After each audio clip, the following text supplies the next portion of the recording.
Herland by Charlotte Perkins Stetson Gilman. Contents. Chapter 1. A Not Unnatural Enterprise. Chapter 2. Rash Advances. Chapter 3. A Peculiar Imprisonment. Chapter 4. Our Venture. Chapter 5. A Unique History. Chapter 6. Comparisons are odious. Chapter 7. Our Growing Modesty. Chapter 8. The Girls of Herland. Chapter 9. Our Relations and Theirs.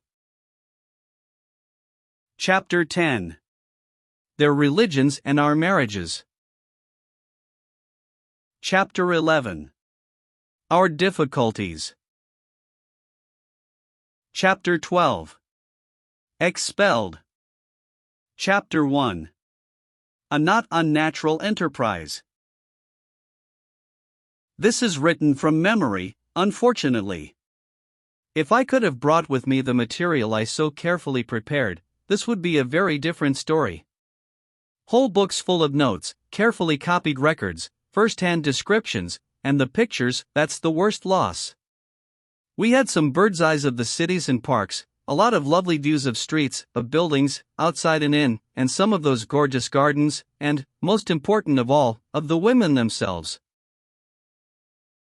Nobody will ever believe how they looked.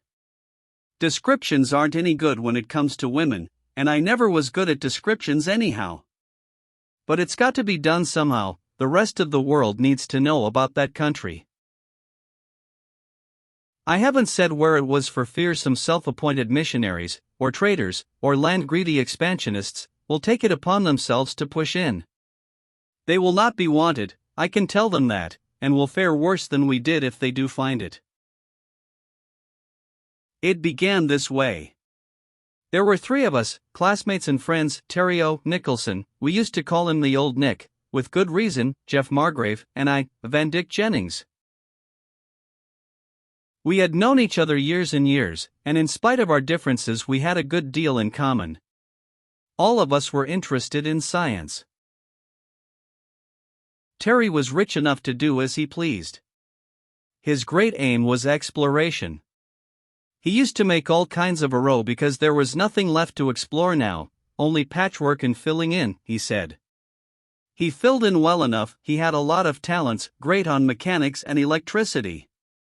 Had all kinds of boats and motor cars, and was one of the best of our airmen. We never could have done the thing at all without Terry. Jeff Margrave was born to be a poet, a botanist, or both, but his folks persuaded him to be a doctor instead. He was a good one, for his age, but his real interest was in what he loved to call the wonders of science. As for me, sociology's my major. You have to back that up with a lot of other sciences, of course. I'm interested in them all. Terry was strong on facts, geography and meteorology and those. Jeff could beat him any time on biology, and I didn't care what it was they talked about, so long as it connected with human life, somehow. There are few things that don't. We 3 had a chance to join a big scientific expedition. They needed a doctor, and that gave Jeff an excuse for dropping his just opening practice. They needed Terry's experience, his machine, and his money, and as for me, I got in through Terry's influence. The expedition was up among the 1,000 tributaries and enormous hinterland of a great river, up where the maps had to be made, savage dialects studied, and all manner of strange flora and fauna expected. But this story is not about that expedition. That was only the merest starter for ours. My interest was first roused by talk among our guides. I'm quick at languages, know a good many, and pick them up readily. What with that and a really good interpreter we took with us, I made out quite a few legends and folk myths of these scattered tribes. And as we got farther and farther upstream in a dark tangle of rivers, lakes, morasses, and dense forests, with here and there an unexpected long spur running out from the big mountains beyond, I noticed that more and more of these savages had a story about a strange and terrible womanland in the high distance.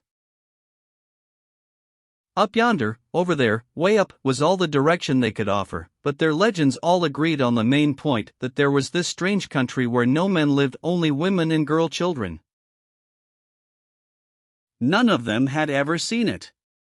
It was dangerous, deadly, they said, for any man to go there. But there were tales of long ago, when some brave investigator had seen it, a big country, big houses, plenty people, all women. Had no one else gone? Yes, a good many, but they never came back. It was no place for men, of that they seemed sure. I told the boys about these stories, and they laughed at them. Naturally, I did myself. I knew the stuff that savage dreams are made of. But when we had reached our farthest point, just the day before we all had to turn around and start for home again, as the best of expeditions must in time, we three made a discovery. The main encampment was on a spit of land running out into the main stream, or what we thought was the main stream. It had the same muddy color we had been seeing for weeks past, the same taste. I happened to speak of that river to our last guide, a rather superior fellow with quick, bright eyes. He told me that there was another river over there, short river, sweet water, red and blue. I was interested in this and anxious to see if I had understood, so I showed him a red and blue pencil I carried, and asked again. Yes, he pointed to the river, and then to the southwestward. River, good water, red and blue. Terry was close by and interested in the fellow's pointing. What does he say, Van? I told him. Terry blazed up at once. Ask him how far it is. The man indicated a short journey. I judged about 2 hours, maybe 3. Let's go, urged Terry. Just us 3. Maybe we can really find something. Maybe cinnabar in it. Maybe indigo, Jeff suggested, with his lazy smile.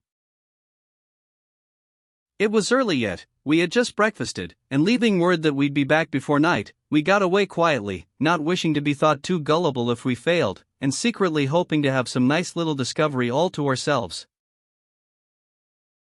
It was a long 2 hours, nearer 3. I fancy the savage could have done it alone much quicker. There was a desperate tangle of wood and water and a swampy patch we never should have found our way across alone. But there was one, and I could see Terry, with compass and notebook, marking directions and trying to place landmarks.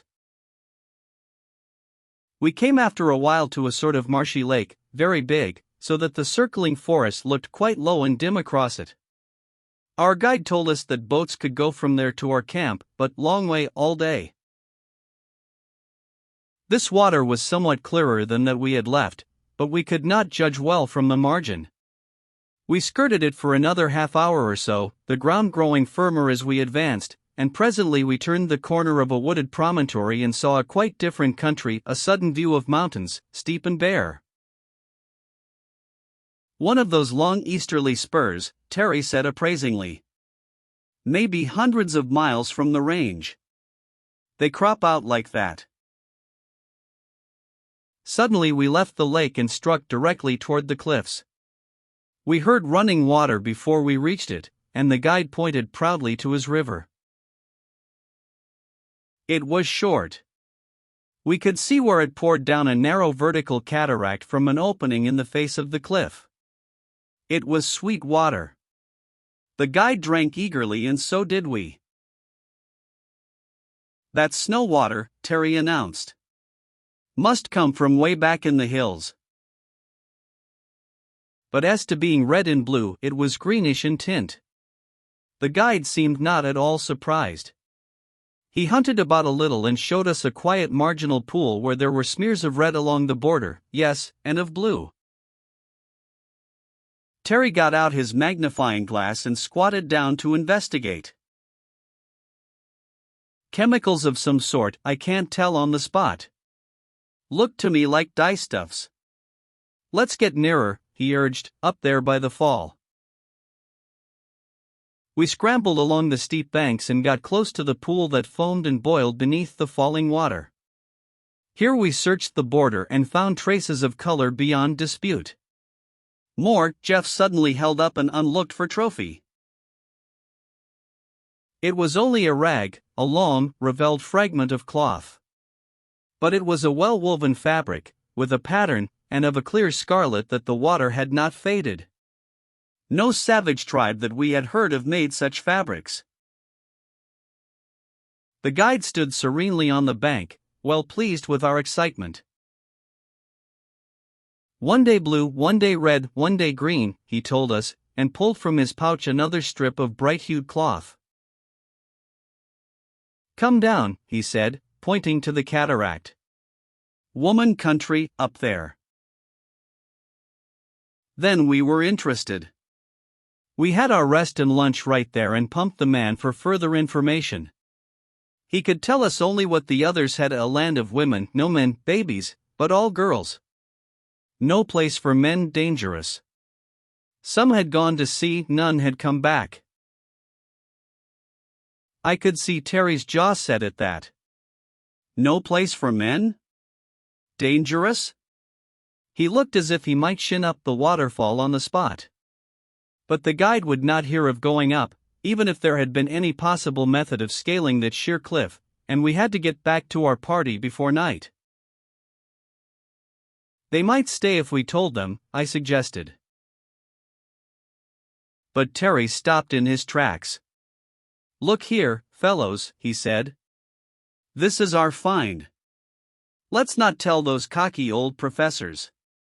Let's go on home with them, and then come back, just us, have a little expedition of our own. We looked at him, much impressed. There was something attractive to a bunch of unattached young men in finding an undiscovered country of a strictly Amazonian nature. Of course we didn't believe the story, but yet. There is no such cloth made by any of these local tribes, I announced, examining those rags with great care. Somewhere up yonder they spin and weave and dye, as well as we do. That would mean a considerable civilization, Van. There couldn't be such a place, and not known about. Oh, well, I don't know. What's that old republic up in the Pyrenees somewhere, Andorra? Precious few people know anything about that, and it's been minding its own business for 1,000 years. Then there's Montenegro, splendid little state. You could lose a dozen Montenegros up and down these great ranges. We discussed it hotly all the way back to camp. We discussed it with care and privacy on the voyage home. We discussed it after that, still only among ourselves, while Terry was making his arrangements. He was hot about it. Lucky he had so much money, we might have had to beg and advertise for years to start the thing, and then it would have been a matter of public amusement, just sport for the papers. But T.O. Nicholson could fix up his big steam yacht, load his specially made big motorboat aboard, and tuck in a dissembled biplane without any more notice than a snip in the society column. We had provisions and preventives and all manner of supplies.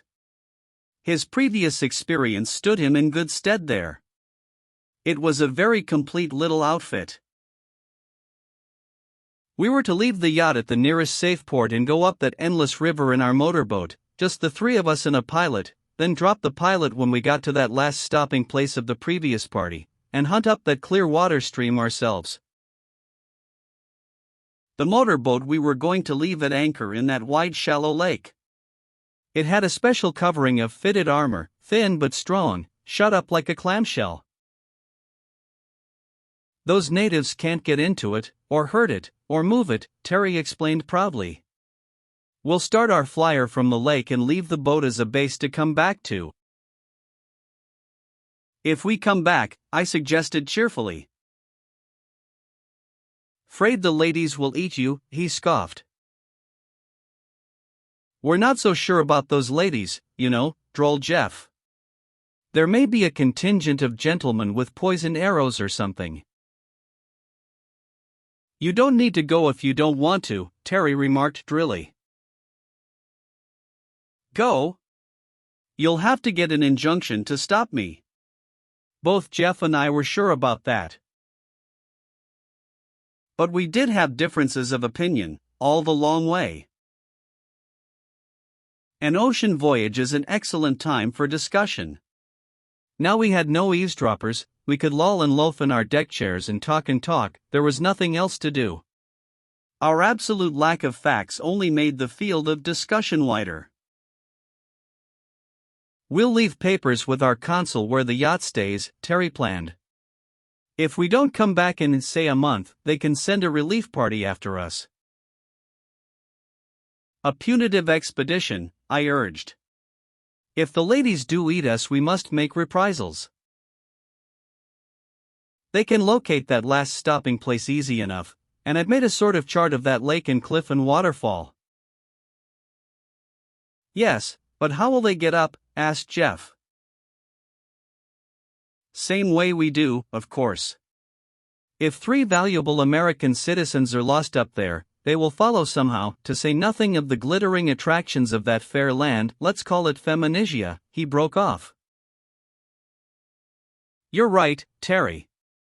Once the story gets out, the river will crawl with expeditions and the airships rise like a swarm of mosquitoes." I laughed as I thought of it. We've made a great mistake not to let Mr. Yellow press in on this. Save us. What headlines? "Not much," said Terry grimly. "This is our party. We're going to find that place alone." "What are you going to do with it when you do find it, if you do?" Jeff asked mildly. Jeff was a tender soul. I think he thought that country, if there was one, was just blossoming with roses and babies and canaries and tidies, and all that sort of thing. And Terry, in his secret heart, had visions of a sort of sublimated summer resort, just girls and girls and girls, and that he was going to be, well, Terry was popular among women even when there were other men around, and it's not to be wondered at that he had pleasant dreams of what might happen. I could see it in his eyes as he lay there, looking at the long blue rollers slipping by, and fingering that impressive mustache of his. But I thought then that I could form a far clearer idea of what was before us than either of them. "You're all off, boys," I insisted. "If there is such a place, and there does seem some foundation for believing it, you'll find it's built on a sort of matriarchal principle, that's all. The men have a separate cult of their own, less socially developed than the women, and make them an annual visit, a sort of wedding call. This is a condition known to have existed, here's just a survival. They've got some peculiarly isolated valley or tableland up there, and their primeval customs have survived. That's all there is to it." "How about the boys?" Jeff asked. "Oh, the men take them away as soon as they are 5 or 6, you see." "And how about this danger theory all our guides were so sure of?"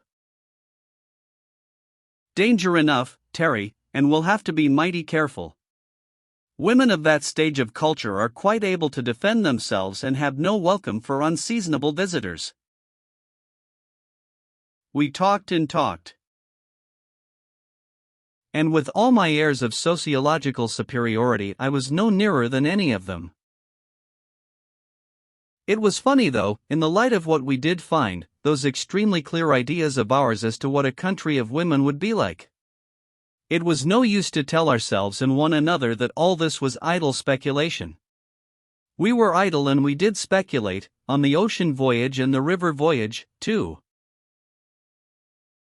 Admitting the improbability, we'd begin solemnly, and then launch out again. They would fight among themselves, Terry insisted. Women always do. We mustn't look to find any sort of order and organization. You're dead wrong, Jeff told him. It will be like a nunnery under an abbess, a peaceful, harmonious sisterhood.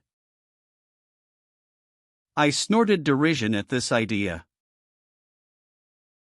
Nuns, indeed. Your peaceful sisterhoods were all celibate, Jeff, and under vows of obedience. These are just women, and mothers, and where there's motherhood you don't find sisterhood, not much. No, sir, they'll scrap, agreed Terry. Also, we mustn't look for inventions and progress, it'll be awfully primitive. How about that cloth mill? Jeff suggested. Oh, cloth. Women have always been spinsters. But there they stop, you'll see. We joked Terry about his modest impression that he would be warmly received, but he held his ground. You'll see, he insisted. I'll get solid with them all and play one bunch against another. I'll get myself elected king in no time, phew. Solomon will have to take a back seat. Where do we come in on that deal? I demanded. Aren't we viziers or anything?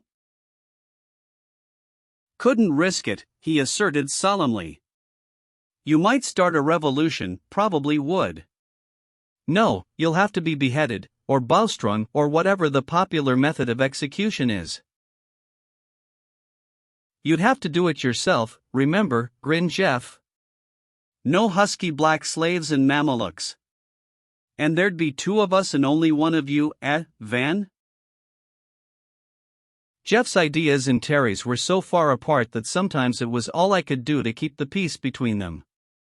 Jeff idealized women in the best Southern style. He was full of chivalry and sentiment, and all that. And he was a good boy, he lived up to his ideals. You might say Terry did, too, if you can call his views about women anything so polite as ideals. I always liked Terry. He was a man's man, very much so, generous and brave and clever, but I don't think any of us in college days was quite pleased to have him with our sisters. We weren't very stringent, heavens no. But Terry was the limit. Later on, why, of course a man's life is his own, we held, and asked no questions. But barring a possible exception in favor of a not impossible wife, or of his mother, or, of course, the fair relatives of his friends, Terry's idea seemed to be that pretty women were just so much game and homely ones not worth considering. It was really unpleasant sometimes to see the notions he had. But I got out of patience with Jeff, too. He had such rose-colored halos on his women folks. I held a middle ground, highly scientific, of course, and used to argue learnedly about the physiological limitations of the sex. We were not in the least advanced on the woman question, any of us, then. So we joked and disputed and speculated, and after an interminable journey, we got to our old camping place at last. It was not hard to find the river, just poking along that side till we came to it, and it was navigable as far as the lake. When we reached that and slid out on its broad glistening bosom, with that high gray promontory running out toward us, and the straight white fall clearly visible, it began to be really exciting. There was some talk, even then, of skirting the rock wall and seeking a possible footway up, but the marshy jungle made that method look not only difficult but dangerous. Terry dismissed the plan sharply. Nonsense, fellows. We've decided that. It might take months, we haven't got the provisions. No, sir, we've got to take our chances. If we get back safe, all right. If we don't, why, we're not the first explorers to get lost in the shuffle. There are plenty to come after us. So we got the big biplane together and loaded it with our scientifically compressed baggage, the camera, of course, the glasses, a supply of concentrated food. Our pockets were magazines of small necessities, and we had our guns. Of course, there was no knowing what might happen. Up and up and up we sailed, way up at first, to get the lay of the land and make note of it. Out of that dark green sea of crowding forest this high-standing spur rose steeply. It ran back on either side, apparently, to the far-off white-crowned peaks in the distance, themselves probably inaccessible. "Let's make the first trip geographical," I suggested. "Spy out the land, and drop back here for more gasoline. With your tremendous speed we can reach that range and back all right. Then we can leave a sort of map on board for that relief expedition." "There's sense in that," Terry agreed. "I'll put off being king of Ladyland for one more day." So we made a long skirting voyage, turned the point of the cape which was close by, ran up one side of the triangle at our best speed, crossed over the base where it left the higher mountains, and so back to our lake by moonlight. "That's not a bad little kingdom," we agreed when it was roughly drawn and measured. We could tell the size fairly by our speed. "And from what we could see of the sides, and that icy ridge at the back end, it's a pretty enterprising savage who would manage to get into it," Jeff said. Of course we had looked at the land itself eagerly, but we were too high and going too fast to see much. It appeared to be well forested about the edges, but in the interior there were wide plains, and everywhere park-like meadows and open places. There were cities, too, that I insisted. It looked like any other country, a civilized one, I mean. We had to sleep after that long sweep through the air, but we turned out early enough next day, and again we rose softly up the height till we could top the crowning trees and see the broad fair land at our pleasure. Semi-tropical. Looks like a first-rate climate. It's wonderful what a little height will do for temperature.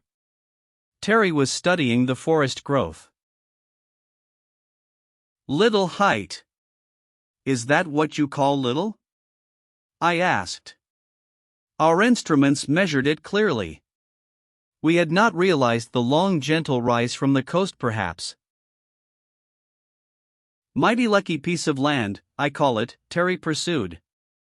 "Now for the folks, I've had enough scenery." So we sailed low, crossing back and forth, quartering the country as we went, and studying it. We saw, I can't remember now how much of this we noted then and how much was supplemented by our later knowledge, but we could not help seeing this much, even on that excited day, a land in a state of perfect cultivation, where even the forests looked as if they were cared for, a land that looked like an enormous park, only it was even more evidently an enormous garden. "I don't see any cattle," I suggested, but Terry was silent. We were approaching a village. I confess that we paid small attention to the clean, well-built roads, to the attractive architecture, to the ordered beauty of the little town. We had our glasses out, even Terry, setting his machine for a spiral glide, clapped the binoculars to his eyes. They heard our whirring screw. They ran out of the houses, they gathered in from the fields, swift-running light figures, crowds of them. We stared and stared until it was almost too late to catch the levers, sweep off and rise again, and then we held our peace for a long run upward. "Gosh," said Terry, after a while. "Only women there, and children," Jeff urged excitedly. "But they look this is a civilized country." I protested. "There must be men." "Of course there are men," said Terry. "Come on, let's find them."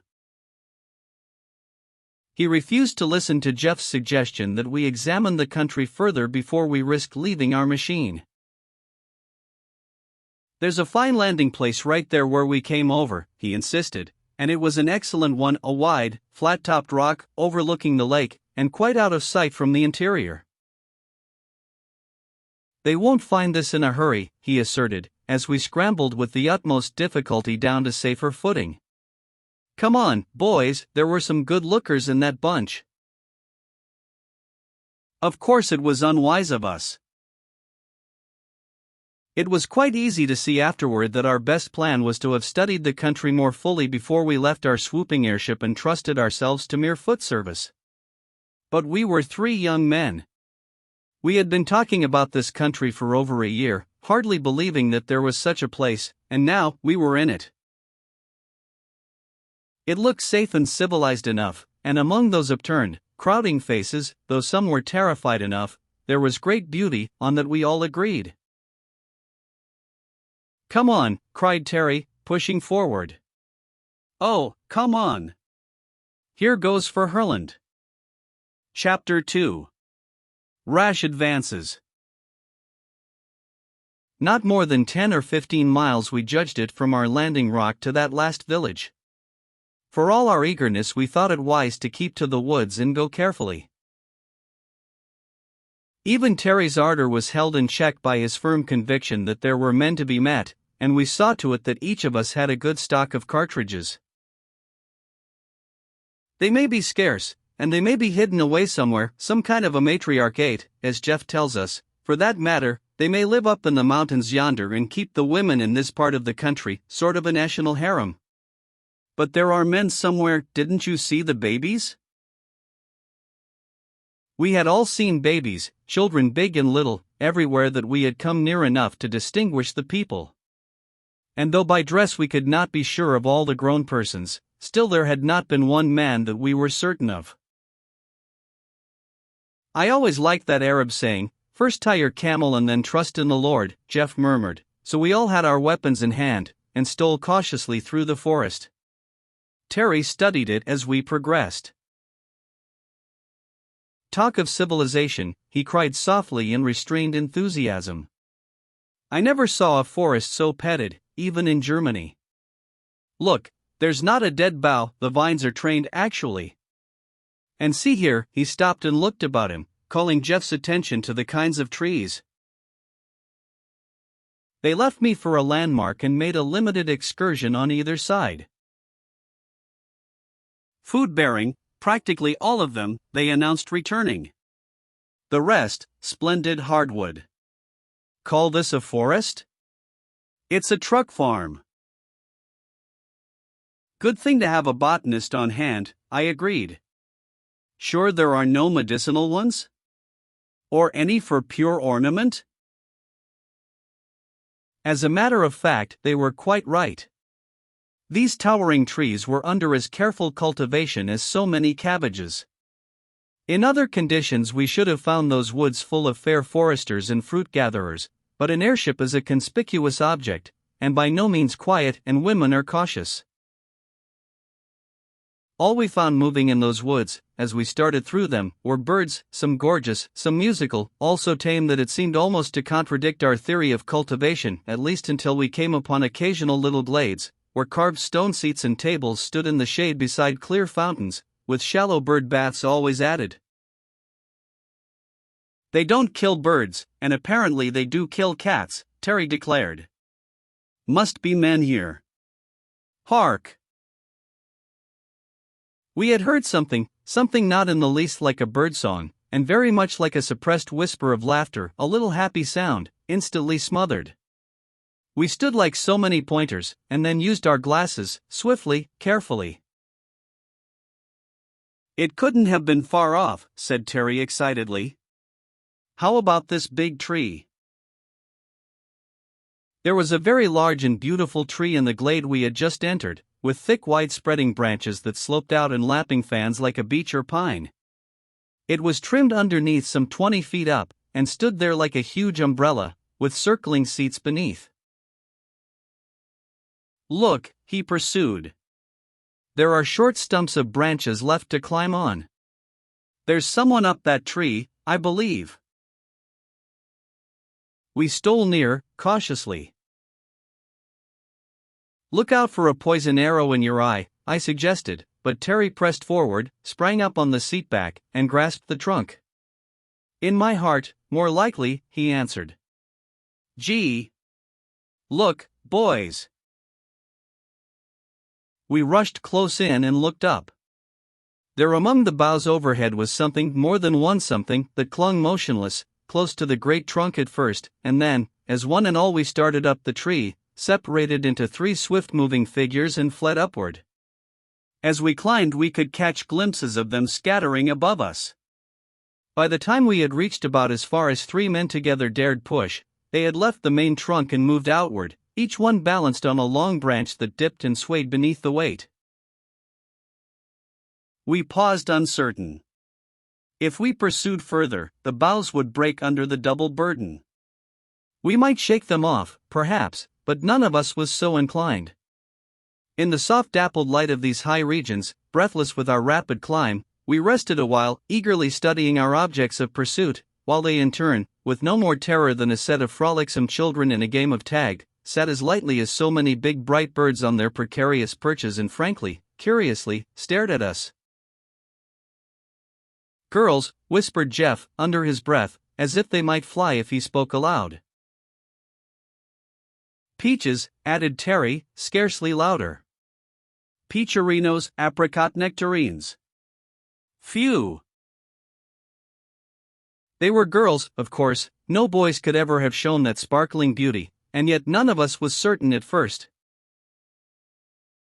We saw short hair, hatless, loose, and shining, a suit of some light firm stuff, the closest of tunics and knee breeches, met by trim gaiters.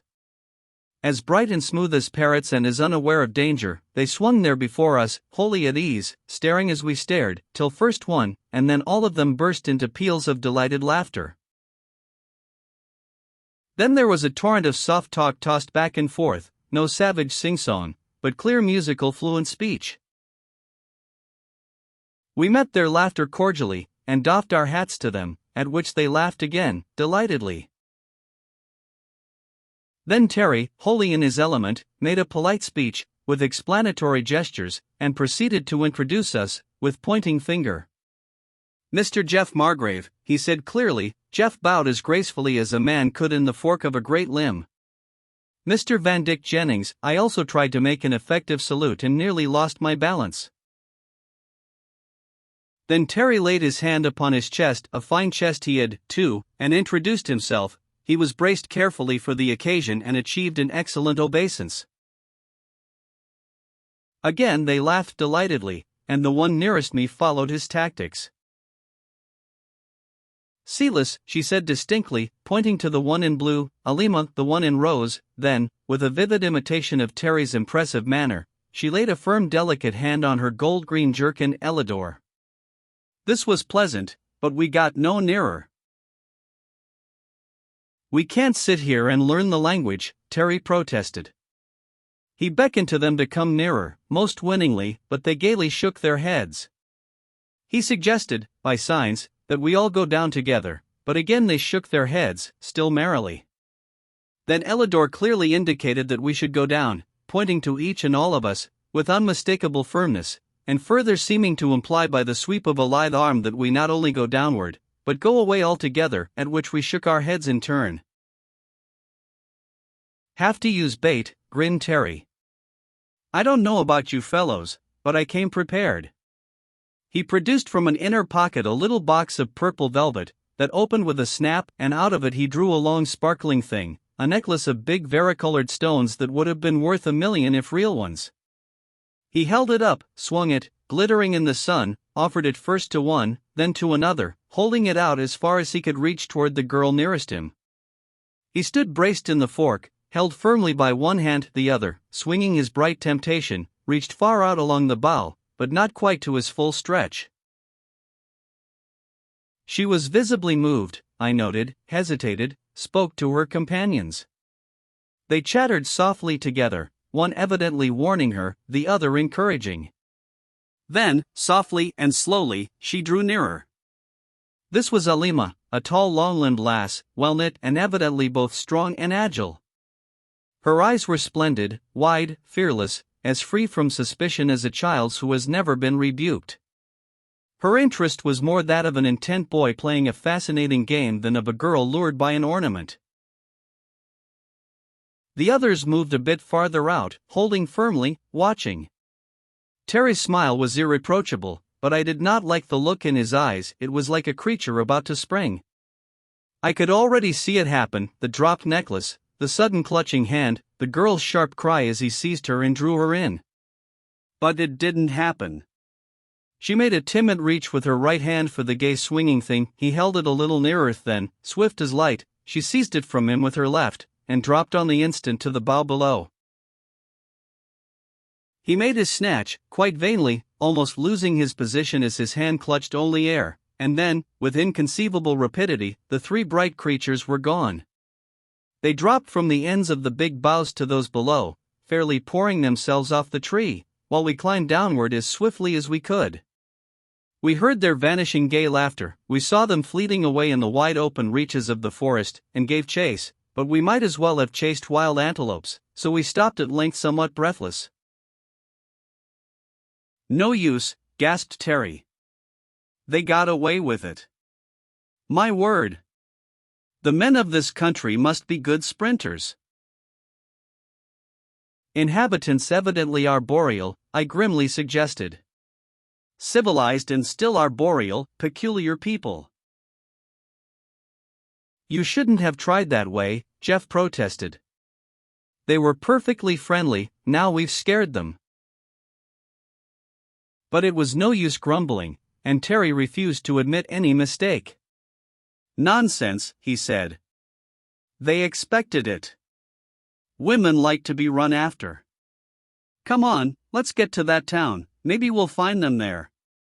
Let's see, it was in this direction and not far from the woods, as I remember. When we reached the edge of the open country, we reconnoitered with our field glasses. There it was, about 4 miles off, the same town, we concluded, unless, as Jeff ventured, they all had pink houses. The broad green fields and closely cultivated gardens sloped away at our feet, a long easy slant, with good roads winding pleasantly here and there, and narrower paths besides. "Look at that," cried Jeff suddenly. "There they go." Sure enough, close to the town, across a wide meadow, 3 bright-hued figures were running swiftly. "How could they have got that far in this time? It can't be the same ones," I urged.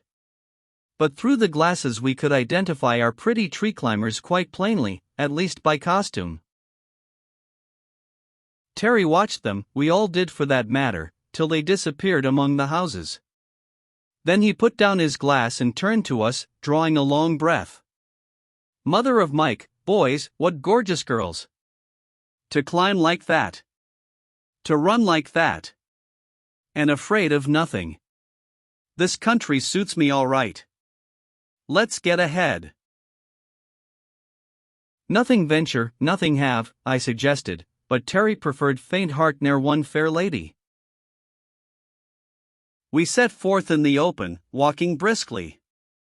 "If there are any men, we'd better keep an eye out," I suggested, but Jeff seemed lost in heavenly dreams, and Terry in highly practical plans.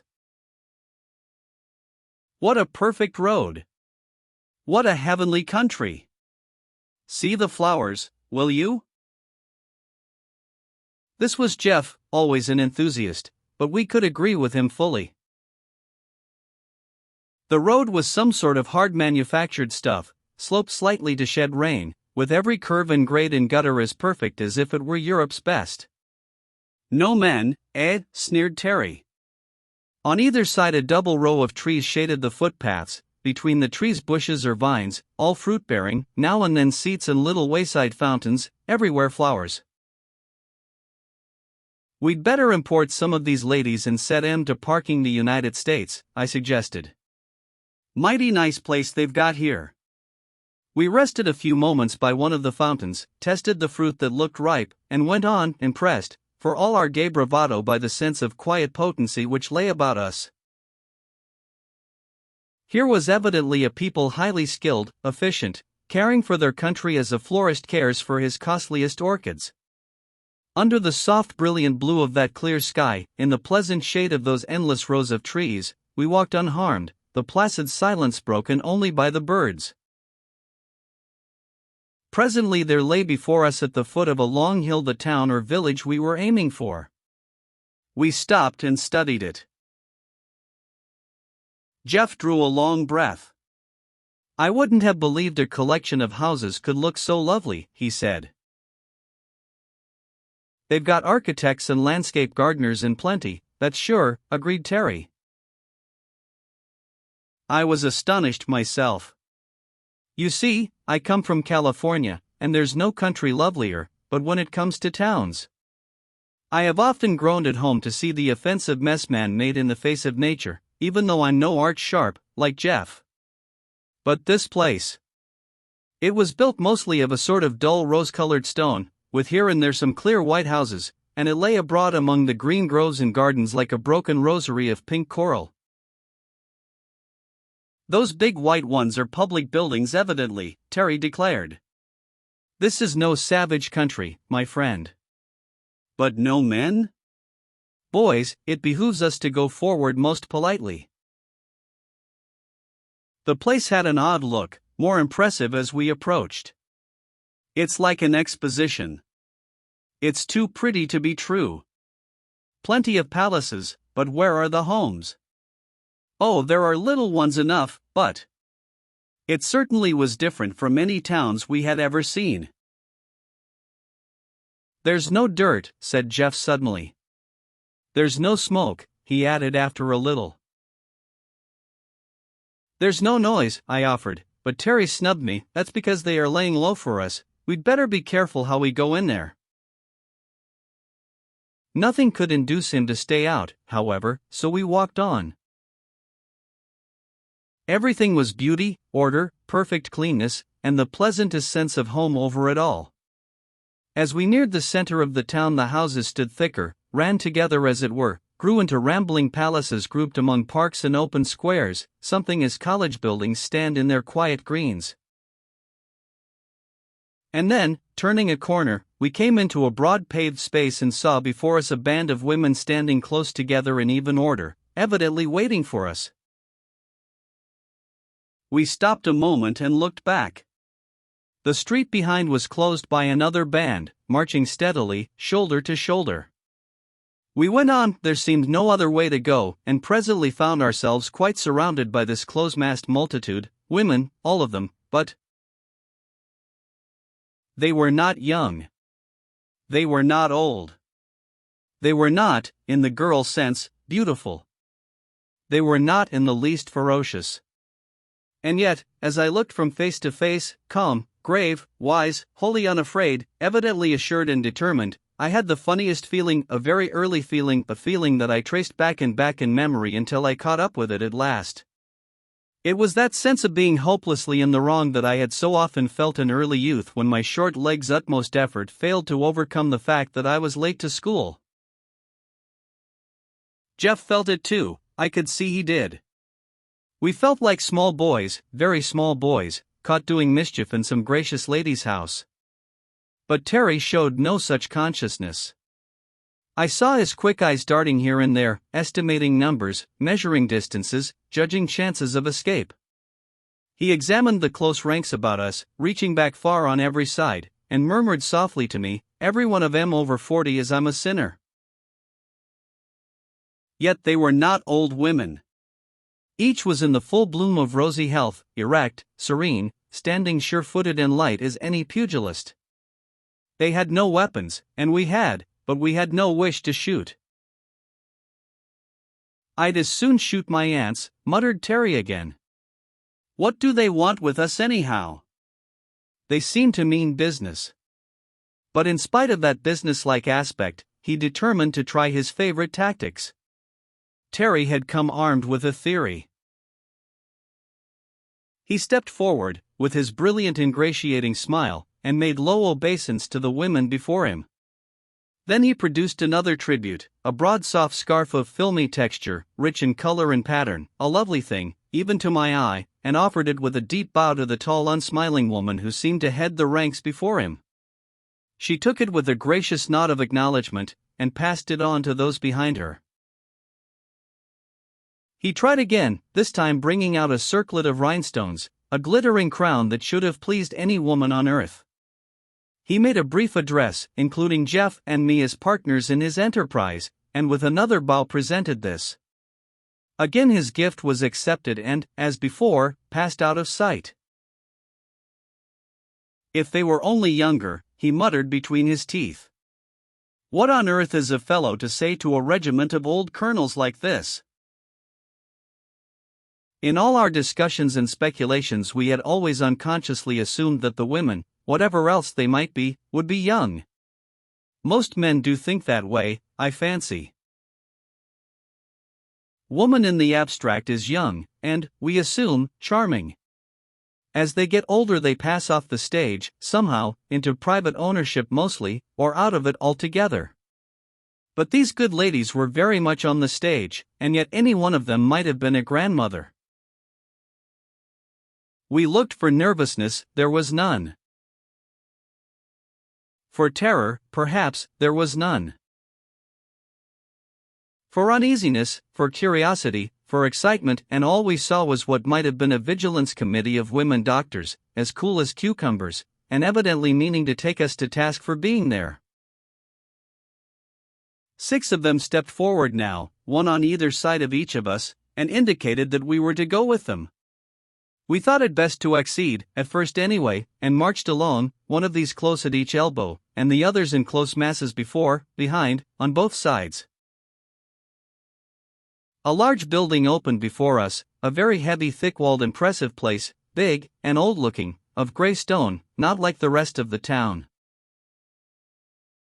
This won't do, said Terry to us, quickly. We mustn't let them get us in this, boys. All together, now. We stopped in our tracks. We began to explain, to make signs pointing away toward the big forest indicating that we would go back to it at once. It makes me laugh, knowing all I do now, to think of us 3 boys, nothing else, 3 audacious impertinent boys, butting into an unknown country without any sort of a guard or defense.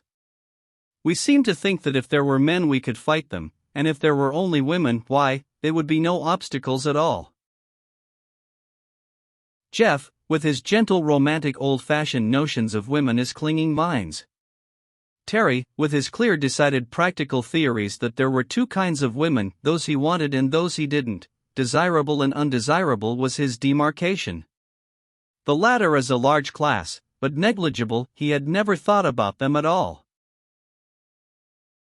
And now here they were, in great numbers, evidently indifferent to what he might think, evidently determined on some purpose of their own regarding him, and apparently well able to enforce their purpose. We all fought hard just then. It had not seemed wise to object to going with them, even if we could have. Our one chance was friendliness, a civilized attitude on both sides. But once inside that building, there was no knowing what these determined ladies might do to us. Even a peaceful detention was not to our minds, and when we named it imprisonment it looked even worse. So we made a stand, trying to make clear that we preferred the open country. One of them came forward with a sketch of our flyer, asking by signs if we were the aerial visitors they had seen. This we admitted. They pointed to it again, and to the outlying country, in different directions, but we pretended we did not know where it was, and in truth we were not quite sure and gave a rather wild indication of its whereabouts. Again they motioned us to advance, standing so packed about the door that there remained but the one straight path open. All around us and behind they were massed solidly, there was simply nothing to do but go forward or fight. We held a consultation. I never fought with women in my life, said Terry, greatly perturbed, but I'm not going in there. I'm not going to be herded in as if we were in a cattle chute. We can't fight them, of course, Jeff urged. They're all women, in spite of their nondescript clothes, nice women, too, good strong sensible faces. I guess we'll have to go in. We may never get out, if we do, I told them. Strong and sensible, yes, but I'm not so sure about the good. Look at those faces. They had stood at ease, waiting while we conferred together, but never relaxing their close attention. Their attitude was not the rigid discipline of soldiers, there was no sense of compulsion about them. Terry's term of a vigilance committee was highly descriptive.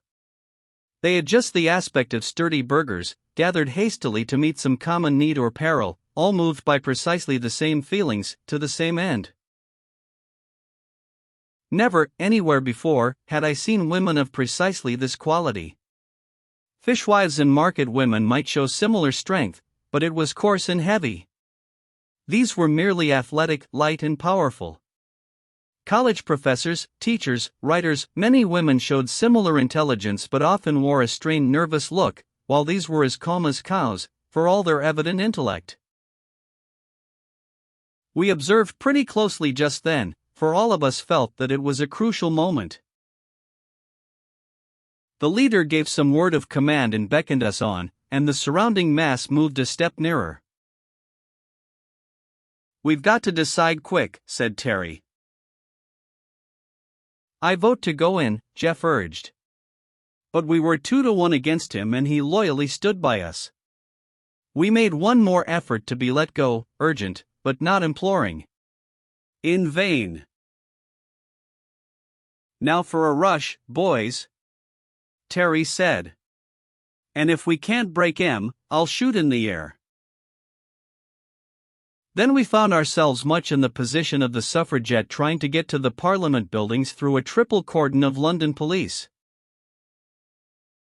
The solidity of those women was something amazing. Terry soon found that it was useless, tore himself loose for a moment, pulled his revolver, and fired upward. As they caught at it, he fired again. We heard a cry. Instantly each of us was seized by 5 women, each holding arm or leg or head. We were lifted like children, straddling helpless children, and borne onward, wriggling indeed, but most ineffectually. We were borne inside, struggling manfully, but held secure most womanfully, in spite of our best endeavors. So carried and so held, we came into a high inner hall, grey and bare, and were brought before a majestic grey-haired woman who seemed to hold a judicial position. There was some talk, not much, among them, and then suddenly there fell upon each of us at once a firm hand holding a wetted cloth before mouth and nose, an order of swimming sweetness anesthesia. Chapter 3. A Peculiar Imprisonment. From a slumber as deep as death, as refreshing as that of a healthy child, I slowly awakened. It was like rising up through a deep warm ocean, nearer and nearer to full light and stirring air. Or like the return to consciousness after concussion of the brain. I was once thrown from a horse while on a visit to a wild mountainous country quite new to me, and I can clearly remember the mental experience of coming back to life, through lifting veils of dream. When I first dimly heard the voices of those about me, and saw the shining snow peaks of that mighty range, I assumed that this too would pass, and I should presently find myself in my own home. That was precisely the experience of this awakening, receding waves of half-caught swirling vision, memories of home, the steamer, the boat, the airship, the forest, at last all sinking away one after another, till my eyes were wide open, my brain clear, and I realized what had happened. The most prominent sensation was of absolute physical comfort.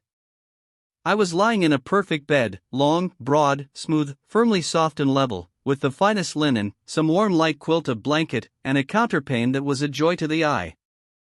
The sheet turned down some 15 inches, yet I could stretch my feet at the foot of the bed free but warmly covered. I felt as light and clean as a white feather. It took me some time to conscientiously locate my arms and legs, to feel the vivid sense of life radiate from the wakening center to the extremities.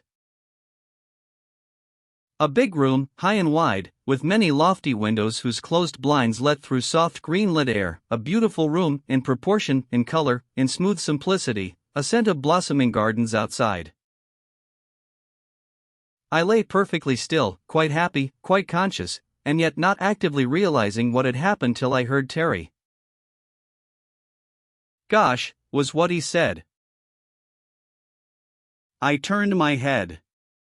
There were 3 beds in this chamber, and plenty of room for them. Terry was sitting up, looking about him, alert as ever. His remark, though not loud, roused Jeff also. We all sat up. Terry swung his legs out of bed, stood up, stretched himself mightily. He was in a long nightrobe, a sort of seamless garment, undoubtedly comfortable. We all found ourselves so covered. Shoes were beside each bed, also quite comfortable and good-looking, though by no means like our own. We looked for our clothes, they were not there, nor anything of all the varied contents of our pockets. A door stood somewhat ajar. It opened into a most attractive bathroom, copiously provided with towels, soap, mirrors, and all such convenient comforts, with indeed our toothbrushes and combs, our notebooks, and thank goodness, our watches, but no clothes. Then we made a search of the big room again and found a large airy closet, holding plenty of clothing, but not ours. A council of war, demanded Terry. Come on back to bed, the bed's all right anyhow. Now then, my scientific friend, let us consider our case dispassionately. He meant me, but Jeff seemed most impressed. They haven't hurt us in the least, he said. They could have killed us, or anything, and I never felt better in my life. That argues that they are all women, I suggested, and highly civilized. You know you hit one in the last scrimmage, I heard her sing out, and we kicked awfully. Terry was grinning at us. So you realize what these ladies have done to us, he pleasantly inquired. They have taken away all our possessions, all our clothes, every stitch. We have been stripped and washed and put to bed like so many yearling babies, by these highly civilized women. Jeff actually blushed. He had a poetic imagination. Terry had imagination enough, of a different kind. So had I, also different. I always flattered myself I had the scientific imagination, which, incidentally, I considered the highest sort. One has a right to a certain amount of egotism if founded on fact and kept to oneself, I think. No use kicking, boys, I said. They've got us, and apparently they're perfectly harmless. It remains for us to cook up some plan of escape like any other bottled heroes. Meanwhile, we've got to put on these clothes, Hobson's choice. The garments were simple in the extreme, and absolutely comfortable, physically, though of course we all felt like soups in the theater. There was a one-piece cotton undergarment, thin and soft, that reached over the knees and shoulders, something like the one-piece pajamas some fellows wear, and a kind of half-hose, that came up to just under the knee and stayed there, had elastic tops of their own, and covered the edges of the first. Then there was a thicker variety of union suit, a lot of them in the closet, of varying weights and somewhat sturdier material. Evidently they would do at a pinch with nothing further. Then there were tunics, knee-length, and some long robes. Needless to say, we took tunics. We bathed and dressed quite cheerfully. Not half bad, said Terry, surveying himself in a long mirror. His hair was somewhat longer than when we left the last barber, and the hats provided were much like those seen on the prince in the fairy tale, lacking the plume. The costume was similar to that which we had seen on all the women, though some of them, those working in the fields, glimpsed by our glasses when we first flew over, wore only the first two. I settled my shoulders and stretched my arms, remarking, "They have worked out a mighty sensible dress, I'll say that for them." With which we all agreed. Now then, Terry proclaimed, we've had a fine long sleep, we've had a good bath, we're clothed and in our right minds, though feeling like a lot of neuters. Do you think these highly civilized ladies are going to give us any breakfast? Of course they will, Jeff asserted confidently. If they had meant to kill us, they would have done it before. I believe we are going to be treated as guests. Hailed as deliverers, I think, said Terry. Studied as curiosities, I told them. But anyhow, we want food. So now for a sortie. A sortie was not so easy. The bathroom only opened into our chamber, and that had but one outlet, a big heavy door, which was fastened. We listened. "There's someone outside," Jeff suggested. "Let's knock." So we knocked, whereupon the door opened.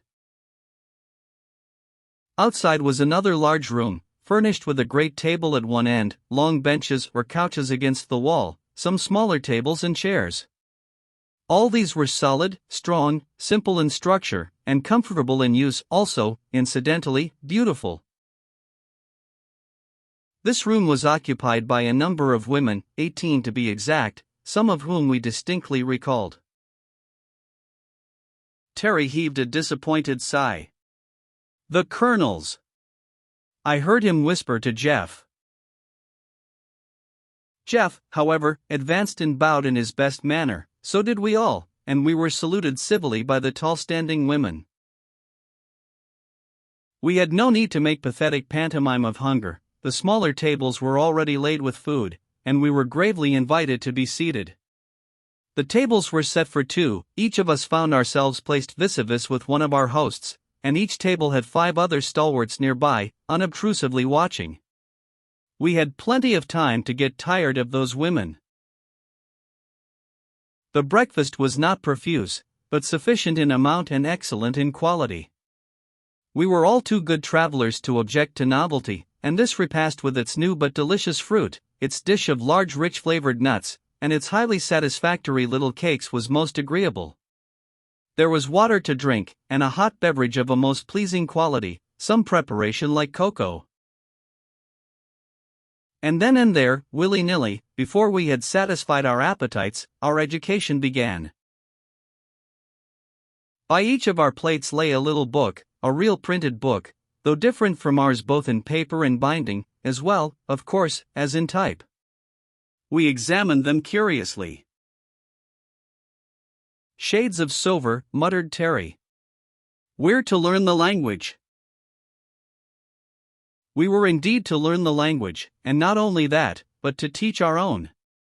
There were blank books with parallel columns, neatly ruled, evidently prepared for the occasion, and in these, as fast as we learned and wrote down the name of anything, we were urged to write our own name for it by its side.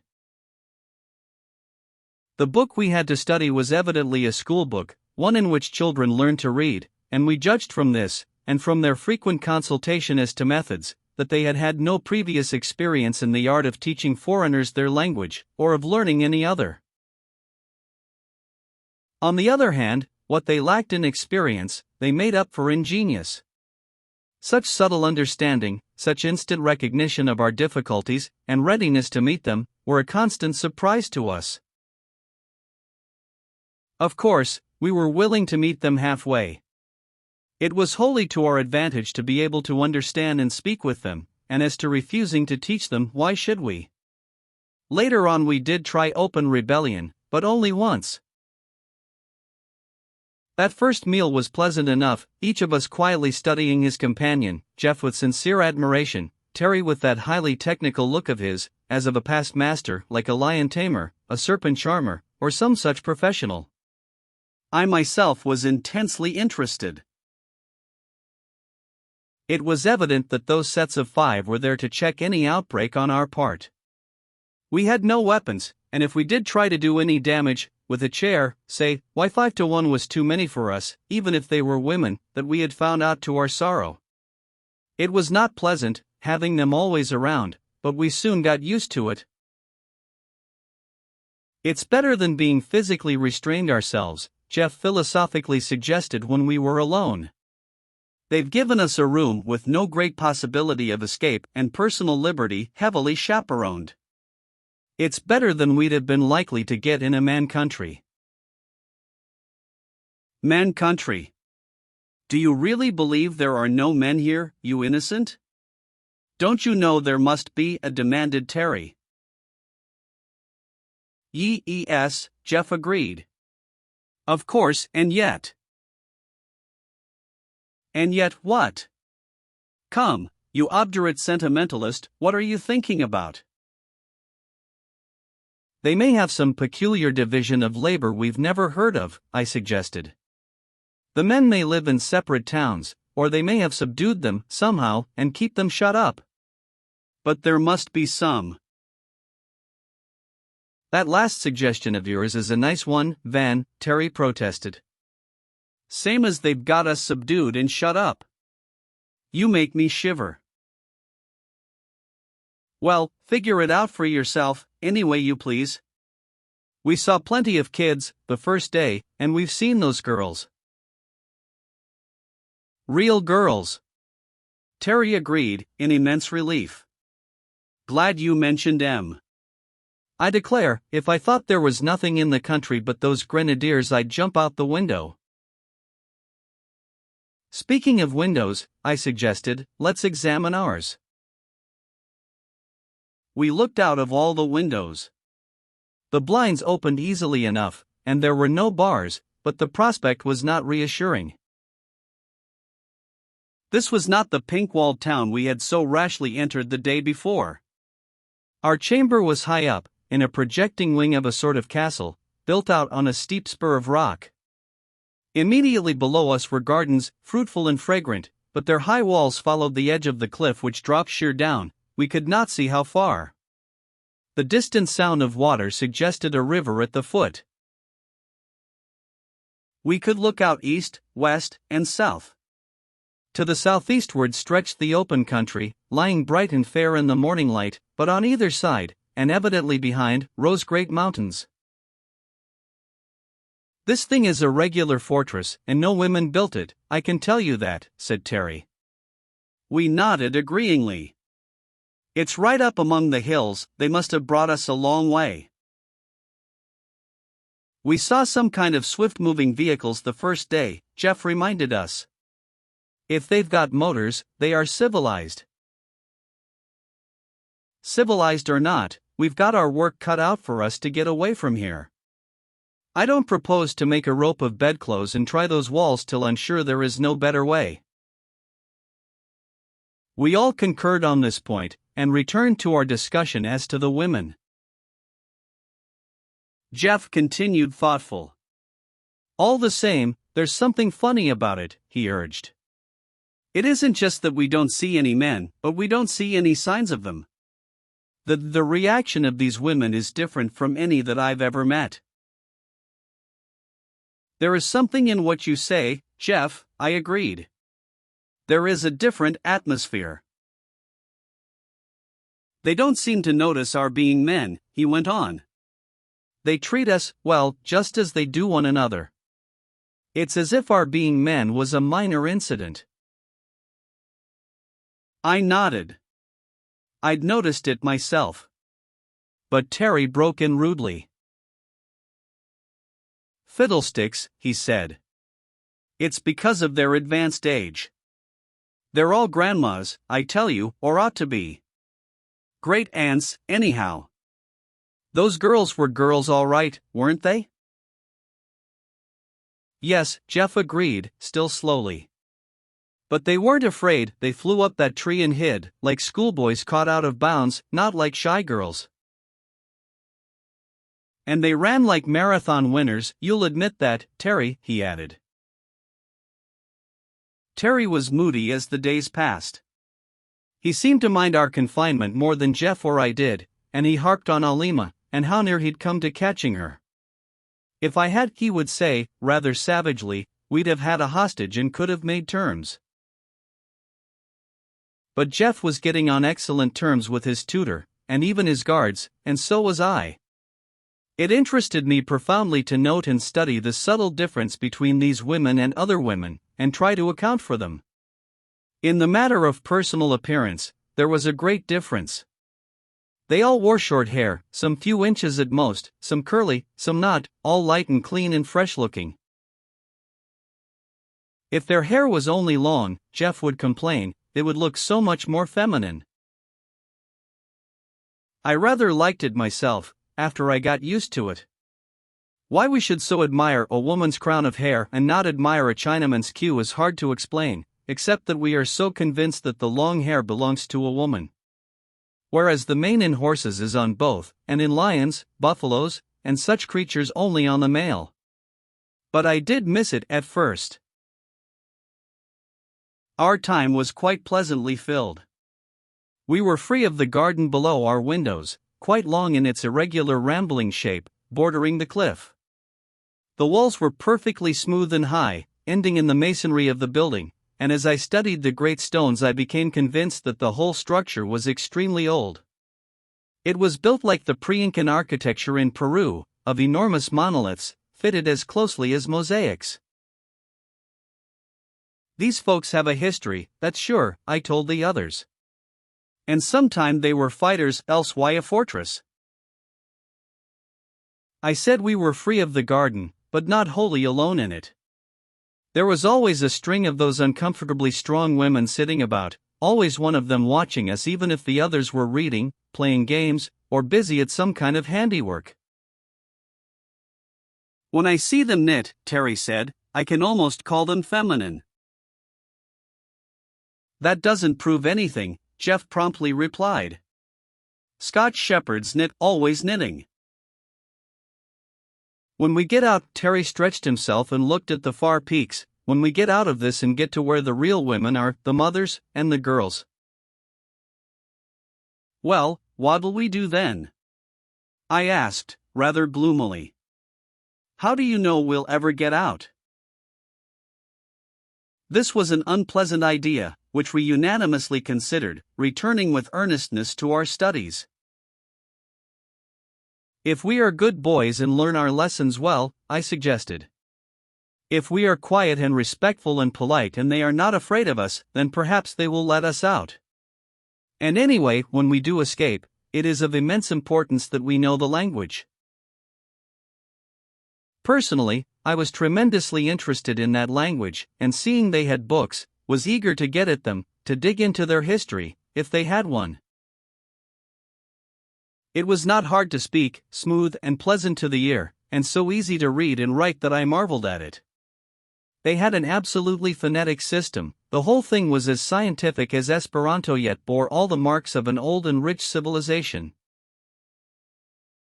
We were free to study as much as we wished, and were not left merely to wander in the garden for recreation but introduced to a great gymnasium, partly on the roof and partly in the story below.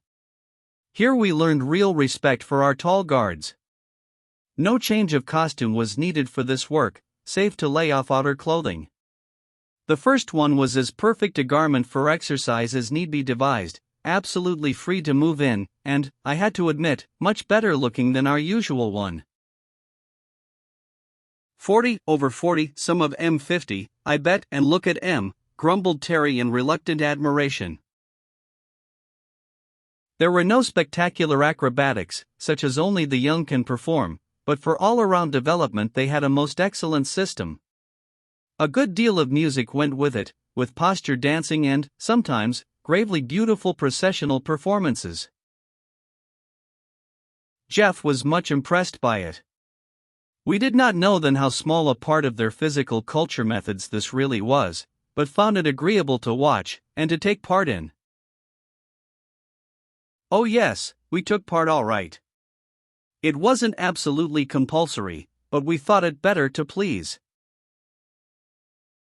Terry was the strongest of us, though I was wiry and had good staying power, and Jeff was a great sprinter and hurdler, but I can tell you those old ladies gave us cards and spades.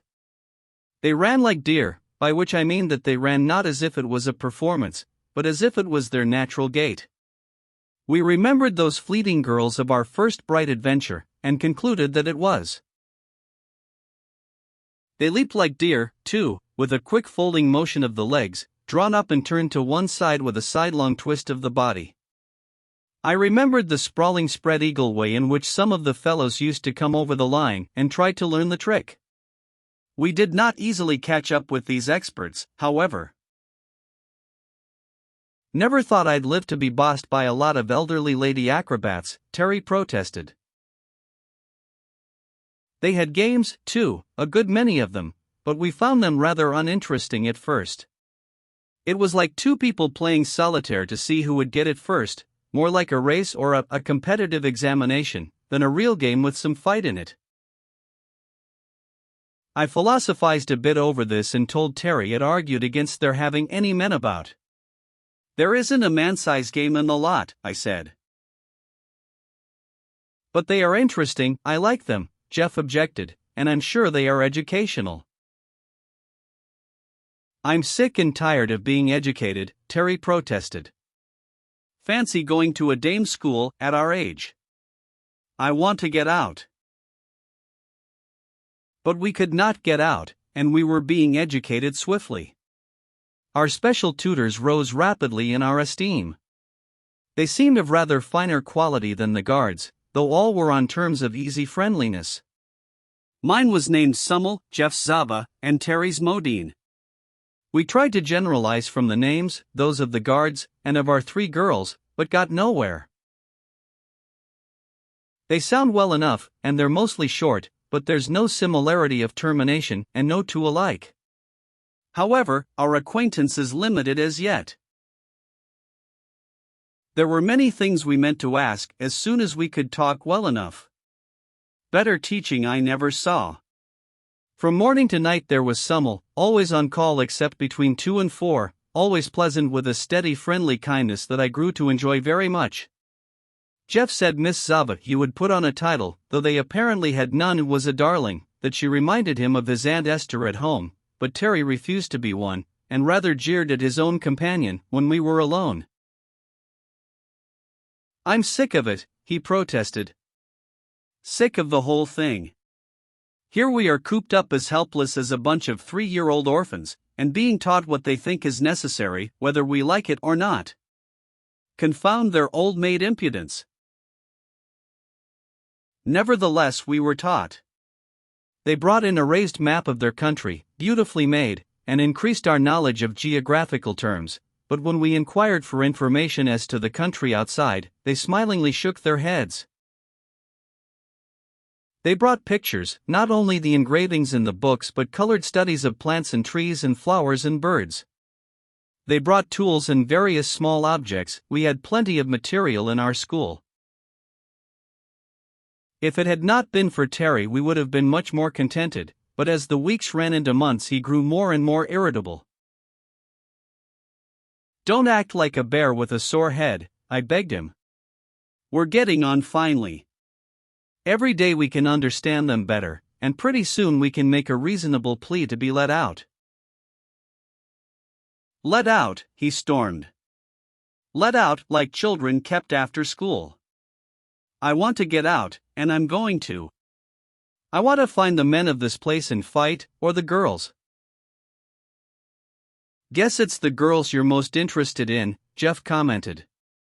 What are you going to fight with, your fists? Yes, or sticks and stones, I'd just like to. And Terry squared off and tapped Jeff softly on the jaw. Just for instance, he said. Anyhow, he went on, we could get back to our machine and clear out. If it's there, I cautiously suggested. Oh, don't croak, Van. If it isn't there, we'll find our way down somehow, the boat's there, I guess. It was hard on Terry, so hard that he finally persuaded us to consider a plan of escape. It was difficult, it was highly dangerous, but he declared that he'd go alone if we wouldn't go with him, and of course we couldn't think of that. It appeared he had made a pretty careful study of the environment. From our end window that faced the point of the promontory we could get a fair idea of the stretch of wall, and the drop below. Also from the roof we could make out more, and even, in one place, glimpse a sort of path below the wall. It's a question of 3 things, he said. Ropes, agility, and not being seen. That's the hardest part, I urged, still hoping to dissuade him. One or another pair of eyes is on us every minute except at night. Therefore we must do it at night, he answered. That's easy. We've got to think that if they catch us we may not be so well treated afterward, said Jeff. That's the business risk we must take. I'm going, if I break my neck. There was no changing him. The rope problem was not easy. Something strong enough to hold a man and long enough to let us down into the garden, and then down over the wall. There were plenty of strong ropes in the gymnasium, they seemed to love to swing and climb on them, but we were never there by ourselves. We should have to piece it out from our bedding, rugs, and garments, and moreover, we should have to do it after we were shut in for the night, for every day the place was cleaned to perfection by two of our guardians. We had no shears, no knives, but Terry was resourceful. These jennies have glass and china, you see. We'll break a glass from the bathroom and use that. Love will find out a way, he hummed. When we're all out of the window, we'll stand 3-man high and cut the rope as far up as we can reach, so as to have more for the wall. I know just where I saw that bit of path below, and there's a big tree there, too, or a vine or something, I saw the leaves. It seemed a crazy risk to take, but this was, in a way, Terry's expedition, and we were all tired of our imprisonment. So we waited for full moon, retired early, and spent an anxious hour or two in the unskilled manufacture of man-strong ropes. To retire into the depths of the closet, muffle a glass in thick cloth, and break it without noise was not difficult, and broken glass will cut, though not as deftly as a pair of scissors. The broad moonlight streamed in through 4 of our windows, we had not dared leave our lights on too long, and we worked hard and fast at our task of destruction. Hangings, rugs, robes, towels, as well as bed furniture, even the mattress covers, we left not one stitch upon another, as Jeff put it. Then at an end window, as less liable to observation, we fastened one end of our cable, strongly, to the firm-set hinge of the inner blind, and dropped our coiled bundle of rope softly over. "This part's easy enough, I'll come last, so as to cut the rope," said Terry. So I slipped down first, and stood, well braced against the wall, then Jeff on my shoulders, then Terry, who shook us a little as he sawed through the cord above his head. Then I slowly dropped to the ground, Jeff following, and at last we all 3 stood safe in the garden, with most of our rope with us. "Goodbye, Grandma," whispered Terry, under his breath, and we crept softly toward the wall, taking advantage of the shadow of every bush and tree. He had been foresight enough to mark the very spot, only a scratch of stone on stone, but we could see to read in that light. For anchorage there was a tough, fair-sized shrub close to the wall. "Now I'll climb up on you 2 again and go over first," said Terry. "That'll hold the rope firm till you both get up on top. Then I'll go down to the end. If I can get off safely, you can see me and follow, or, say, I'll twitch it 3 times. If I find there's absolutely no footing, why I'll climb up again, that's all. I don't think they'll kill us." From the top he reconnoitered carefully, waved his hand, and whispered, "Okay," then slipped over. Jeff climbed up and I followed, and we rather shivered to see how far down that swaying, wavering figure dropped, hand under hand, till it disappeared in a mass of foliage far below. Then there were 3 quick pulls, and Jeff and I, not without a joyous sense of recovered freedom, successfully followed our leader. Chapter 4. Our Venture. We were standing on a narrow, irregular, all too slanting little ledge, and should doubtless have ignominiously slipped off and broken our rash necks but for the vine. This was a thick-leaved, wide-spreading thing, a little like Amphelopsis. "It's not quite vertical here, you see," said Terry, full of pride and enthusiasm. "This thing never would hold our direct weight, but I think if we sort of slide down on it, one at a time, sticking in with hands and feet, we'll reach the next ledge alive." "As we do not wish to get up our rope again and can't comfortably stay here, I approve," said Jeff solemnly. Terry slid down first, said he'd show us how a Christian meets his death. Luck was with us. We had put on the thickest of those intermediate suits, leaving our tunics behind, and made this scramble quite successfully, though I got a pretty heavy fall just at the end, and was only kept on the second ledge by main force. The next stage was down a sort of chimney, a long irregular fissure, and so with scratches many and painful and bruises not a few, we finally reached the stream. It was darker there, but we felt it highly necessary to put as much distance as possible behind us, so we waded, jumped, and clambered down that rocky riverbed, in the flickering black and white moonlight and leaf shadow, till growing daylight forced a halt. We found a friendly nut tree, those large, satisfying, soft-shelled nuts we already knew so well, and filled our pockets. I see that I have not remarked that these women had pockets in surprising number and variety. They were in all their garments, and the middle one in particular was shingled with them. So we stocked up with nuts till we bulged like Prussian privates in marching order, drank all we could hold, and retired for the day. It was not a very comfortable place, not at all easy to get it, just a sort of crevice high up along the steep bank, but it was well veiled with foliage and dry. After our exhaustive 3 or 4 hour scramble and the good breakfast food, we all lay down along that crack, heads and tails, as it were, and slept till the afternoon sun almost toasted our faces. Terry poked a tentative foot against my head. "How are you, Van? Alive yet?" "Very much so," I told him. And Jeff was equally cheerful. We had room to stretch, if not to turn around, but we could very carefully roll over, one at a time, behind the sheltering foliage. It was no use to leave there by daylight.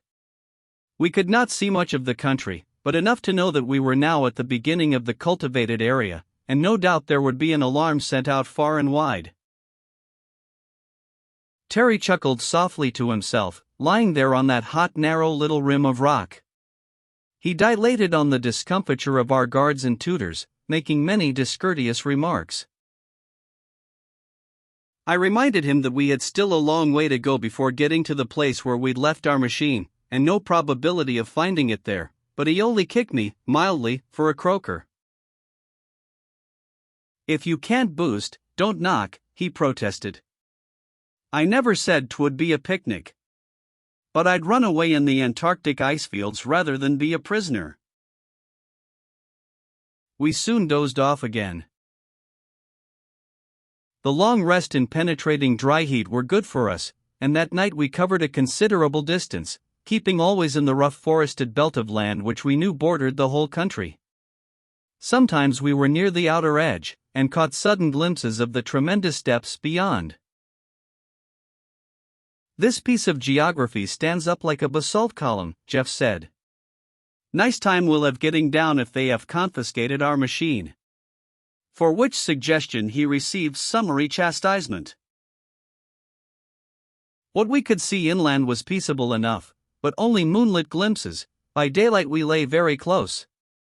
As Terry said, we did not wish to kill the old ladies even if we could, and short of that they were perfectly competent to pick us up bodily and carry us back, if discovered. There was nothing for it but to lie low, and sneak out unseen if we could do it. There wasn't much talking done. At night we had our marathon obstacle race. We stayed not for break and we stopped not for stone, and swam whatever water was too deep to wade and could not be got around, but that was only necessary twice. By day, sleep, sound and sweet. Mighty lucky it was that we could live off the country as we did. Even that margin of forest seemed rich in foodstuffs.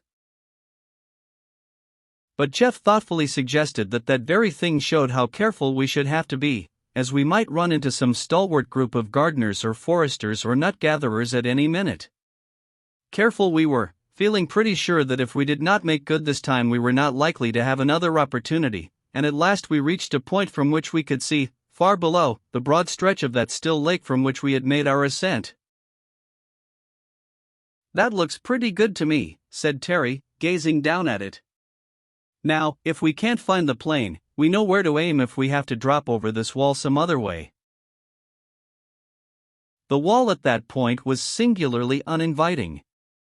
It rose so straight that we had to put our heads over to see the base, and the country below seemed to be a far-off marshy tangle of rank vegetation.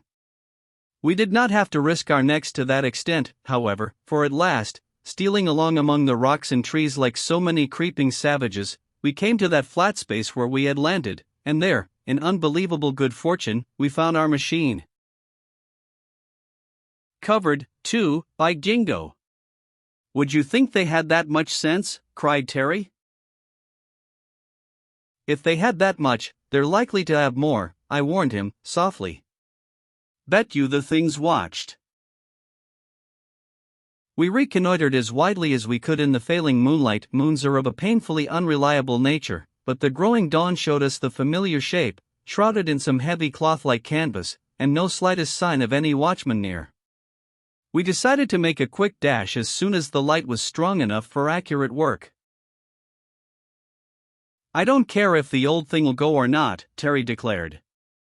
We can run her to the edge, get aboard, and just plain down plop beside our boat there. Look there, see the boat. Sure enough, there was our motor, lying like a gray cocoon on the flat pale sheet of water. Quietly but swiftly we rushed forward and began to tug at the fastenings of that cover. Confound the thing! Terry cried in desperate impatience. They've got it sewed up in a bag. And we've not a knife among us. Then, as we tugged and pulled at that tough cloth, we heard a sound that made Terry lift his head like a warhorse, the sound of an unmistakable giggle, yes, 3 giggles. There they were, Silas, Alima, Elidor, looking just as they had when we first saw them, standing a little way off from us, as interested, as mischievous as 3 schoolboys. Hold on, Terry, hold on. I warned. That's too easy. Look out for a trap. Let us appeal to their kind hearts, Jeff urged. I think they will help us. Perhaps they've got knives. It's no use rushing them, anyhow. I was absolutely holding on to Terry. We know they can outrun and outclimb us. He reluctantly admitted this, and after a brief parley among ourselves, we all advanced slowly toward them, holding out our hands in token of friendliness. They stood their ground till we had come fairly near, and then indicated that we should stop. To make sure, we advanced a step or two when they promptly and swiftly withdrew. So we stopped at the distance specified. Then we used their language, as far as we were able, to explain our plight, telling how we were imprisoned, how we had escaped, a good deal of pantomime here in vivid interest on their part, how we had traveled by night and hidden by day, living on nuts, and here Terry pretended great hunger. I know he could not have been hungry. We had found plenty to eat and had not been sparing in helping ourselves. But they seemed somewhat impressed, and after a murmured consultation they produced from their pockets certain little packages, and with the utmost ease and accuracy tossed them into our hands. Jeff was most appreciative of this, and Terry made extravagant gestures of admiration, which seemed to set them off, boy fashion, to show their skill. While we ate the excellent biscuits they had thrown us, and while Elidor kept a watchful eye on our movements, Silas ran off to some distance, and set up a sort of duck-on-a-rock arrangement, a big yellow nut on top of 3 balanced sticks, Alima, meanwhile, gathering stones. They urged us to throw at it, and we did, but the thing was a long way off, and it was only after a number of failures, at which those elvish damsels laughed delightedly, that Jeff succeeded in bringing the whole structure to the ground. It took me still longer, and Terry, to his intense annoyance, came third. Then Silas set up the little tripod again, and looked back at us, knocking it down, pointing at it, and shaking her short curls severely. No, she said. Bad wrong. We were quite able to follow her. Then she set it up once more, put the fat nut on top, and returned to the others, and there those aggravating girls sat and took turns throwing little stones at that thing, while one stayed by as a setter-up, and they just popped that nut off, 2 times out of 3, without upsetting the sticks. Pleased as punch they were, too, and we pretended to be, but weren't. We got very friendly over this game, but I told Terry we'd be sorry if we didn't get off while we could, and then we begged for knives. It was easy to show what we wanted to do, and they each proudly produced a sort of strong clasp knife from their pockets. Yes, we said eagerly, that's it. Please, we had learned quite a bit of their language, you see. And we just begged for those knives, but they would not give them to us. If we came a step too near, they backed off, standing light and eager for flight. "It's no sort of use," I said. "Come on, let's get a sharp stone or something, we must get this thing off." So we hunted about and found what edged fragments we could, and hacked away, but it was like trying to cut sailcloth with a clamshell. Terry hacked and dug, but said to us under his breath, "Boys, we're in pretty good condition, let's make a life and death dash and get hold of those girls, we've got to." They had drawn rather nearer to watch our efforts, and we did take them rather by surprise. Also, as Terry said, our recent training had strengthened us in wind and limb, and for a few desperate moments those girls were scared and we almost triumphant. But just as we stretched out our hands, the distance between us widened. They had got their pace apparently, and then, though we ran at our utmost speed, and much farther than I thought wise, they kept just out of reach all the time. We stopped breathless, at last, at my repeated admonitions. "This is stark foolishness," I urged. "They are doing it on purpose, come back or you'll be sorry." We went back, much slower than we came, and in truth we were sorry. As we reached our swaddled machine, and sought again to tear loose its covering, there rose up from all around the sturdy forms, the quiet determined faces we knew so well. "Oh Lord," groaned Terry. "The colonels! It's all up, they're 40-1. It was no use to fight. These women evidently relied on numbers, not so much as a drilled force but as a multitude actuated by a common impulse. They showed no sign of fear, and since we had no weapons whatever and there were at least 100 of them, standing 10 deep about us, we gave in as gracefully as we might. Of course we looked for punishment, a closer imprisonment, solitary confinement maybe, but nothing of the kind happened. They treated us as truants only, and as if they quite understood our truancy. Back we went, not under an anesthetic this time but skimming along in electric motors enough like ours to be quite recognizable, each of us in a separate vehicle with one able-bodied lady on either side and 3 facing him. They were all pleasant enough, and talked to us as much as was possible with our limited powers. And though Terry was keenly mortified, and at first we all rather dreaded harsh treatment, I for one soon began to feel a sort of pleasant confidence and to enjoy the trip. Here were my 5 familiar companions, all good-natured as could be, seeming to have no worse feeling than a mild triumph as of winning some simple game, and even that they politely suppressed. This was a good opportunity to see the country, too, and the more I saw of it, the better I liked it. We went too swiftly for close observation, but I could appreciate perfect roads, as dustless as a swept floor, the shade of endless lines of trees, the ribbon of flowers that unrolled beneath them, and the rich comfortable country that stretched off and away, full of varied charm. We rolled through many villages and towns, and I soon saw that the park-like beauty of our first seen city was no exception. Our swift high-sweeping view from the plain had been most attractive, but lacked detail, and in that first day of struggle and capture, we noticed little. But now we were swept along at an easy rate of some 30 miles an hour and covered quite a good deal of ground. We stopped for lunch in quite a sizable town, and here, rolling slowly through the streets, we saw more of the population. They had come out to look at us everywhere we had passed, but here were more, and when we went in to eat, in a big garden place with little shaded tables among the trees and flowers, many eyes were upon us. And everywhere, open country, village, or city, only women. Old women and young women, and a great majority who seemed neither young nor old, but just women, young girls, also, though these, and the children, seeming to be in groups by themselves generally, were less in evidence. We caught many glimpses of girls and children in what seemed to be schools or in playgrounds, and so far as we could judge there were no boys. We all looked, carefully. Everyone gazed at us politely, kindly, and with eager interest. No one was impertinent. We could catch quite a bit of the talk now, and all they said seemed pleasant enough. Well, before nightfall we were all safely back in our big room. The damage we had done was quite ignored, the beds as smooth and comfortable as before, new clothing and towels supplied. The only thing those women did was to illuminate the gardens at night, and to set an extra watch. But they called us to account next day. Our 3 tutors, who had not joined in the recapturing expedition, had been quite busy in preparing for us, and now made explanation.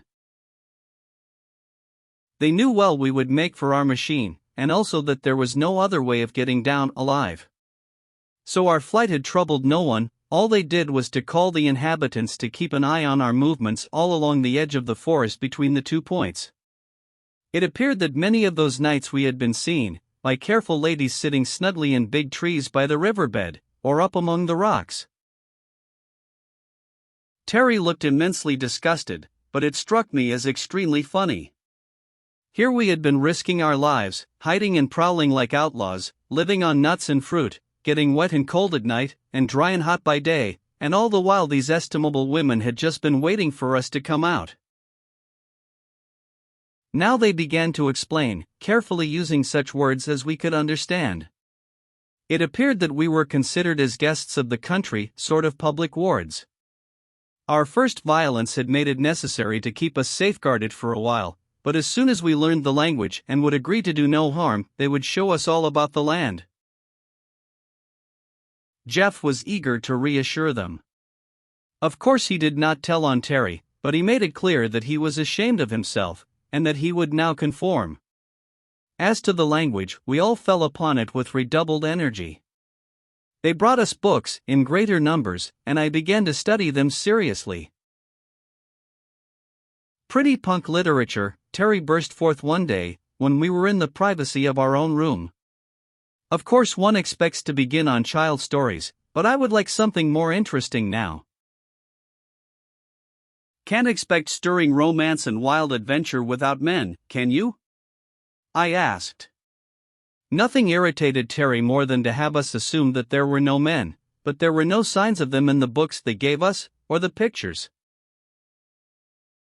Shut up, he growled.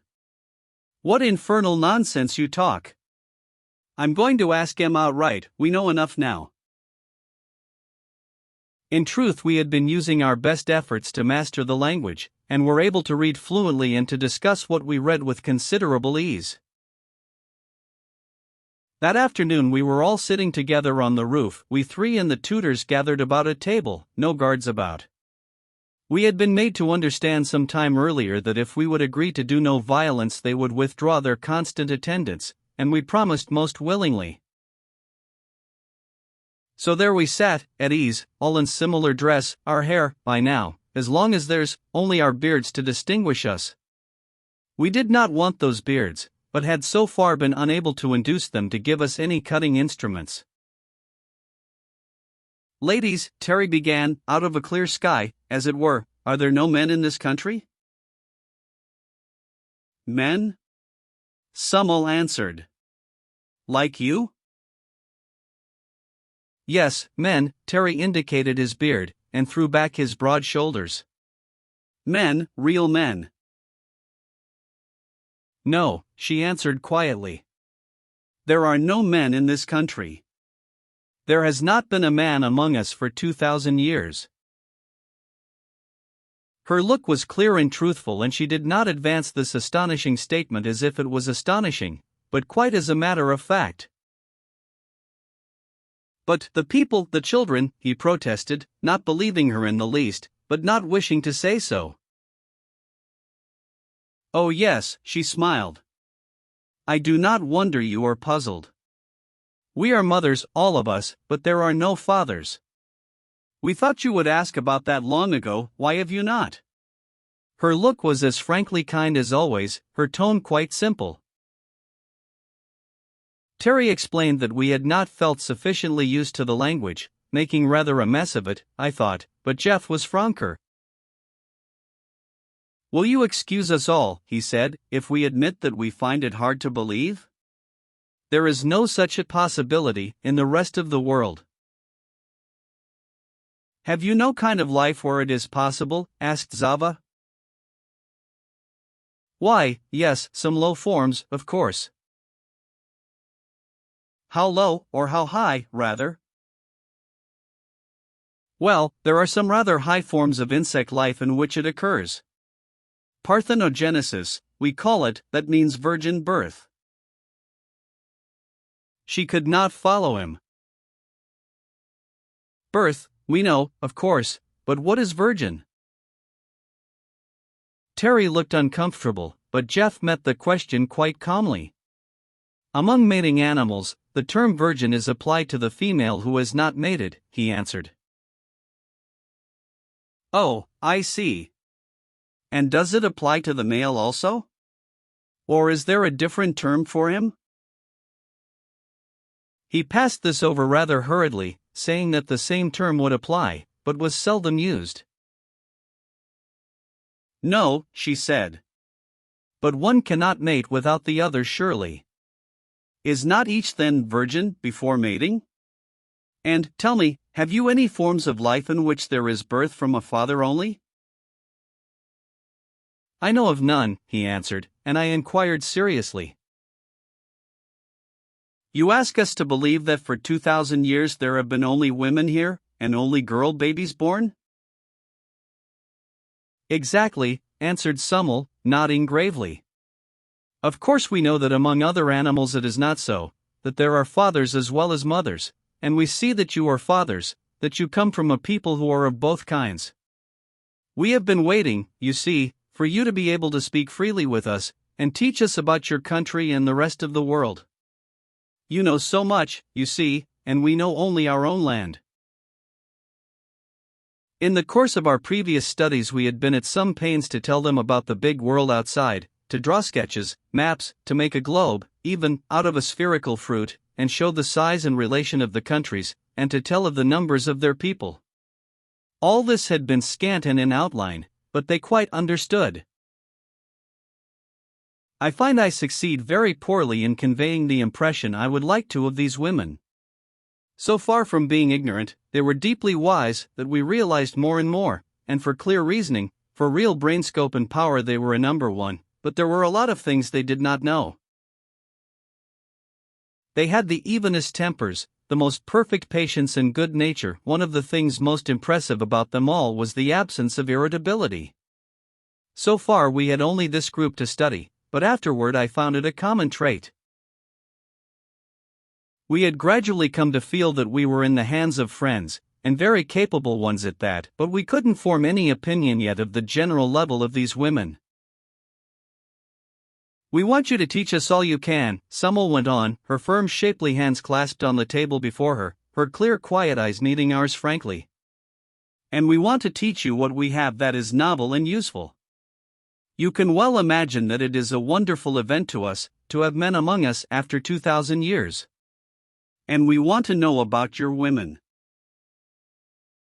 What she said about our importance gave instant pleasure to Terry. I could see by the way he lifted his head that it pleased him. But when she spoke of our women, some way I had a queer little indescribable feeling, not like any feeling I ever had before when women were mentioned. Will you tell us how it came about? Jeff pursued. You said for 2,000 years, did you have men here before that? Yes, answered Zava. They were all quiet for a little. You should have our full history to read, do not be alarmed, it has been made clear in short. It took us a long time to learn how to write history. Oh, how I should love to read yours. She turned with flashing eager eyes, looking from one to the other of us. It would be so wonderful, would it not? To compare the history of 2,000 years, to see what the differences are between us, who are only mothers, and you, who are mothers and fathers, too. Of course we see, with our birds, that the father is as useful as the mother, almost. But among insects we find him of less importance, sometimes very little. Is it not so with you? Oh, yes, birds and bugs, Terry said, but not among animals. Have you no animals? We have cats, she said. The father is not very useful. Have you no cattle, sheep, horses? I drew some rough outlines of these beasts and showed them to her. We had, in the very old days, these, said Summel, and sketched with swift sure touches a sort of sheep or llama, and these, dogs, of 2 or 3 kinds, that pointing to my absurd but recognizable horse. What became of them? Asked Jeff. We do not want them anymore.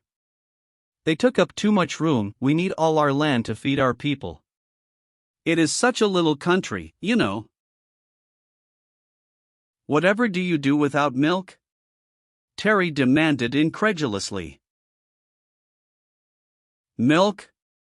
We have milk in abundance, our own. But, I mean for cooking, for grown people, Terry blundered, while they looked amazed and a shade displeased. Jeff came to the rescue. We keep cattle for their milk, as well as for their meat, he explained. Cow's milk is a staple article of diet. There is a great milk industry to collect and distribute it. Still they looked puzzled. I pointed to my outline of a cow. The farmer milks the cow, I said, and sketched a milk pail, the stool, and in pantomime showed the man milking. Then it is carried to the city and distributed by milkmen. Everybody has it at the door in the morning. Has the cow no child? Asked Summel earnestly. Oh, yes, of course, a calf, that is. Is there milk for the calf in you, too? It took some time to make clear to those 3 sweet-faced women the process which robs the cow of her calf, and the calf of its true food, and the talk led us into a further discussion of the meat business. They heard it out, looking very white, and presently begged to be excused. Chapter 5. A Unique History. It is no use for me to try to piece out this account with adventures. If the people who read it are not interested in these amazing women and their history, they will not be interested at all. As for us, 3 young men to a whole landful of women, what could we do? We did get away, as described, and were peacefully brought back again without, as Terry complained, even the satisfaction of hitting anybody. There were no adventures because there was nothing to fight. There were no wild beasts in the country and very few tame ones. Of these I might as well stop to describe the one common pet of the country. Cats, of course. But such cats! What do you suppose these Lady Burbanks had done with their cats? By the most prolonged and careful selection and exclusion they had developed a race of cats that did not sing. That's a fact. The most those poor dumb brutes could do was to make a kind of squeak when they were hungry or wanted the door open, and, of course, to purr, and make the various mother noises to their kittens. Moreover, they had ceased to kill birds. They were rigorously bred to destroy mice and moles and all such enemies of the food supply, but the birds were numerous and safe. While we were discussing birds, Terry asked them if they used feathers for their hats, and they seemed amused at the idea. He made a few sketches of our women's hats, with plumes and quills and those various tickling things that stick out so far, and they were eagerly interested, as at everything about our women. As for them, they said they only wore hats for shade when working in the sun, and those were big light straw hats, something like those used in China and Japan. In cold weather they wore caps or hoods. But for decorative purposes, don't you think they would be becoming? Pursued Terry, making as pretty a picture as he could of a lady with a plumed hat. They by no means agreed to that, asking quite simply if the men wore the same kind. We hastened to assure her that they did not drew for them our kind of headgear. And do no men wear feathers in their hats? Only Indians, Jeff explained. Savages, you know. And he sketched a war bonnet to show them. And soldiers, I added, drawing a military hat with plumes. They never expressed horror or disapproval, nor indeed much surprise, just a keen interest. And the notes they made, miles of them. But to return to our pussycats.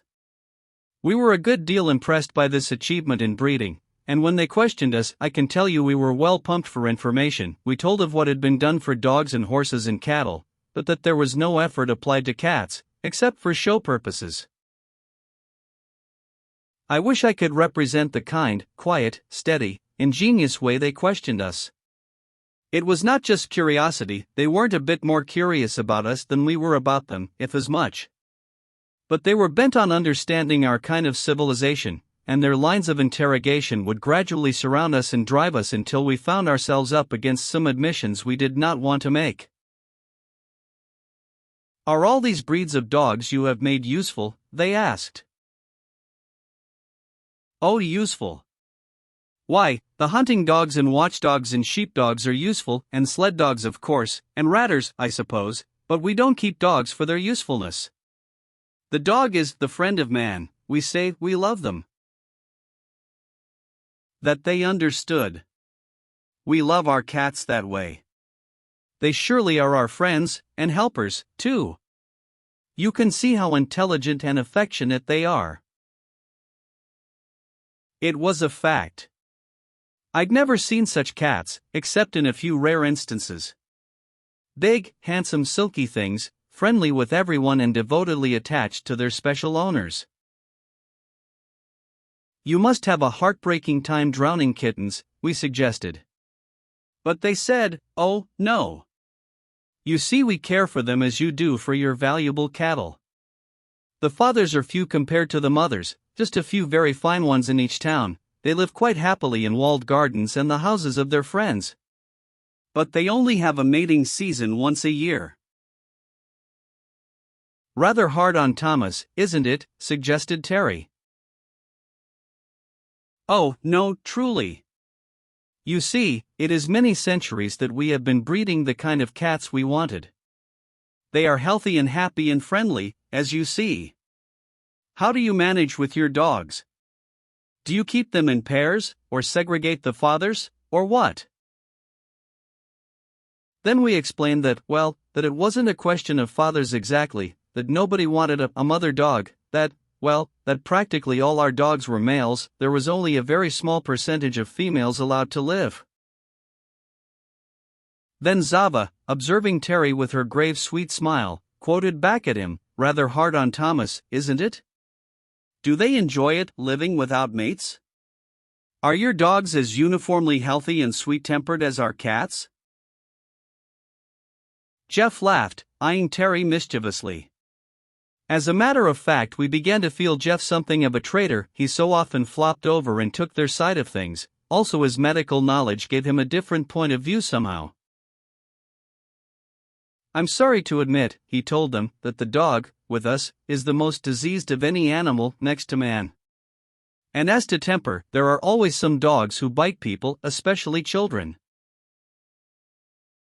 That was pure malice. You see, children were the raison d'etre in this country. All our interlocutors sat up straight at once. They were still gentle, still restrained, but there was a note of deep amazement in their voices. "Do we understand that you keep an unmated male animal, that bites children? About how many are there of them, please?"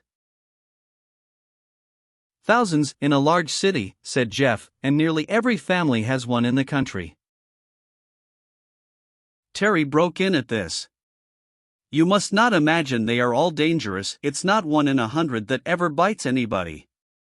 Why, they are the best friends of the children, a boy doesn't have half a chance that hasn't a dog to play with." "And the girls?" asked Summel. "Oh, girls, why they like them too," he said, but his voice flattened a little. "They always notice little things like that," we found later. Little by little they wrung from us the fact that the friend of man, in the city, was a prisoner, was taken out for his meager exercise on a leash, was liable not only to many diseases but to the one-destroying horror of rabies, and, in many cases, for the safety of the citizens, had to go muzzled. Jeff maliciously added vivid instances he had known or read of injury and death from mad dogs. They did not scold or fuss about it. Calm as judges, those women were. But they made notes. Modine read them to us. "Please tell me if I have the facts correct," she said. "In your country, and in others too?"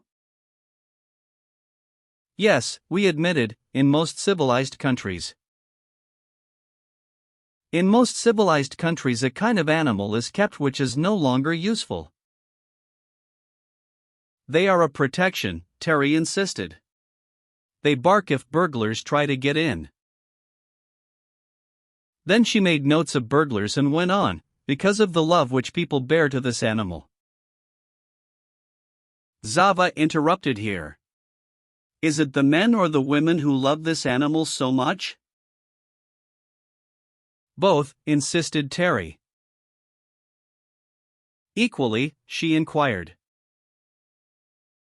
And Jeff said, "Nonsense, Terry, you know men like dogs better than women do, as a whole.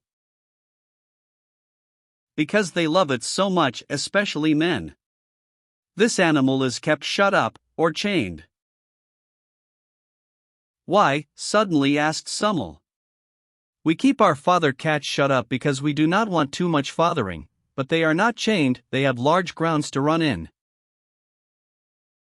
"A valuable dog would be stolen if he was let loose," I said. "We put collars on them, with the owner's name, in case they do stray. Besides, they get into fights. A valuable dog might easily be killed by a bigger one." "I see," she said. "They fight when they meet, is that common?" We admitted that it was. "They are kept shut up, or chained." She paused again, and asked, "Is not a dog fond of running? Are they not built for speed?" That we admitted, too, and Jeff, still malicious, enlightened them further.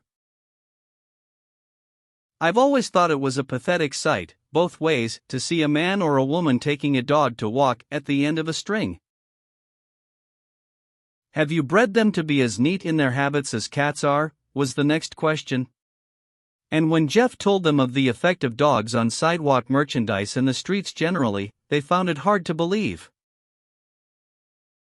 You see, their country was as neat as a Dutch kitchen, and as to sanitation, but I might as well start in now with as much as I can remember of the history of this amazing country before further description. And I'll summarize here a bit as to our opportunities for learning it. I will not try to repeat the careful, detailed account I lost. I'll just say that we were kept in that fortress a good 6 months all told, and after that, 3 in a pleasant enough city where, to Terry's infinite disgust, there were only colonels and little children, no young women whatever. Then we were under surveillance for 3 more, always with a tutor or a guard or both. But those months were pleasant because we were really getting acquainted with the girls. That was a chapter, or will be. I will try to do justice to it.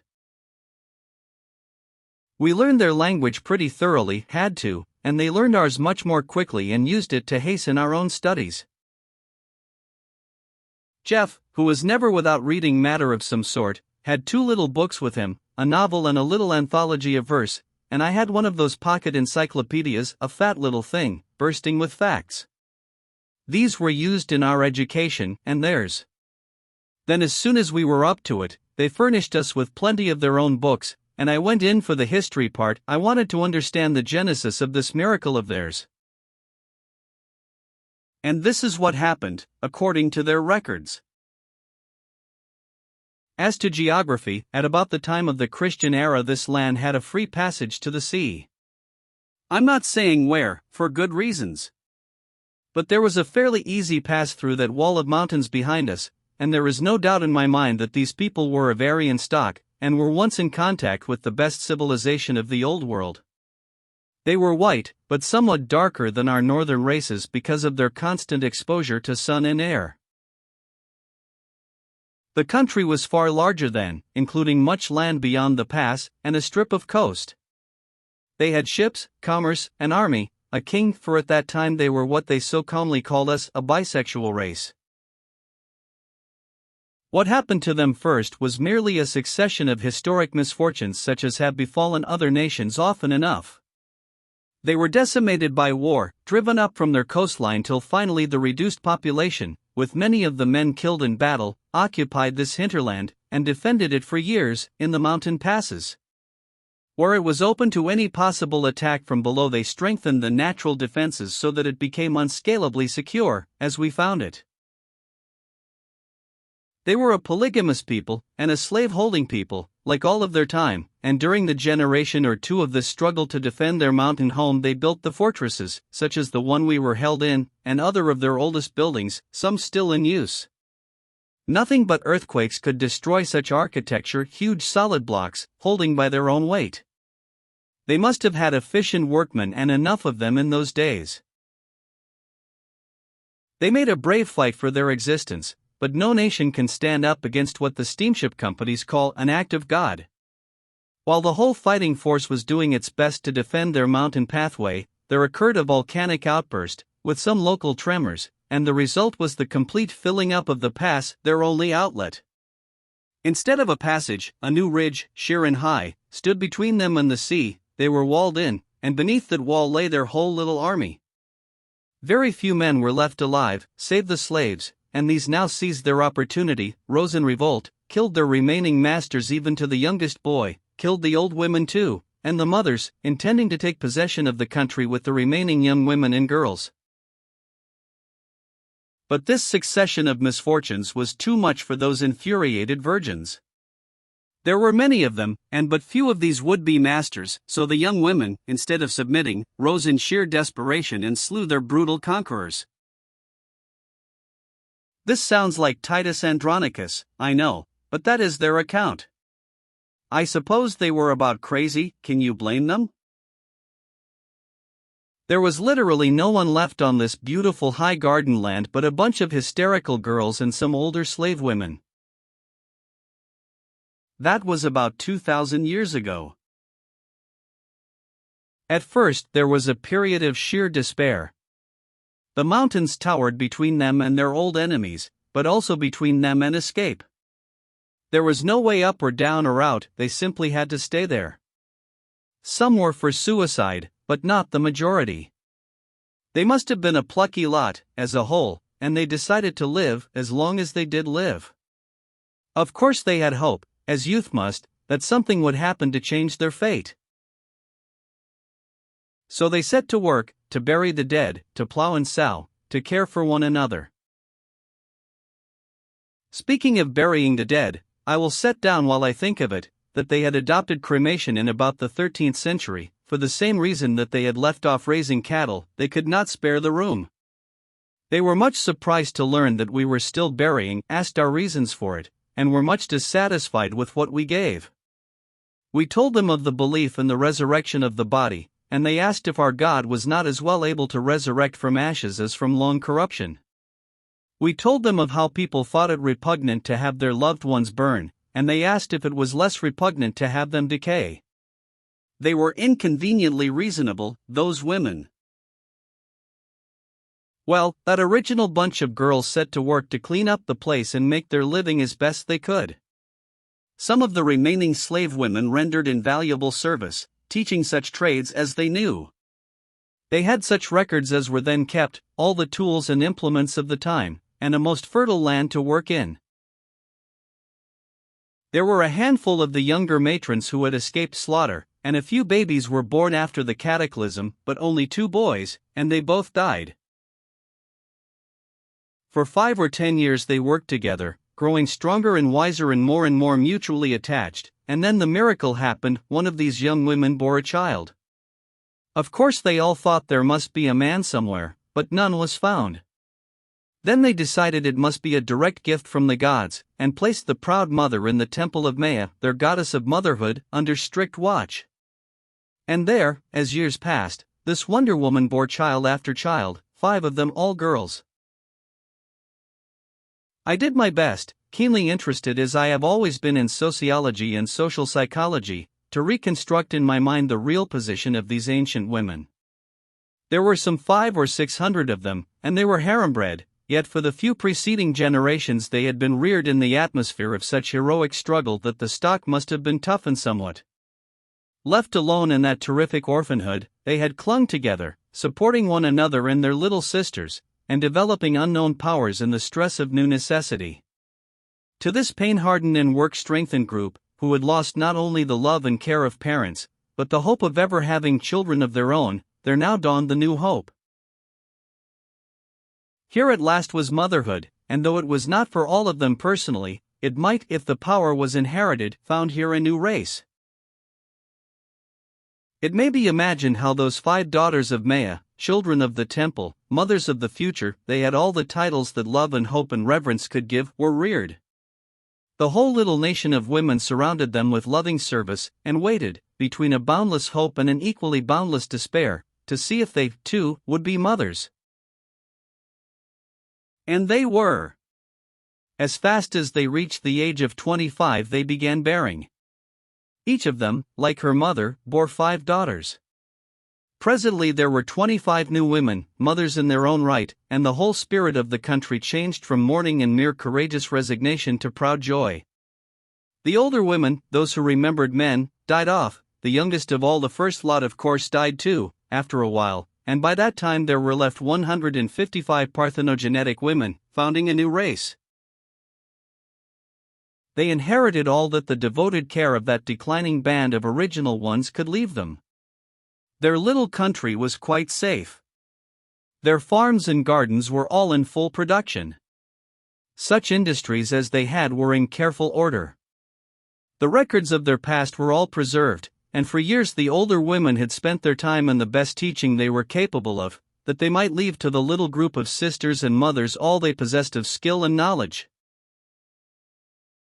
There you have the start of Herland. One family, all descended from one mother. She lived to 100 years old, lived to see her 125 great-granddaughters born, lived as queen priestess mother of them all, and died with a nobler pride and a fuller joy than perhaps any human soul has ever known. She alone had founded a new race.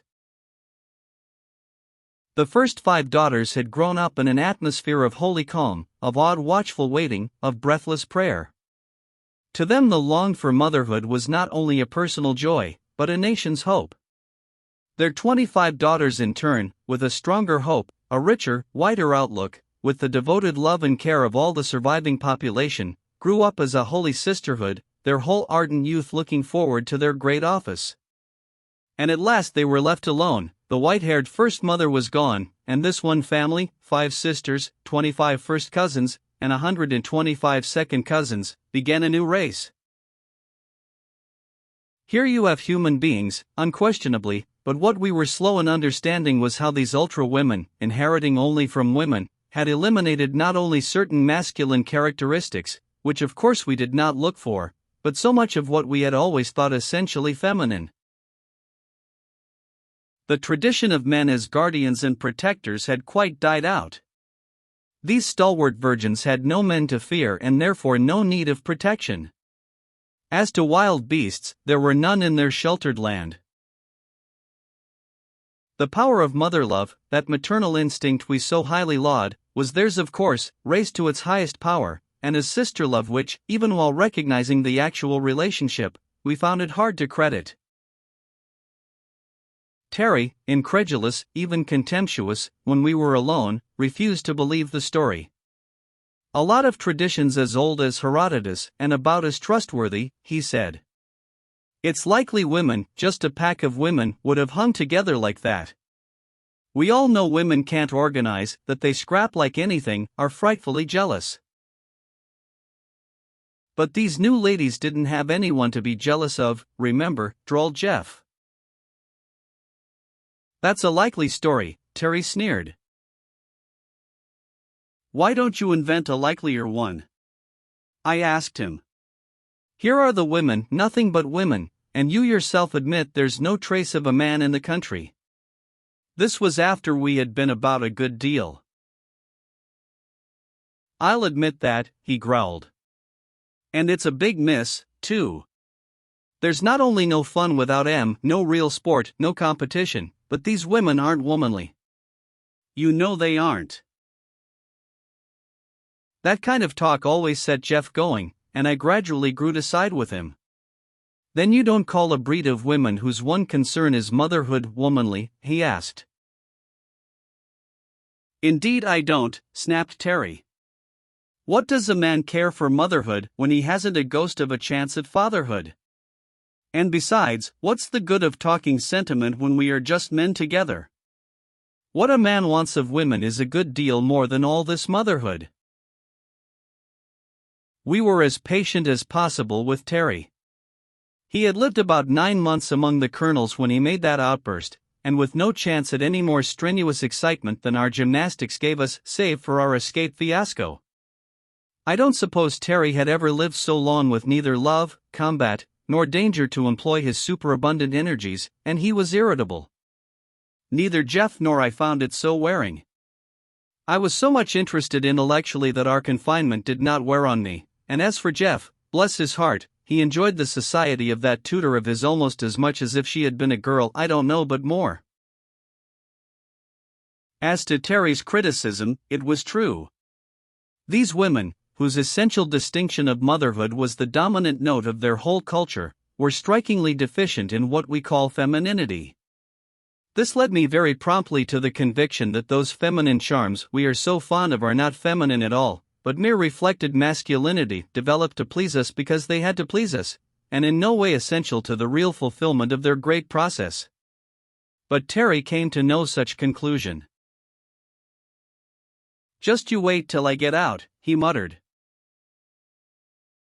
Then we both cautioned him. "Look here, Terry, my boy. You be careful. They've been mighty good to us, but do you remember the anesthesia? If you do any mischief in this virgin land, beware of the vengeance of the maiden aunts. Come, be a man. It won't be forever." To return to the history. They began at once to plan and build for their children, all the strength and intelligence of the whole of them devoted to that one thing.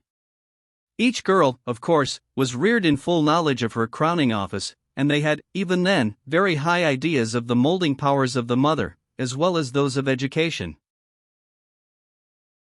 Such high ideals as they had: beauty, health, strength, intellect, goodness, for those they prayed and worked. They had no enemies, they themselves were all sisters and friends. The land was fair before them, and a great future began to form itself in their minds. The religion they had to begin with was much like that of old Greece, a number of gods and goddesses, but they lost all interest in deities of war and plunder, and gradually centered on their mother goddess altogether. Then, as they grew more intelligent, this had turned into a sort of maternal pantheism. Here was Mother Earth, bearing fruit. All that they ate was fruit of motherhood, from seed or egg or their product. By motherhood they were born, and by motherhood they lived. Life was, to them, just the long cycle of motherhood. But very early they recognized the need of improvement as well as of mere repetition, and devoted their combined intelligence to that problem: how to make the best kind of people. First, this was merely the hope of bearing better ones, and then they recognized that however the children differed at birth, the real growth lay later, through education. Then things began to hum.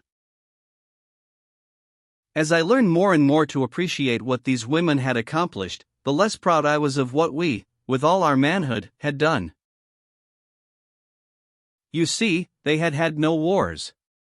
They had had no kings, and no priests, and no aristocracies. They were sisters, and as they grew together, not by competition, but by united action. We tried to put in a good word for competition, and they were keenly interested. Indeed, we soon found from their earnest questions of us that they were prepared to believe our world must be better than theirs. They were not sure, they wanted to know, but there was no such arrogance about them as might have been expected. We rather spread ourselves, telling of the advantages of competition, how it developed fine qualities, that without it there would be no stimulus to industry. Terry was very strong on that point. No stimulus to industry, they repeated, with that puzzled look we had learned to know so well. Stimulus? To industry? But don't you like to work? No man would work unless he had to, Terry declared. Oh, no man. You mean that is one of your sex distinctions? No, indeed, he said hastily. No one, I mean, man or woman, would work without incentive. Competition is the motor power, you see. It is not with us, they explained gently, so it is hard for us to understand. Do you mean, for instance, that with you no mother would work for her children without the stimulus of competition? No, he admitted that he did not mean that. Mothers, he supposed, would of course work for their children in the home, but the world's work was different, that had to be done by men, and required the competitive element. All our teachers were eagerly interested. We want so much to know, you have the whole world to tell us of, and we have only our little land. And there are two of you, the two sexes, to love and help one another. It must be a rich and wonderful world.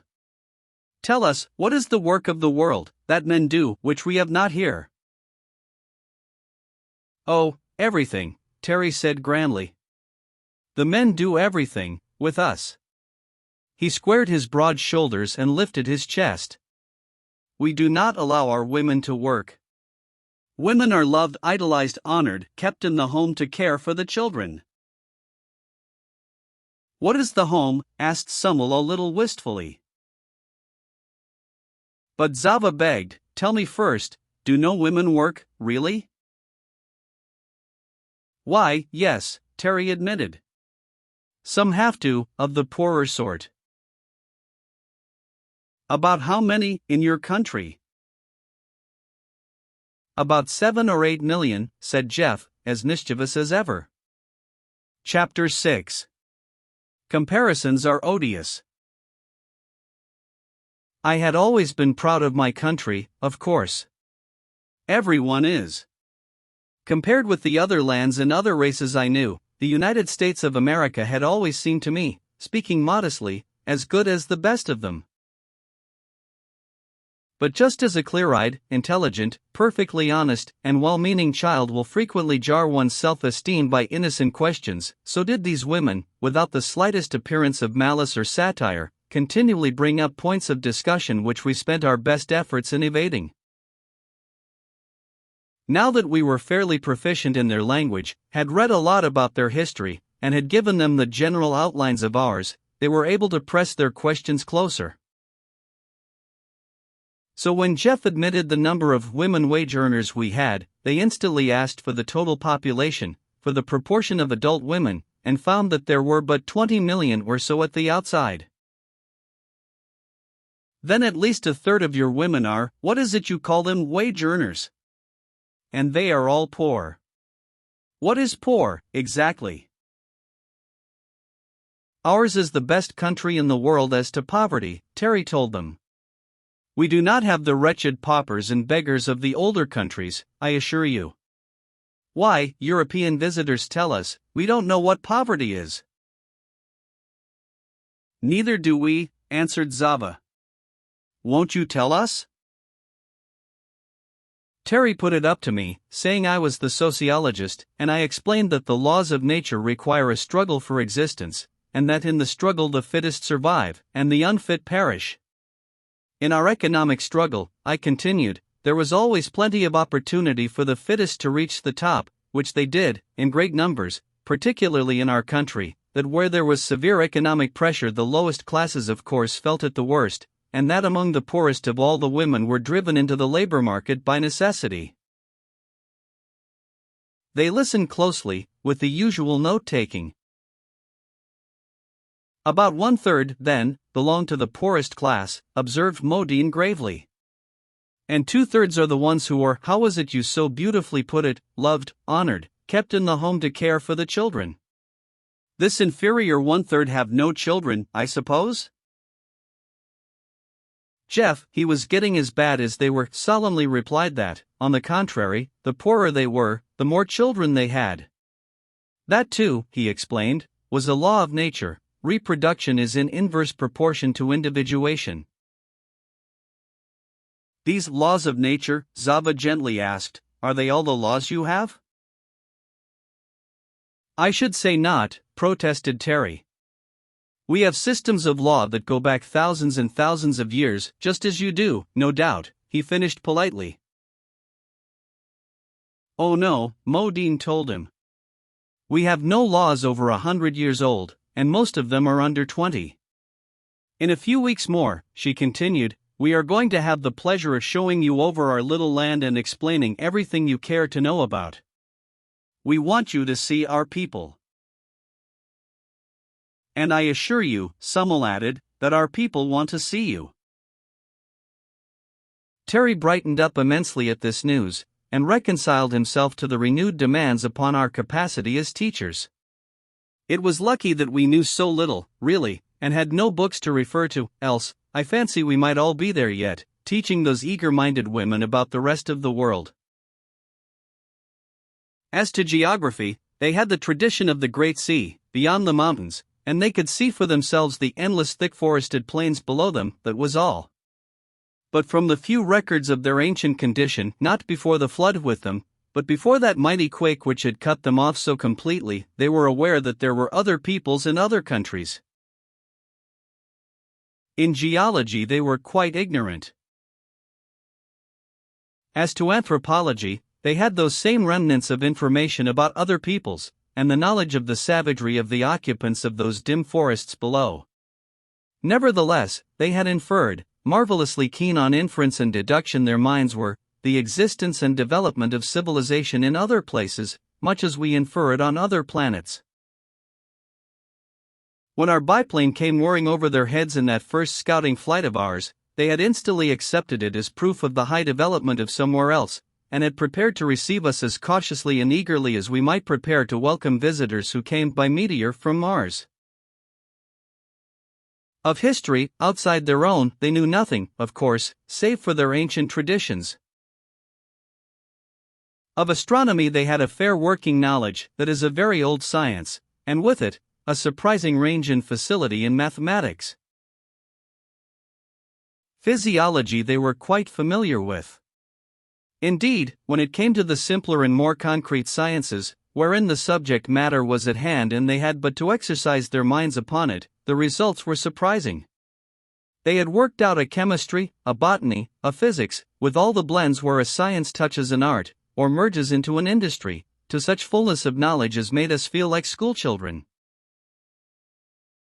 Also we found this out, as soon as we were free of the country, and by further study and question, that what one knew, all knew, to a very considerable extent.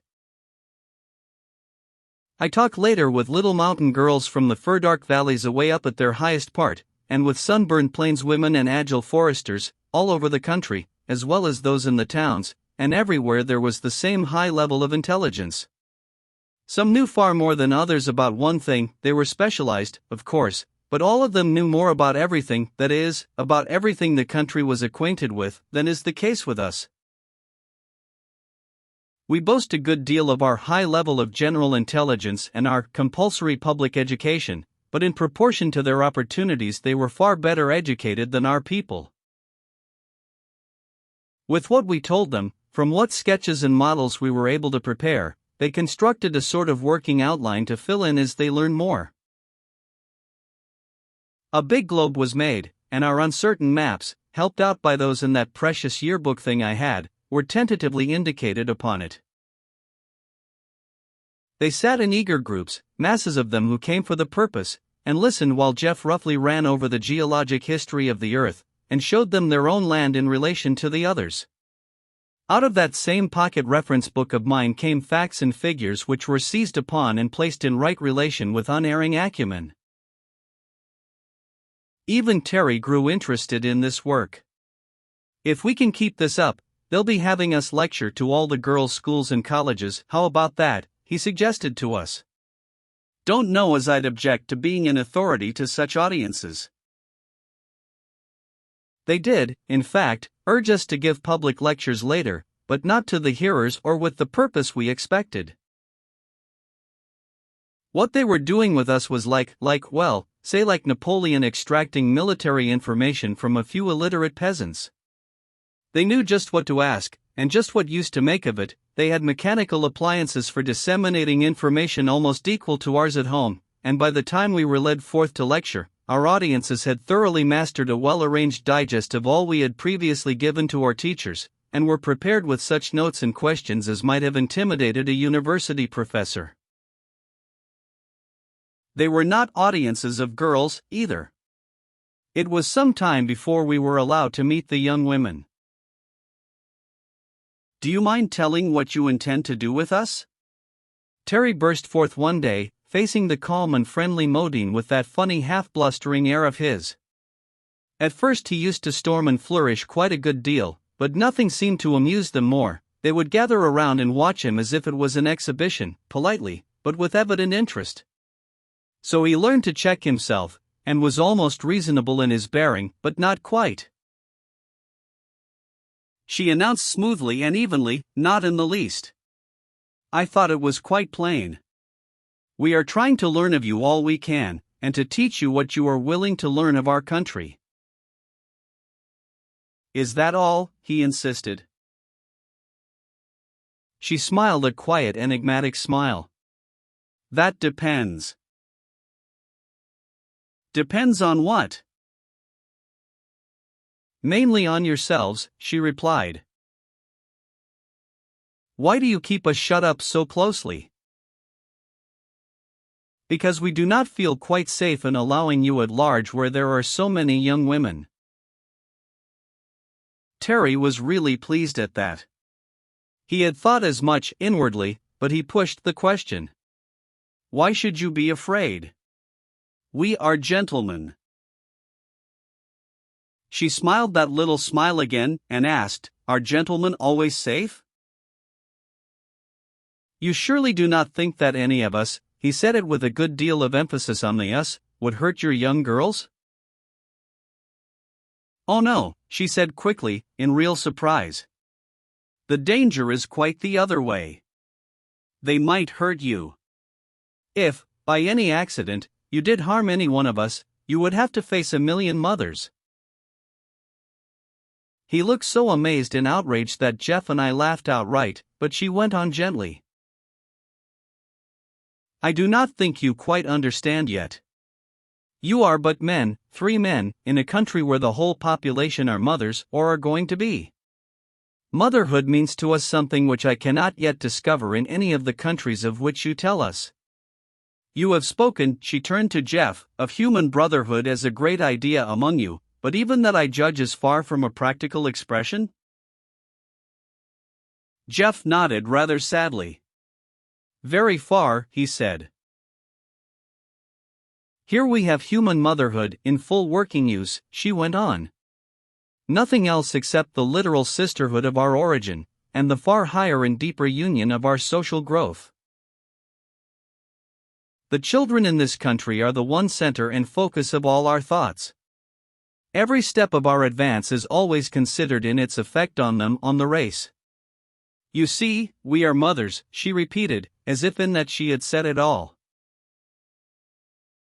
"I don't see how that fact, which is shared by all women, constitutes any risk to us," Terry persisted. "You mean they would defend their children from attack?" "Of course. Any mothers would. But we are not savages, my dear lady. We are not going to hurt any mother's child." They looked at one another and shook their heads a little, but Zava turned to Jeff and urged him to make us see, said he seemed to understand more fully than we did. And he tried. "I can see it now, or at least much more of it, but it has taken me a long time, and a good deal of honest intellectual effort. What they call motherhood was like this. They began with a really high degree of social development, something like that of ancient Egypt or Greece. Then they suffered the loss of everything masculine, and supposed at first that all human power and safety had gone too. Then they developed this virgin birth capacity. Then, since the prosperity of their children depended on it, the fullest and subtlest coordination began to be practiced. I remember how long Terry balked at the evident unanimity of these women, the most conspicuous feature of their whole culture. It's impossible, he would insist. Women cannot cooperate, it's against nature. When we urged the obvious facts, he would say, "Fiddlesticks, or hang your facts, I tell you it can't be done." And we never succeeded in shutting him up till Jeff dragged in the Hymenoptera. "Go to the ant, thou sluggard, and learn something," he said triumphantly. "Don't they cooperate pretty well? You can't beat it. This place is just like an enormous anthill. You know, an anthill is nothing but a nursery. And how about bees? Don't they manage to cooperate and love one another? As the birds do love the spring, or the bees their careful king. As that precious constable had it. Just show me a combination of male creatures, bird, bug, or beast, that works as well, will you? Or one of our masculine countries where the people work together as well as they do here. I tell you, women are the natural cooperators, not men." Terry had to learn a good many things he did not want to. To go back to my little analysis of what happened. They developed all this close inter-service in the interests of their children. To do the best work they had to specialize, of course. The children needed spinners and weavers, farmers and gardeners, carpenters and masons, as well as mothers. Then came the filling up of the place. When a population multiplies by 5 every 30 years, it soon reaches the limits of a country, especially a small one like this. They very soon eliminated all the grazing cattle. Sheep were the last to go, I believe. Also, they worked out a system of intensive agriculture surpassing anything I ever heard of, with the very forests all reset with fruit or nut-bearing trees. Do what they would, however, there soon came a time when they were confronted with the problem of the pressure of population in an acute form. There was really crowding, and with it, unavoidably, a decline in standards. And how did those women meet it? Not by a struggle for existence, which would result in an everlasting writhing mass of underbred people trying to get ahead of one another, some few on top, temporarily, many constantly crushed out underneath, a hopeless substratum of paupers and degenerates, and no serenity or peace for anyone, no possibility for really noble qualities among the people at large. Neither did they start off on predatory excursions to get more land from somebody else, or to get more food from somebody else, to maintain their struggling mass. Not at all. They sat down and counseled together and thought it out. Very clear, strong thinkers they were. They said, with our best endeavors this country will support about so many people, with the standard of peace, comfort, health, beauty, and progress we demand. Very well. That is all the people we will make. There you have it. You see, they were mothers, not in our sense of helpless involuntary fecundity, forced to fill and overfill the land, every land, and then see their children suffer, sin, and die, fighting horribly with one another, but in the sense of conscious makers of people. Mother love with them was not a brute passion, a mere instinct, a wholly personal feeling, it was a religion.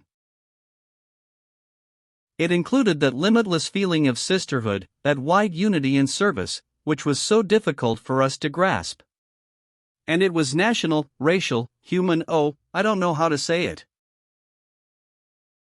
We are used to seeing what we call a mother completely wrapped up in her own pink bundle of fascinating babyhood, and taking but the faintest theoretic interest in anybody else's bundle, to say nothing of the common needs of all the bundles. But these women were working all together at the grandest of tasks, they were making people, and they made them well. There followed a period of negative eugenics, which must have been an appalling sacrifice.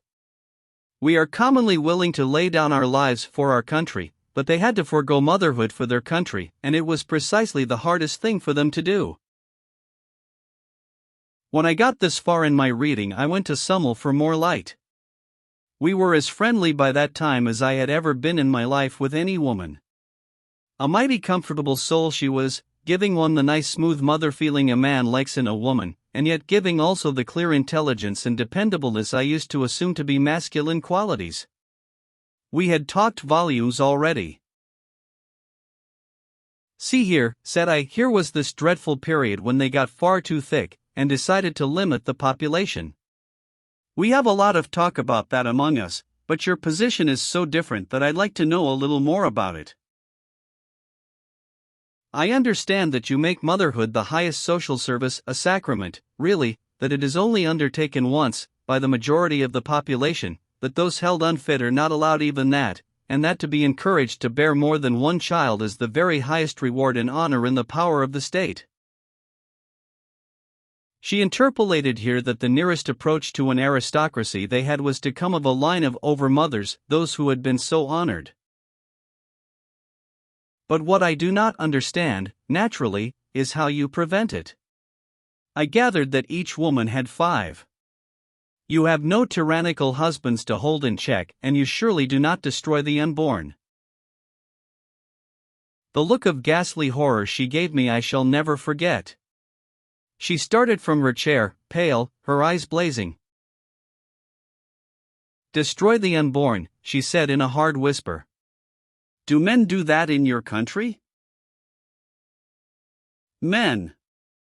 I began to answer, rather hotly, and then saw the gulf before me.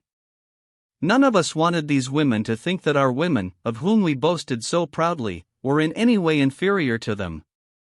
I am ashamed to say that I equivocated.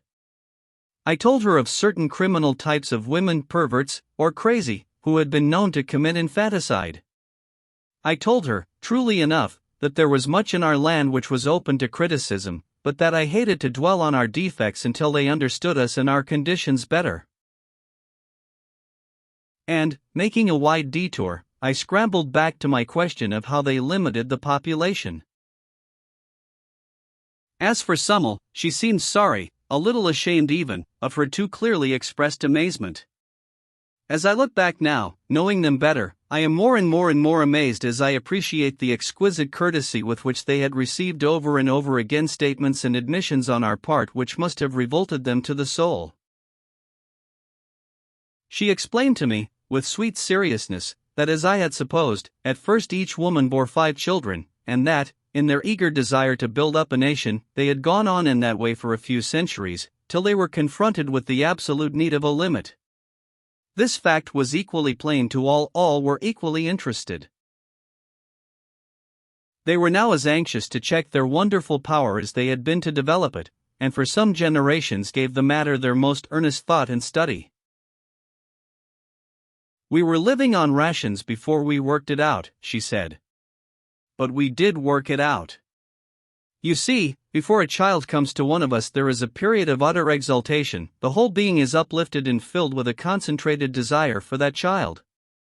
We learn to look forward to that period with the greatest caution.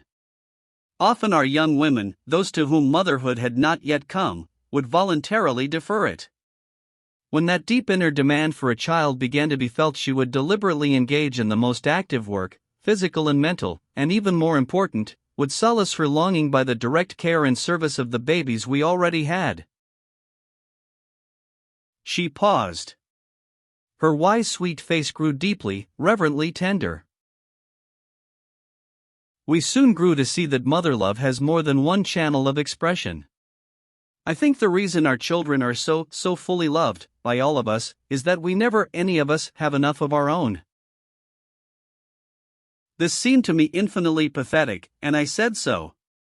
"We have much that is bitter and hard in our life at home," I told her, "but this seems to me piteous beyond words, a whole nation of starving mothers."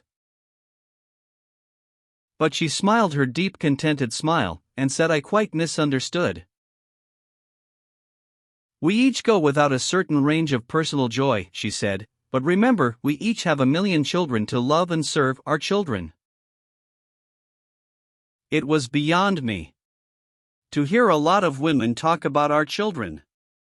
But I suppose that is the way the ants and bees would talk, maybe. That was what they did, anyhow. When a woman chose to be a mother, she allowed the child longing to grow within her till it worked its natural miracle. When she did not so choose, she put the whole thing out of her mind, and fed her heart with the other babies. Let me see with us at children minors, that is, constitute about 3/5 of the population, with them only about 1/3, or less. And precious. No sole heir to an empire's throne, no solitary millionaire baby, no only child of middle-aged parents, could compare as an idol with these Herland children. But before I start on that subject, I must finish up that little analysis I was trying to make. They did effectually and permanently limit the population in numbers, so that the country furnished plenty for the fullest, richest life for all of them, plenty of everything, including room, air, solitude even. And then they set to work to improve that population in quality, since they were restricted in quantity. This they had been at work on, uninterruptedly, for some 1500 years. Do you wonder they were nice people? Physiology, hygiene, sanitation, physical culture, all that line of work had been perfected long since. Sickness was almost wholly unknown among them, so much so that a previously high development in what we call the science of medicine had become practically a lost art. They were a clean-bred, vigorous lot, having the best of care, the most perfect living conditions always. When it came to psychology, there was no one thing which left us so dumbfounded, so really odd, as the everyday working knowledge and practice they had in this line. As we learn more and more of it, we learn to appreciate the exquisite mastery with which we ourselves, strangers of alien race, of unknown opposite sex, had been understood and provided for from the first. With this wide, deep, thorough knowledge, they had met and solved the problems of education in ways some of which I hope to make clear later. Those nation-loved children of theirs compared with the average in our country as the most perfectly cultivated, richly developed roses compare with tumbleweeds. Yet they did not seem cultivated at all, it had all become a natural condition. And this people, steadily developing in mental capacity, in willpower, in social devotion, had been playing with the arts and sciences as far as they knew them for a good many centuries now with inevitable success. Into this quiet lovely land, among these wise, sweet, strong women, we, in our easy assumption of superiority, had suddenly arrived, and now, tamed and trained to a degree they considered safe, we were at last brought out to see the country, to know the people. Chapter 7. Our Growing Modesty. Being at last considered sufficiently tamed and trained to be trusted with scissors, we barbered ourselves as best we could. A close-trimmed beard is certainly more comfortable than a full one. Razors, naturally, they could not supply. With so many old women you'd think there'd be some razors, sneered Terry. Whereat Jeff pointed out that he never before had seen such complete absence of facial hair on women. Looks to me as if the absence of men made them more feminine in that regard, anyhow, he suggested. Well, it's the only one then, Terry reluctantly agreed. A less feminine lot I never saw. A child apiece doesn't seem to be enough to develop what I call motherliness. Terry's idea of motherliness was the usual one, involving a baby in arms, or a little flock about her knees, and the complete absorption of the mother in said baby or flock. A motherliness which dominated society, which influenced every art and industry, which absolutely protected all childhood, and gave to it the most perfect care and training, did not seem motherly to Terry. We had become well used to the clothes. They were quite as comfortable as our own, in some ways more so, and undeniably better looking. As to pockets, they left nothing to be desired. That second garment was fairly quilted with pockets.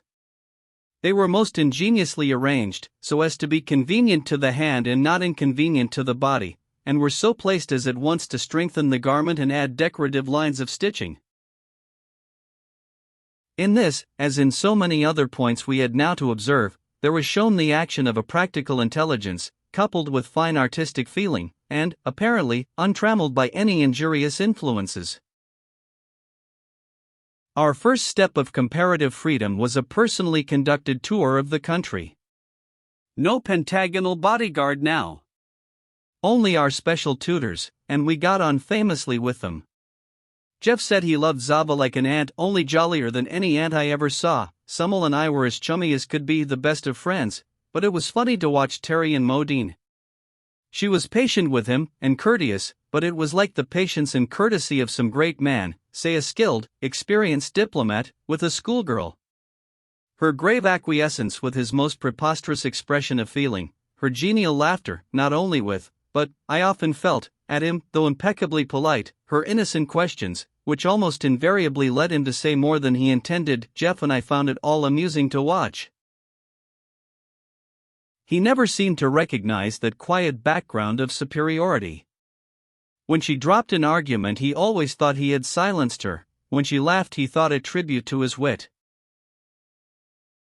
I hated to admit to myself how much Terry had sunk in my esteem. Jeff felt it too, I am sure, but neither of us admitted it to the other. At home we had measured him with other men, and, though we knew his failings, he was by no means an unusual type. We knew his virtues too, and they had always seemed more prominent than the faults. Measured among women, our women at home, I mean, he had always stood high. He was visibly popular. Even where his habits were known, there was no discrimination against him. In some cases his reputation for what was felicitously termed gaiety seemed a special charm. But here, against the calm wisdom and quiet restrained humor of these women, with only that blessed Jeff and my inconspicuous self to compare with, Terry did stand out rather strong. As a man among men, he didn't; as a man among, I shall have to say, females, he didn't. His intense masculinity seemed only fit complement to their intense femininity. But here he was all out of drawing. Modine was a big woman, with a balanced strength that seldom showed. Her eye was as quietly watchful as a fencer's. She maintained a pleasant relation with her charge, but I doubt if many, even in that country, could have done as well. He called her Maud, amongst ourselves, and said she was a good old soul, but a little slow, wherein he was quite wrong. Needless to say, he called Jeff's teacher Java, and sometimes Mocha, or plain coffee, when specially mischievous, chicory, and even postum. But Summel rather escaped this form of humor, save for a rather forced Summel. "Don't you people have but one name?" he asked one day, after we had been introduced to a whole group of them, all with pleasant, few-syllabled strange names, like the ones we knew. "Oh yes," Modine told him. "A good many of us have another, as we get on in life, a descriptive one. That is the name we earn. Sometimes even that is changed, or added to, in an unusually rich life. Such as our present landmother, what you call president or king, I believe. She was called Mara, even as a child, that means thinker. Later there was added Dumera, the wise thinker, and now we all know her as Dumera, great and wise thinker. You shall meet her." "No surnames at all then," pursued Terry, with his somewhat patronizing air. "No family name?" "Why no," she said. "Why should we? We are all descended from a common source, all one family in reality. You see, our comparatively brief and limited history gives us that advantage at least." "But does not each mother want her own child to bear her name?" I asked. "No, why should she? The child has its own. Why for identification, so people will know whose child she is." "We keep the most careful records," said Summel.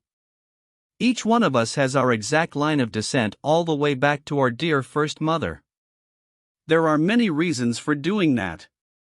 But as to everyone knowing which child belongs to which mother, why should she?" Here, as in so many other instances, we were led to feel the difference between the purely maternal and the paternal attitude of mind. The element of personal pride seemed strangely lacking. "How about your other works?" asked Jeff. Don't you sign your names to them books and statues and so on? Yes, surely, we are all glad and proud to. Not only books and statues, but all kinds of work. You will find little names on the houses, on the furniture, on the dishes sometimes. Because otherwise one is likely to forget, and we want to know to whom to be grateful. You speak as if it were done for the convenience of the consumer, not the pride of the producer, I suggested. It's both, said Summel. We have pride enough in our work. Then why not in your children, urged Jeff. But we have. We're magnificently proud of them, she insisted. Then why not sign M, said Terry triumphantly. Modine turned to him with her slightly quizzical smile. Because the finished product is not a private one.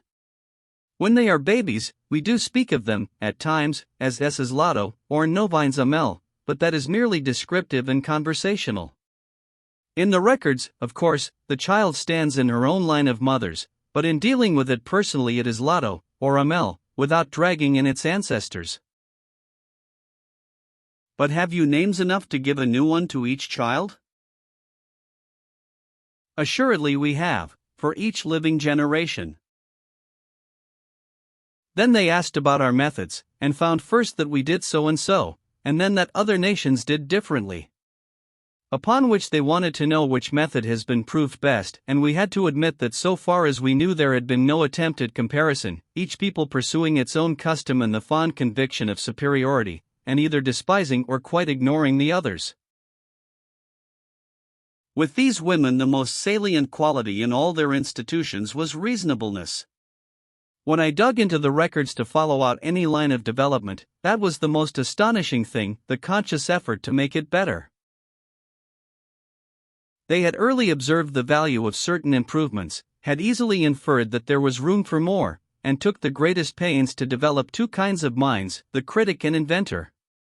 Those who showed an early tendency to observe, to discriminate, to suggest, were given special training for that function, and some of their highest officials spent their time in the most careful study of one or another branch of work, with a view to its further improvement. In each generation there was sure to arrive some new mind to detect faults and show need of alterations, and the whole corps of inventors was at hand to apply their special faculty at the point criticized, and offer suggestions. We had learned by this time not to open a discussion on any of their characteristics without first priming ourselves to answer questions about our own methods, so I kept rather quiet on this matter of conscious improvement. We were not prepared to show our way was better. There was growing in our minds, at least in Jeff's and mine, a keen appreciation of the advantages of this strange country and its management. Terry remained critical. We laid most of it to his nerves. He certainly was irritable.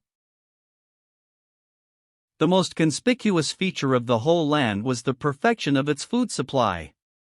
We had begun to notice from that very first walk in the forest, the first partial view from our plane. Now we were taken to see this mighty garden, and shown its methods of culture. The country was about the size of Holland, some 10 or 12,000 square miles. One could lose a good many Hollands along the forest-smothered flanks of those mighty mountains. They had a population of about 3 million, not a large one, but quality is something. 3 million is quite enough to allow for considerable variation, and these people varied more widely than we could at first account for. Terry had insisted that if they were parthenogenetic they'd be as alike as so many ants or aphids. He urged their visible differences as proof that there must be men somewhere. But when we asked them, in our later, more intimate conversations, how they accounted for so much divergence without cross-fertilization, they attributed it partly to the careful education, which followed each slight tendency to differ, and partly to the law of mutation. This they had found in their work with plants, and fully proven in their own case. Physically they were more alike than we, as they lacked all morbid or excessive types. They were tall, strong, healthy, and beautiful as a race, but differed individually in a wide range of feature, coloring, and expression. But surely the most important growth is in mind and in the things we make, urged Summel. Do you find your physical variation accompanied by a proportionate variation in ideas, feelings, and products? Or, among people who look more alike, do you find their internal life and their work as similar? We were rather doubtful on this point, and inclined to hold that there was more chance of improvement in greater physical variation. It certainly should be, Zava admitted. We have always thought it a grave initial misfortune to have lost half our little world. Perhaps that is one reason why we have so striven for conscious improvement. But acquired traits are not transmissible, Terry declared.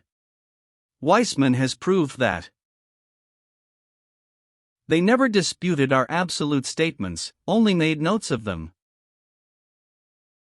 If that is so, then our improvement must be due either to mutation, or solely to education, she gravely pursued. We certainly have improved. It may be that all these higher qualities were latent in the original mother, that careful education is bringing them out, and that our personal differences depend on slight variations in prenatal condition. I think it is more in your accumulated culture, Jeff suggested. And in the amazing psychic growth you have made. We know very little about methods of real soul culture, and you seem to know a great deal. Be that as it might, they certainly presented a higher level of active intelligence, and of behavior, than we had so far really grasped. Having known in our lives several people who showed the same delicate courtesy and were equally pleasant to live with, at least when they wore their company manners, we had assumed that our companions were a carefully chosen few. Later we were more and more impressed that all this gentle breeding was breeding, that they were born to it, reared in it, that it was as natural and universal with them as the gentleness of doves or the alleged wisdom of serpents. As for the intelligence, I confess that this was the most impressive and, to me, most mortifying, of any single feature of Herland. We soon ceased to comment on this or other matters which to them were such obvious commonplaces as to call forth embarrassing questions about our own conditions. This was nowhere better shown than in that matter of food supply, which I will now attempt to describe.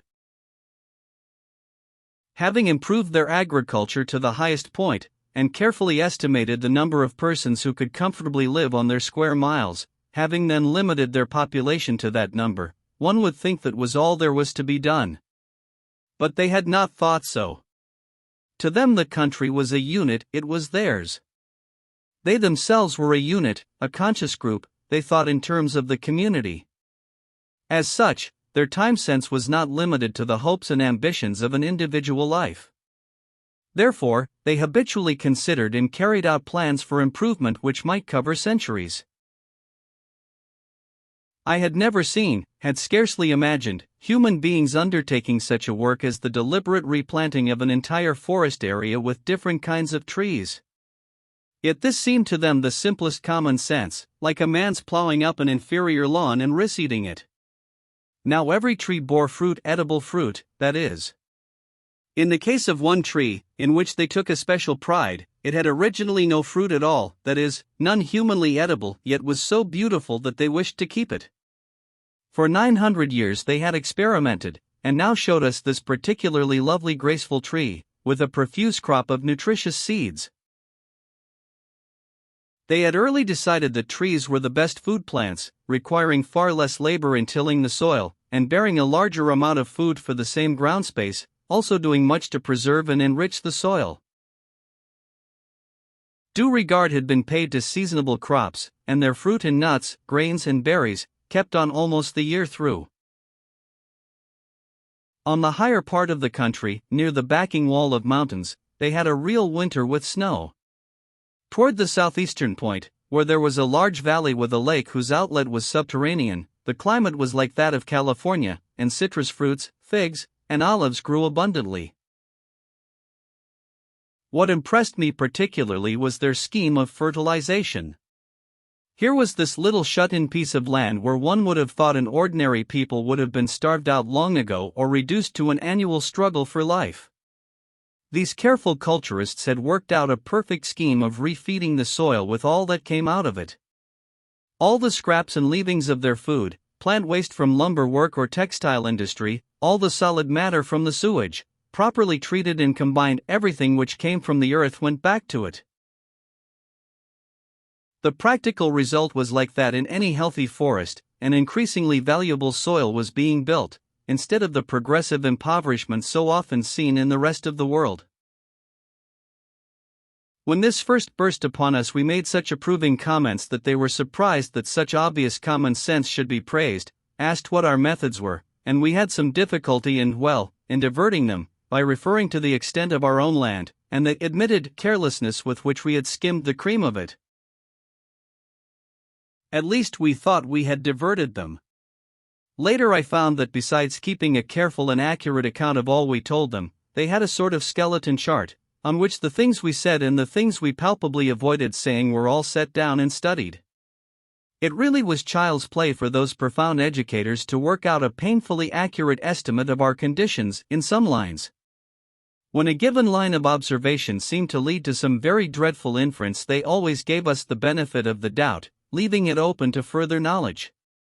Some of the things we had grown to accept as perfectly natural, or as belonging to our human limitations, they literally could not have believed, and, as I have said, we had all of us joined in a tacit endeavor to conceal much of the social status at home. Confound their grandmotherly minds, Terry said. Of course they can't understand a man's world. They aren't human, they're just a pack of fey females. This was after he had to admit their parthenogenesis. I wish our grandfatherly minds had managed as well, said Jeff. Do you really think it's to our credit that we have muddled along with all our poverty and disease and the like? They have peace and plenty, wealth and beauty, goodness and intellect. Pretty good people, I think. You'll find they have their faults too, Terry insisted, and partly in self-defense, we all three began to look for those faults of theirs. We had been very strong on this subject before we got there, in those baseless speculations of ours. Suppose there is a country of women only, Jeff had put it, over and over. What'll they be like? And we had been cocksure as to the inevitable limitations, the faults and vices, of a lot of women. We had expected them to be given over to what we called feminine vanity, frills and furbelows, and we found they had evolved a costume more perfect than the Chinese dress, richly beautiful when so desired, always useful, of unfailing dignity and good taste. We had expected a dull submissive monotony, and found a daring social inventiveness far beyond our own, and a mechanical and scientific development fully equal to ours. We had expected pettiness, and found a social consciousness besides which our nations look like quarreling children, feeble-minded ones at that. We had expected jealousy, and found a broad sisterly affection, a fair-minded intelligence, to which we could produce no parallel. We had expected hysteria, and found a standard of health and vigor, a calmness of temper, to which the habit of profanity, for instance, was impossible to explain. We tried it. All these things even Terry had to admit, but he still insisted that we should find out the other side pretty soon. It stands to reason, doesn't it, he argued. The whole thing's deuced unnatural, I'd say impossible if we weren't in it. And an unnatural condition's sure to have unnatural results. You'll find some awful characteristics, see if you don't. For instance, we don't know yet what they do with their criminals, their defectives, their aged. You notice we haven't seen any. There's got to be something. I was inclined to believe that there had to be something, so I took the bull by the horns, the cow, I should say, and asked Summel. I want to find some flaw in all this perfection, I told her flatly. It simply isn't possible that 3 million people have no faults. We are trying our best to understand and learn. Would you mind helping us by saying what, to your minds, are the worst qualities of this unique civilization of yours? We were sitting together in a shaded arbor, in one of those Eden gardens of theirs. The delicious food had been eaten, a plate of fruit still before us. We could look out on one side over a stretch of open country, quietly rich and lovely, on the other, the garden, with tables here and there, far apart enough for privacy. Let me say right here that with all their careful balance of population, there was no crowding in this country. There was room, space, a sunny breezy freedom everywhere. Summel set her chin upon her hand, her elbow on the low wall beside her, and looked off over the fair land. Of course we have faults, all of us, she said. In one way you might say that we have more than we used to, that is, our standard of perfection seems to get farther and farther away. But we are not discouraged, because our records do show gain, considerable gain. When we began even with the start of one particularly noble mother, we inherited the characteristics of a long race record behind her. And they cropped out from time to time, alarmingly. But it is, yes, quite 600 years since we have had what you call a criminal. We have, of course, made it our first business to train out, to breed out, when possible, the lowest types. Breed out? I asked. How could you, with parthenogenesis? If the girl showing the bad qualities had still the power to appreciate social duty, we appealed to her, by that, to renounce motherhood. Some of the few worst types were, fortunately, unable to reproduce. But if the fault was in a disproportionate egotism, then the girl was sure she had the right to have children, even that hers would be better than others. I can see that, I said. And then she would be likely to rear them in the same spirit. That we never allowed, answered Summel quietly. Allowed? I queried. Allowed a mother to rear her own children? Certainly not, said Summel, unless she was fit for that supreme task. This was rather a blow to my previous convictions. But I thought motherhood was for each of you. Motherhood, yes, that is, maternity, to bear a child. But education is our highest art, only allowed to our highest artists. Education? I was puzzled again. I don't mean education. I mean by motherhood not only childbearing, but the care of babies. The care of babies involves education, and is entrusted only to the most fit, she repeated. Then you separate mother and child. I cried in cold horror, something of Terry's feeling creeping over me, that there must be something wrong among these many virtues. Not usually, she patiently explained. You see, almost every woman values her maternity above everything else. Each girl holds it close and dear, an exquisite joy, a crowning honor, the most intimate, most personal, most precious thing. That is, the child rearing has come to be with us a culture so profoundly studied, practiced with such subtlety and skill, that the more we love our children the less we are willing to trust that process to unskilled hands, even our own. But a mother's love, I ventured. She studied my face, trying to work out a means of clear explanation. You told us about your dentists, she said, at length, those quaintly specialized persons who spend their lives filling little holes in other persons' teeth, even in children's teeth sometimes. Yes? I said, not getting her drift. Does mother love urge mothers, with you, to fill their own children's teeth? Or to wish to? Why no, of course not, I protested. But that is a highly specialized craft. Surely the care of babies is open to any woman, any mother. We do not think so, she gently replied. Those of us who are the most highly competent fulfill that office, and a majority of our girls eagerly try for it. I assure you we have the very best. But the poor mother, bereaved of her baby. Oh no, she earnestly assured me.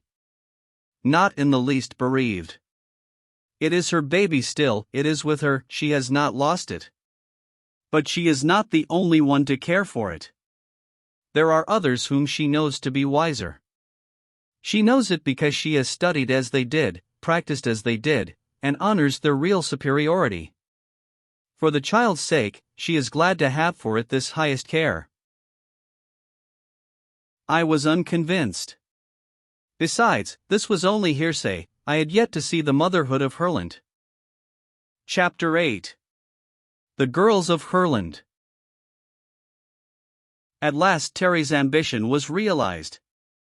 We were invited, always courteously and with free choice on our part, to address general audiences and classes of girls. I remember the first time and how careful we were about our clothes and our amateur barbering.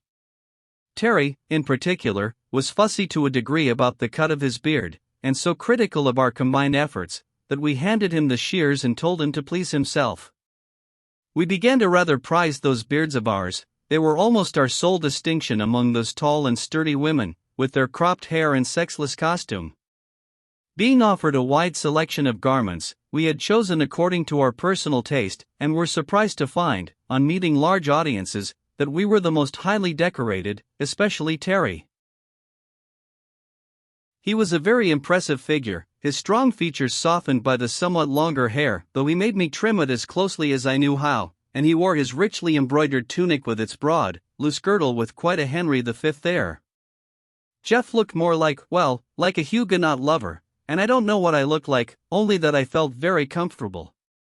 When I got back to our own padded armor and its starched borders, I realized with acute regret how comfortable were those Herland clothes.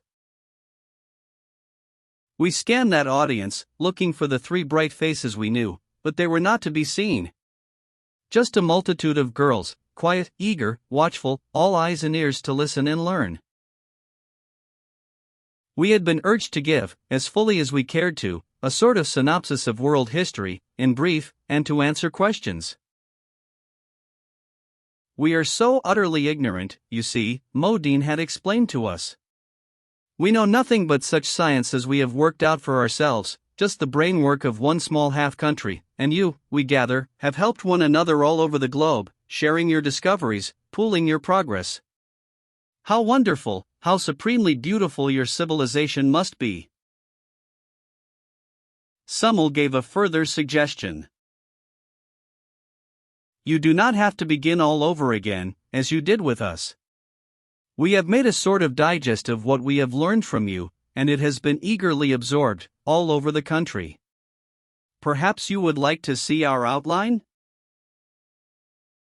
We were eager to see it, and deeply impressed. To us, at first, these women, unavoidably ignorant of what to us was the basic commonplace of knowledge, had seemed on the plane of children, or of savages. What we had been forced to admit, with growing acquaintance, was that they were ignorant as Plato and Aristotle were, but with a highly developed mentality quite comparable to that of ancient Greece. Far be it from me to lumber these pages with an account of what we so imperfectly strove to teach them. The memorable fact is what they taught us, or some faint glimpse of it. And at present, our major interest was not at all in the subject matter of our talk, but in the audience. Girls, hundreds of them eager, bright-eyed, attentive young faces, crowding questions, and, I regret to say, an increasing inability on our part to answer them effectively. Our special guides, who were on the platform with us, and sometimes aided in clarifying a question or, oftener, an answer, noticed this effect, and closed the formal lecture part of the evening rather shortly. Our young women will be glad to meet you, Summel suggested, to talk with you more personally, if you are willing? Willing. We were impatient and said as much, at which I saw a flickering little smile cross Modine's face. Even then, with all those eager young things waiting to talk to us, a sudden question crossed my mind: what was their point of view? What did they think of us? We learned that later. Terry plunged in among those young creatures with a sort of rapture, somewhat as a glad swimmer takes to the sea. Jeff, with a rapt look on his high-bred face, approached as to a sacrament. But I was a little chilled by that last thought of mine, and kept my eyes open. I found time to watch Jeff, even while I was surrounded by an eager group of questioners, as we all were, and saw how his worshipping eyes, his grave courtesy, pleased and drew some of them, while others, rather stronger spirits they looked to be, drew away from his group to Terry's or mine. I watched Terry with special interest, knowing how he had longed for this time, and how irresistible he had always been at home. And I could see, just in snatches, of course, how his suave and masterful approach seemed to irritate them, his too intimate glances were vaguely resented, his compliments puzzled and annoyed. Sometimes a girl would flush, not with drooped eyelids and inviting timidity, but with anger and a quick lift of the head. Girl after girl turned on her heel and left him, till he had but a small ring of questioners, and they, visibly, were the least girlish of the lot. I saw him looking pleased at first, as if he thought he was making a strong impression, but, finally, casting a look at Jeff, or me, he seemed less pleased, and less. As for me, I was most agreeably surprised. At home I never was popular. I had my girlfriends, good ones, but they were friends, nothing else. Also they were of somewhat the same clan, not popular in the sense of swarming admirers. But here, to my astonishment, I found my crowd was the largest. I have to generalize, of course, rather telescoping many impressions, but the first evening was a good sample of the impression we made. Jeff had a following, if I may call it that, of the more sentimental, though that's not the word I want. The less practical, perhaps, the girls who were artists of some sort, ethicists, teachers, that kind. Terry was reduced to a rather combative group, keen, logical, inquiring minds, not overly sensitive, the very kind he liked least, while, as for me, I became quite cocky over my general popularity. Terry was furious about it. We could hardly blame him. Girls, he burst forth, when that evening was over and we were by ourselves once more. Call those girls. Most delightful girls, I call them, said Jeff, his blue eyes dreamily contented. What do you call them? I mildly inquired. Boys. Nothing but boys, most of 'em. A standoffish, disagreeable lot at that. Critical, impertinent youngsters. No girls at all. He was angry and severe, not a little jealous, too, I think. Afterward, when he found out just what it was they did not like, he changed his manner somewhat and got on better. He had to. For, in spite of his criticism, they were girls, and, furthermore, all the girls there were. Always excepting our three, with whom we presently renewed our acquaintance. When it came to courtship, which it soon did, I can of course best describe my own, and am least inclined to. But of Jeff I heard somewhat. He was inclined to dwell reverently and admiringly, at some length, on the exalted sentiment and measureless perfection of his Celis, and Terry made so many false starts and met so many rebuffs, that by the time he really settled down to win Alima, he was considerably wiser. At that, it was not smooth sailing. They broke and quarreled, over and over. He would rush off to console himself with some other fair one, the other fair one would have none of him, and he would drift back to Alima, becoming more and more devoted each time. She never gave an inch. A big, handsome creature, rather exceptionally strong even in that race of strong women, with a proud head and sweeping level brows that lined across above her dark eager eyes like the wide wings of a soaring hawk. I was good friends with all three of them, but best of all with Elidor, long before that feeling changed, for both of us. From her, and from Summel, who talked very freely with me, I learned at last something of the viewpoint of Herland toward its visitors. Here they were, isolated, happy, contented, when the booming buzz of our biplane tore the air above them. Everybody heard it, saw it, for miles and miles. Word flashed all over the country, and a council was held in every town and village. And this was their rapid determination. From another country. Probably men. Evidently highly civilized. Doubtless possessed of much valuable knowledge. May be dangerous. Catch them if possible, tame and train them if necessary. This may be a chance to re-establish a bisexual state for our people. They were not afraid of us. 3 million highly intelligent women, or 2 million, counting only grown-ups, were not likely to be afraid of 3 young men. We thought of them as women, and therefore timid, but it was 2,000 years since they had had anything to be afraid of, and certainly more than 1,000 since they had outgrown the feeling. We thought, at least Terry did, that we could have our pick of them. They thought, very cautiously and far-sightedly, of picking us, if it seemed wise. All that time we were in training they studied us, analyzed us, prepared reports about us, and this information was widely disseminated all about the land. Not a girl in that country had not been learning for months as much as could be gathered about our country, our culture, our personal characters. No wonder their questions were hard to answer. But I am sorry to say, when we were at last brought out and exhibited, I hate to call it that, but that's what it was, there was no rush of takers.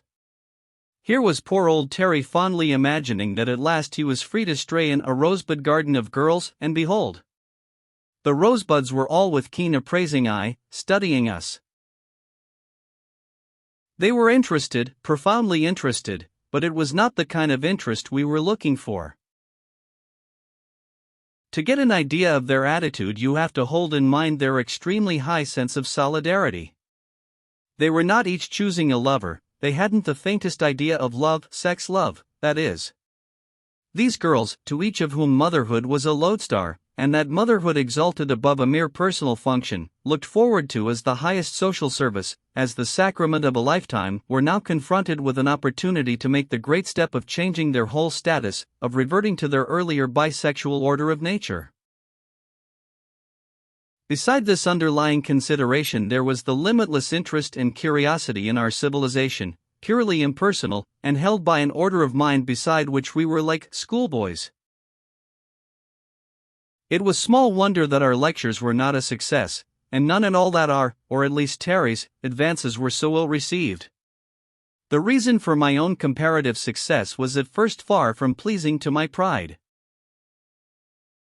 "We like you the best," someone told me, "because you seem more like us. More like a lot of women." I thought to myself disgustedly, and then remembered how little like women, in our derogatory sense, they were. She was smiling at me, reading my thought. "We can quite see that we do not seem like women to you. Of course, in a bisexual race the distinctive feature of each sex must be intensified. But surely there are characteristics enough which belong to people, aren't there? That's what I mean about you being more like us, more like people. We feel at ease with you." Jeff's difficulty was his exalted gallantry. He idealized women, and was always looking for a chance to protect or to serve them. These needed neither protection nor service. They were living in peace and power and plenty, we were their guests, their prisoners, absolutely dependent. Of course we could promise whatsoever we might of advantages, if they would come to our country, but the more we knew of theirs, the less we boasted. Terry's jewels and trinkets they prized as curios, handed them about, asking questions as to workmanship, not in the least as to value, and discussed not ownership, but which museum to put them in. When a man has nothing to give a woman, is dependent wholly on his personal attraction, his courtship is under limitations. They were considering these two things, the advisability of making the great change, and the degree of personal adaptability which would best serve that end. Here we had the advantage of our small personal experience with those 3 Fleet Forest girls, and that served to draw us together. As for Elidor, suppose you come to a strange land and find it pleasant enough, just a little more than ordinarily pleasant, and then you find rich farmland, and then gardens, gorgeous gardens, and then palaces full of rare and curious treasures, incalculable, inexhaustible, and then mountains like the Himalayas, and then the sea. I liked her that day she balanced on the branch before me and named the trio. I thought of her most. Afterward I turned to her like a friend when we met for the third time, and continued the acquaintance. While Jeff's ultra-devotion rather puzzled Silas, really put off their day of happiness, while Terry and Alima quarreled and parted, re-met and reparted, Elidor and I grew to be close friends. We talked and talked. We took long walks together. She showed me things, explained them, interpreted much that I had not understood. Through her sympathetic intelligence I became more and more comprehending of the spirit of the people of Herland, more and more appreciative of its marvelous inner growth as well as outer perfection. I ceased to feel a stranger, a prisoner. There was a sense of understanding, of identity, of purpose. We discussed everything. And, as I traveled farther and farther, exploring the rich, sweet soul of her, my sense of pleasant friendship became but a broad foundation for such height, such breadth, such interlocked combination of feeling as left me fairly blinded with the wonder of it. As I've said, I had never cared very much for women, nor they for me, not Terry fashion. But this one. At first I never even thought of her in that way, as the girls have it. I had not come to the country with any Turkish harem intentions, and I was no woman worshipper like Jeff. I just liked that girl as a friend, as we say. That friendship grew like a tree. She was such a good sport. We did all kinds of things together. She taught me games and I taught her games, and we raced and rode and had all manner of fun, as well as higher comradeship. Then, as I got on farther, the palace and treasures and snowy mountain ranges opened up.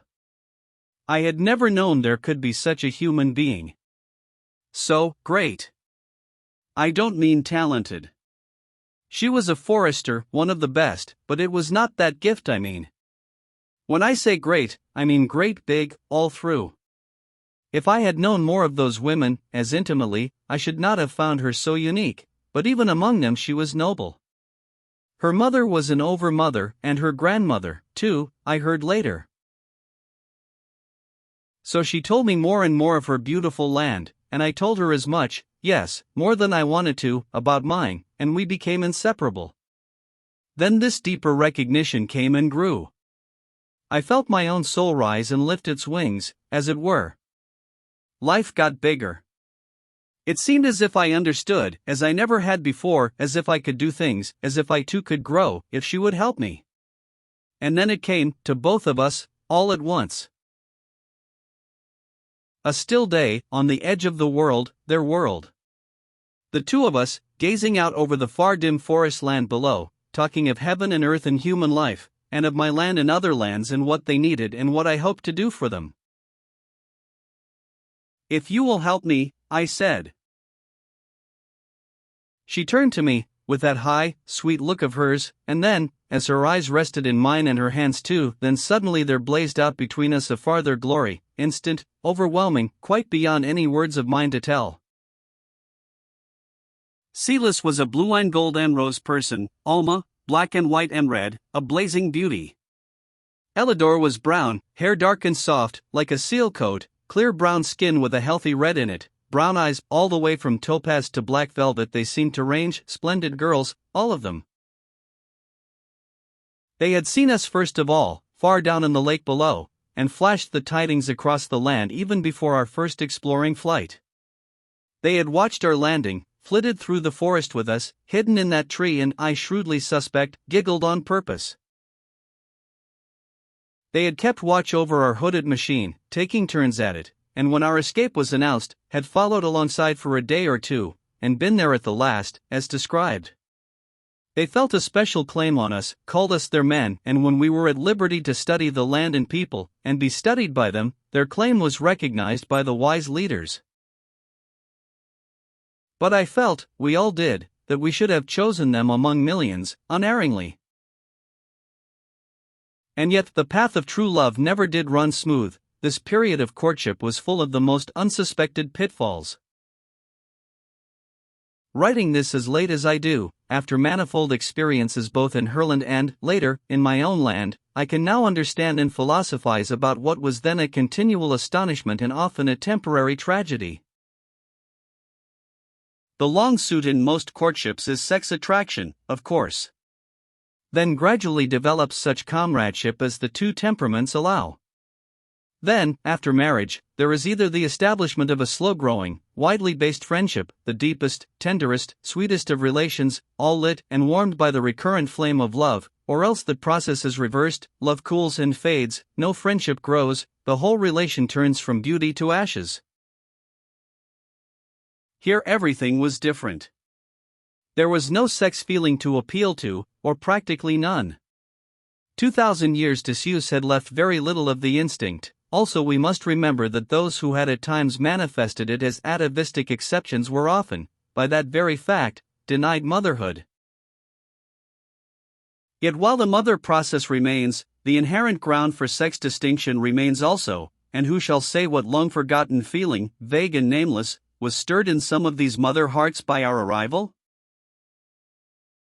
What left us even more at sea in our approach was the lack of any sex tradition. There was no accepted standard of what was manly and what was womanly. When Jeff said, taking the fruit basket from his adored one, a woman should not carry anything, Silas said, why, with the frankest amazement. He could not look that fleet-footed, deep-chested young forester in the face and say, because she is weaker. She wasn't. One does not call a racehorse weak because it is visibly not a cart horse. He said, rather lamely, that women were not built for heavy work. She looked out across the fields to where some women were working, building a new bit of wall out of large stones, looked back at the nearest town with its woman-built houses, down at the smooth, hard road we were walking on, and then at the little basket he had taken from her. I don't understand, she said quite sweetly. Are the women in your country so weak that they could not carry such a thing as that? It is a convention, he said. We assume that motherhood is a sufficient burden that men should carry all the others. What a beautiful feeling, she said, her blue eyes shining. Does it work? Asked Alima, in her keen, swift way. Do all men in all countries carry everything? Or is it only in yours? Don't be so literal, Terry begged lazily. Why aren't you willing to be worshipped and waited on? We like to do it. You don't like to have us do it to you, she answered. That's different, he said, annoyed, and when she said, why is it, he quite sulked, referring her to me, saying, Van's the philosopher. Elidor and I talked it all out together, so that we had an easier experience of it when the real miracle time came. Also, between us, we made things clearer to Jeff and Silas. But Terry would not listen to reason. He was madly in love with Alima. He wanted to take her by storm, and nearly lost her forever.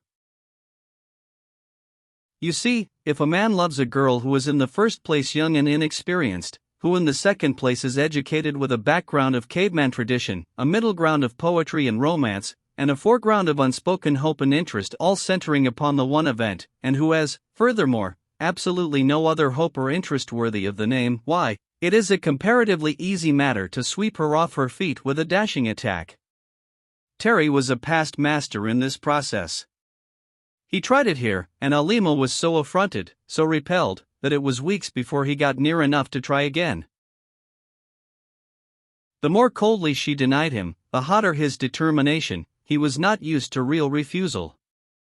The approach of flattery she dismissed with laughter, gifts, and such attentions we could not bring to bear. Pathos and complaint of cruelty stirred only a reasoning inquiry. It took Terry a long time. I doubt if she ever accepted her strange lover as fully as did Silas and Elidor theirs. He had hurt and offended her too often, there were reservations. But I think Alima retained some faint vestige of long-descended feeling which made Terry more possible to her than to others, and that she had made up her mind to the experiment and hated to renounce it. However it came about, we all three at length achieved full understanding, and solemnly faced what was to them a step of measureless importance, a grave question as well as a great happiness, to us a strange, new joy. Of marriage as a ceremony they knew nothing. Jeff was for bringing them to our country for the religious and the civil ceremony, but neither Silas nor the others would consent. "We can't expect them to want to go with us yet," said Terry sagely. "Wait a bit, boys. We've got to take 'em on their own terms, if at all." This, in rueful reminiscence of his repeated failures. "But our time's coming," he added cheerfully. "These women have never been mastered, you see this, as one who had made a discovery. You'd better not try to do any mastering if you value your chances," I told him seriously, but he only laughed, and said, "Every man to his trade." We couldn't do anything with him. He had to take his own medicine. If the lack of tradition of courtship left us much at sea in our wooing, we found ourselves still more bewildered by lack of tradition of matrimony.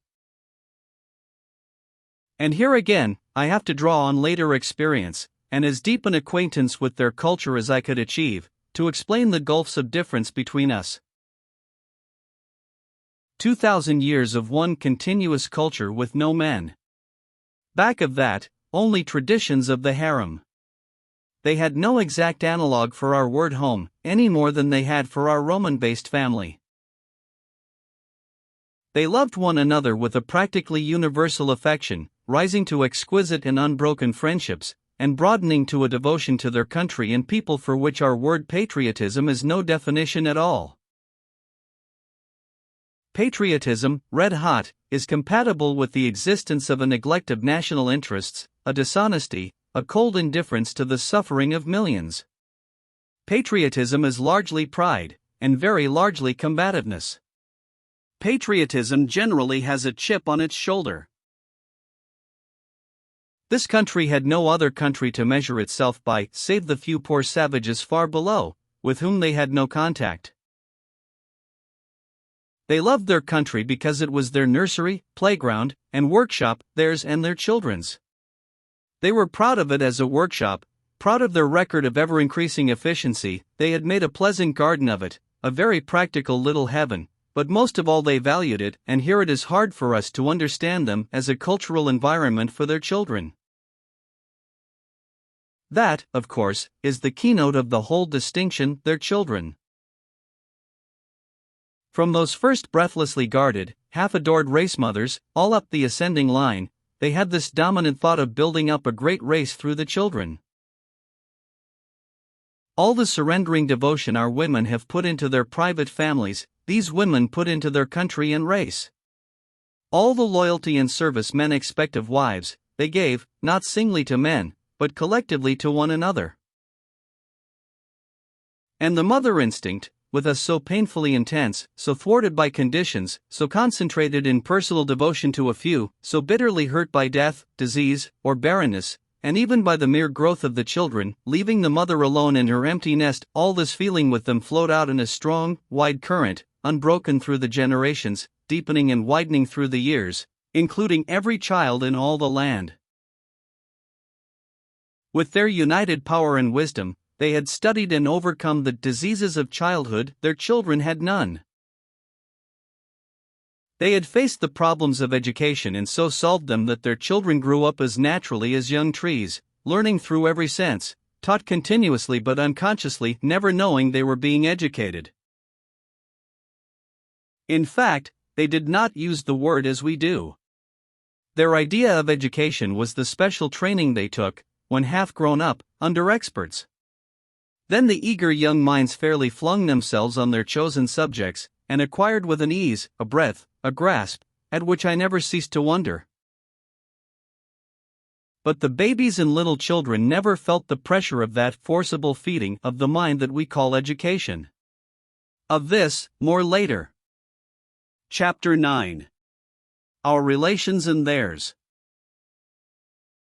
What I'm trying to show here is that with these women, the whole relationship of life counted in a glad, eager growing up to join the ranks of workers in the line best loved, a deep, tender reverence for one's own mother, too deep for them to speak of freely, and beyond that, the whole, free, wide range of sisterhood, the splendid service of the country, and friendships. To these women we came, filled with the ideas, convictions, traditions of our culture, and undertook to rouse in them the emotions which, to us, seemed proper. However much, or little, of true sex feeling there was between us, it phrased itself in their minds in terms of friendship, the one purely personal love they knew, and of ultimate parentage. Visibly we were not mothers, nor children, nor compatriots, so, if they loved us, we must be friends. That we should pair off together in our courting days was natural to them, that we three should remain much together, as they did themselves, was also natural. We had as yet no work, so we hung about them in their forest tasks, that was natural, too. But when we began to talk about each couple having homes of our own, they could not understand it. Our work takes us all around the country, explained Silas. We cannot live in one place all the time. We are together now, urged Alima, looking proudly at Terry's stalwart nearness. This was one of the times when they were on, though presently off again. It's not the same thing at all, he insisted. A man wants a home of his own, with his wife and family in it. Staying in it? All the time? Asked Elidor. Not imprisoned, surely? Of course not. Living there naturally, he answered. What does she do there all the time? Alima demanded. What is her work? Then Terry patiently explained again that our women did not work with reservations. But what do they do if they have no work? She persisted. They take care of the home and the children. At the same time, asked Elidor. Why, yes. The children play about, and the mother has charge of it all. There are servants, of course. It seemed so obvious, so natural to Terry, that he always grew impatient, but the girls were honestly anxious to understand. How many children do your women have? Alima had her notebook out now, and a rather firm set of lip. Terry began to dodge. There is no set number, my dear, he explained. Some have more, some have less. Some have none at all, I put in mischievously. They pounced on this admission and soon wrung from us the general fact that those women who had the most children had the least servants, and those who had the most servants had the least children. There, triumphed Alima. 1 or 2 or no children, and 3 or 4 servants. Now what do those women do? We explained as best we might. We talked of the social duties, disingenuously banking on their not interpreting the words as we did. We talked of hospitality, entertainment, and various interests. All the time we knew that to these large-minded women whose whole mental outlook was so collective, the limitations of a wholly personal life were inconceivable. We cannot really understand it, Elidor concluded. We are only half a people. We have our woman ways and they have their man ways, and they're both ways. We have worked out a system of living which is, of course, limited. They must have a broader, richer, better one. I should like to see it. You shall, dearest, I whispered. There's nothing to smoke, complained Terry. He was in the midst of a prolonged quarrel with Alima, and needed a sedative. There's nothing to drink. These blessed women have no pleasant vices.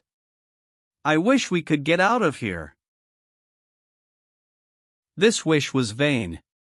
We were always under a certain degree of watchfulness. When Terry burst forth to tramp the streets at night, he always found a colonel here or there, and when, on an occasion of fierce though temporary despair, he had plunged to the cliff edge with some vague view to escape, he found several of them close by. We were free, but there was a string to it. They've no unpleasant ones, either, Jeff reminded him. Wish they had. Terry persisted. They've neither the vices of men nor the virtues of women, they're neuters. You know better than that. Don't talk nonsense, said I, severely. I was thinking of Elidor's eyes when they gave me a certain look, a look she did not at all realize. Jeff was equally incensed. I don't know what virtues of women you miss. Seems to me they have all of them. They've no modesty, snapped Terry. No patience, no submissiveness, none of that natural yielding which is woman's greatest charm. I shook my head pityingly. Go and apologize and make friends again, Terry. You've got a grouch, that's all. These women have the virtue of humanity, with less of its faults than any folks I ever saw. As for patience, they'd have pitched us over the cliffs the first day we lit among 'em, if they hadn't that. There are no distractions, he grumbled. Nowhere a man can go and cut loose a bit. It's an everlasting parlor and nursery. And workshop, I added. And school, and office, and laboratory, and studio, and theater, and home. Home, he sneered. There isn't a home in the whole pitiful place. There isn't anything else, and you know it, Jeff retorted hotly. I never dreamed of, such universal peace and goodwill and mutual affection. Oh, well, of course, if you like a perpetual Sunday school, it's all very well.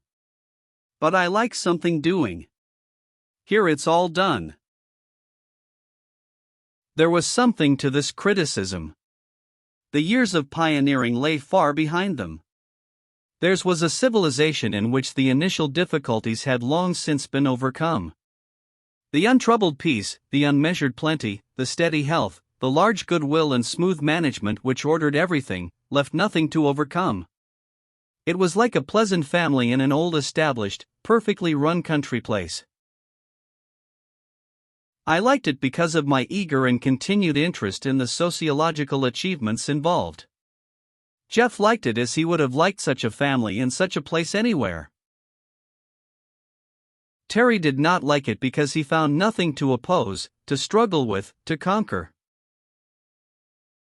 Life is a struggle, has to be, he insisted. If there is no struggle, there is no life, that's all. You're talking nonsense, masculine nonsense, the peaceful Jeff replied. He was certainly a warm defender of Herland. Ants don't raise their myriads by a struggle, do they? Or the bees? Oh, if you go back to insects and want to live in an anthill. I tell you, the higher grades of life are reached only through struggle, combat. There's no drama here.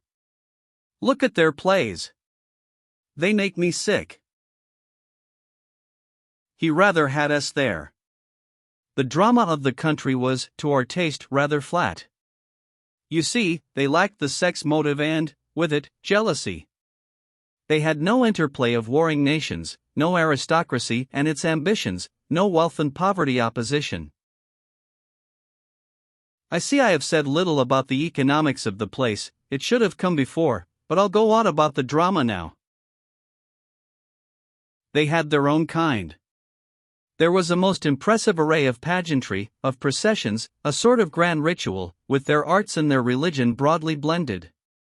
The very babies joined in it. To see one of their great annual festivals, with the massed and marching stateliness of those great mothers, the young women brave and noble, beautiful and strong, and then the children, taking part as naturally as ours would frolic round a Christmas tree, it was overpowering in the impression of joyous, triumphant life. They had begun at a period when the drama, the dance, music, religion, and education were all very close together, and instead of developing them in detached lines, they had kept the connection. Let me try again to give, if I can, a faint sense of the difference in the life view, the background and basis on which their culture rested. Elidor told me a lot about it. She took me to see the children, the growing girls, the special teachers. She picked out books for me to read. She always seemed to understand just what I wanted to know, and how to give it to me. While Terry and Alima struck sparks and parted, he always madly drawn to her and she to him. She must have been, or she'd never have stood the way he behaved. Elidor and I had already a deep, restful feeling, as if we'd always had one another. Jeff and Silas were happy, there was no question of that, but it didn't seem to me as if they had the good times we did. Well, here is the Herland child facing life as Elidor tried to show it to me. From the first memory, they knew peace, beauty, order, safety, love, wisdom, justice, patience, and plenty. By plenty I mean that the babies grew up in an environment which met their needs, just as young fawns might grow up in dewy forest glades and brook-fed meadows. And they enjoyed it as frankly and utterly as the fawns would. They found themselves in a big bright lovely world, full of the most interesting and enchanting things to learn about and to do. The people everywhere were friendly and polite. No Herland child ever met the overbearing rudeness we so commonly show to children. They were people, too, from the first, the most precious part of the nation. In each step of the rich experience of living, they found the instance they were studying widen out into contact with an endless range of common interests. The things they learned were related, from the first, related to one another, and to the national prosperity. It was a butterfly that made me a forester, said Elidor. I was about 11 years old, and I found a big purple and green butterfly on a low flower. I caught it, very carefully, by the closed wings, as I had been told to do, and carried it to the nearest insect teacher. I made a note there to ask her what on earth an insect teacher was, to ask her its name. She took it from me with a little cry of delight. Oh, you blessed child, she said. Do you like obernuts? Of course I liked obernuts, and said so. It is our best food nut, you know. This is a female of the obernut moth, she told me. They are almost gone. We have been trying to exterminate them for centuries. If you had not caught this one, it might have laid eggs enough to raise worms enough to destroy thousands of our nut trees, thousands of bushels of nuts, and make years and years of trouble for us. Everybody congratulated me. The children all over the country were told to watch for that moth, if there were any more. I was shown the history of the creature, and an account of the damage it used to do and of how long and hard our foremothers had worked to save that tree for us. I grew a foot, it seemed to me, and determined then and there to be a forester. This is but an instance, she showed me many. The big difference was that whereas our children grow up in private homes and families, with every effort made to protect and seclude them from a dangerous world, here they grew up in a wide, friendly world, and knew it for theirs, from the first. Their child literature was a wonderful thing. I could have spent years following the delicate subtleties, the smooth simplicities with which they had bent that great art to the service of the child mind. We have two life cycles, the man's and the woman's. To the man there is growth, struggle, conquest, the establishment of his family, and as much further success in gain or ambition as he can achieve. To the woman, growth, the securing of a husband, the subordinate activities of family life, and afterward such social or charitable interests as her position allows. Here was but one cycle, and that a large one. The child entered upon a broad open field of life, in which motherhood was the one great personal contribution to the national life, and all the rest the individual share in their common activities. Every girl I talked to, at any age above babyhood, had her cheerful determination as to what she was going to be when she grew up. What Terry meant by saying they had no modesty was that this great life view had no shady places. They had a high sense of personal decorum, but no shame, no knowledge of anything to be ashamed of. Even their shortcomings and misdeeds in childhood never were presented to them as sins, merely as errors and misplays, as in a game. Some of them, who were palpably less agreeable than others or who had a real weakness or fault, were treated with cheerful allowance, as a friendly group at whist would treat a poor player. Their religion, you see, was maternal, and their ethics, based on the full perception of evolution, showed the principle of growth and the beauty of wise culture. They had no theory of the essential opposition of good and evil. Life to them was growth, their pleasure was in growing, and their duty also. With this background, with their sublimated mother love, expressed in terms of widest social activity, every phase of their work was modified by its effect on the national growth. The language itself they had deliberately clarified, simplified, made easy and beautiful, for the sake of the children. This seemed to us a wholly incredible thing, first, that any nation should have the foresight, the strength, and the persistence to plan and fulfill such a task, and second, that women should have had so much initiative. We have assumed, as a matter of course, that women had none, that only the man, with his natural energy and impatience of restriction, would ever invent anything. Here we found that the pressure of life upon the environment develops in the human mind its inventive reactions, regardless of sex, and further, that a fully awakened motherhood plans and works without limit, for the good of the child. That the children might be most nobly born, and reared in an environment calculated to allow the richest, freest growth, they had deliberately remodeled and improved the whole state. I do not mean in the least that they stopped at that, any more than a child stops at childhood. The most impressive part of their whole culture beyond this perfect system of child-rearing was the range of interests and associations open to them all, for life. But in the field of literature I was most struck, at first, by the child motive.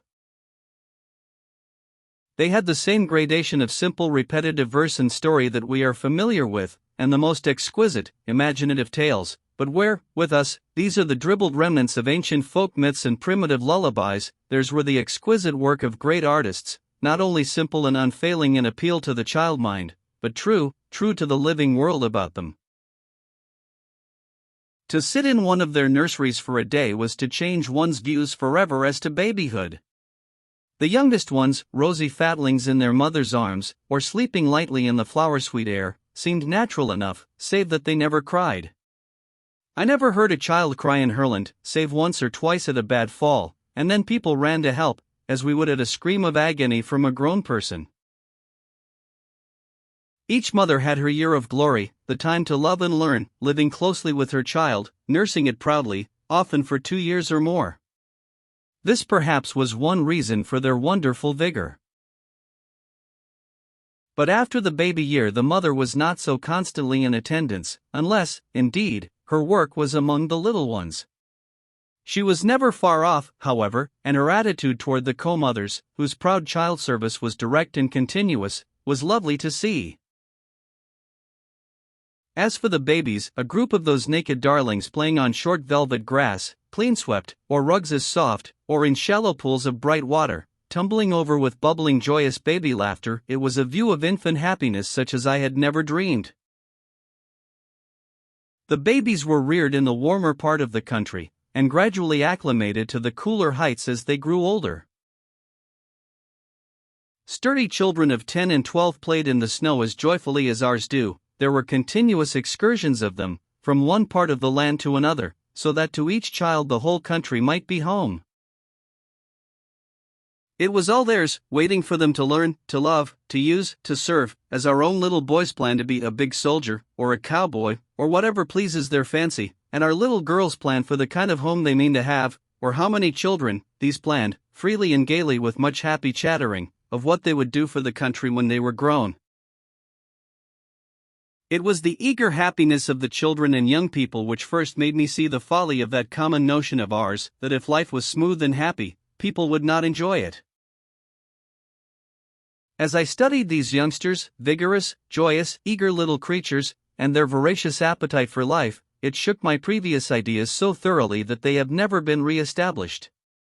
The steady level of good health gave them all that natural stimulus we used to call animal spirits, an odd contradiction in terms. They found themselves in an immediate environment which was agreeable and interesting, and before them stretched the years of learning and discovery, the fascinating, endless process of education. As I looked into these methods and compared them with our own, my strange uncomfortable sense of race humility grew apace. Elidor could not understand my astonishment. She explained things kindly and sweetly, but with some amazement that they needed explaining, and with sudden questions as to how we did it that left me meeker than ever.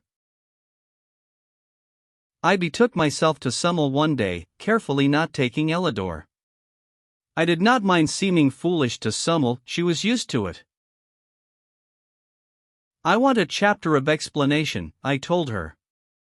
You know my stupidities by heart, and I do not want to show them to Elidor, she thinks me so wise. She smiled delightedly. It is beautiful to see, she told me, this new wonderful love between you. The whole country is interested, you know, how can we help it? I had not thought of that. We say, all the world loves a lover, but to have a couple of million people watching one's courtship, and that a difficult one, was rather embarrassing. Tell me about your theory of education, I said. Make it short and easy.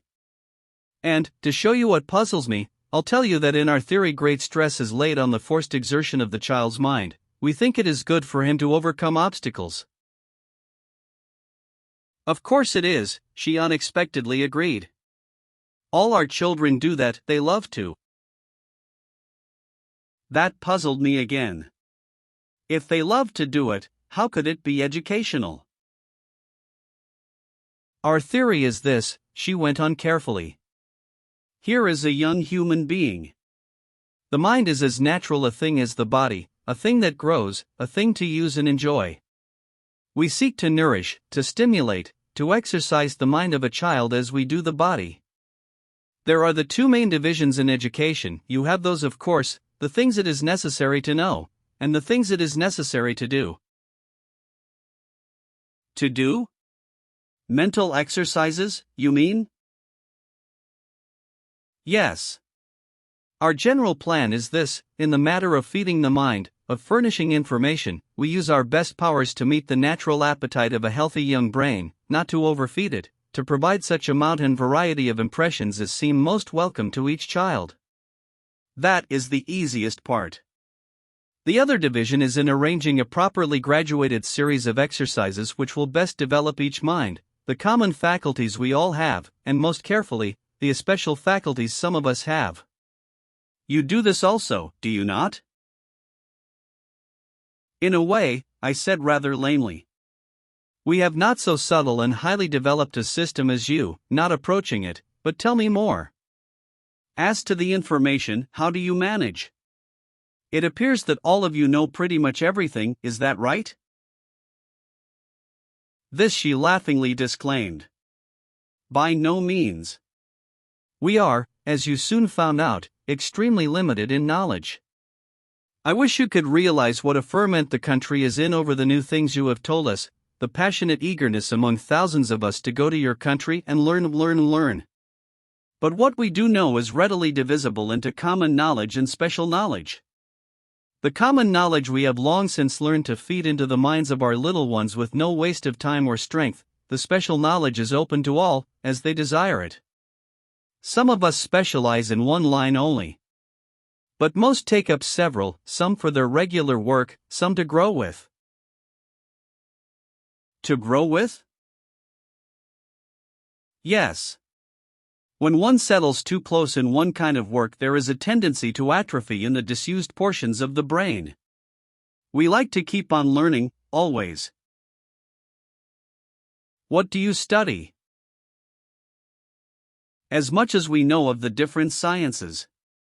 We have, within our limits, a good deal of knowledge of anatomy, physiology, nutrition, all that pertains to a full and beautiful personal life. We have our botany and chemistry, and so on, very rudimentary, but interesting, our own history, with its accumulating psychology. You put psychology with history, not with personal life? Of course. It is ours, it is among and between us, and it changes with the succeeding and improving generations. We are at work, slowly and carefully, developing our whole people along these lines. It is glorious work, splendid. To see the thousands of babies improving, showing stronger, clearer minds, sweeter dispositions, higher capacities, don't you find it so in your country? This I evaded flatly. I remembered the cheerless claim that the human mind was no better than in its earliest period of savagery, only better informed, a statement I had never believed. We try most earnestly for two powers, Summel continued.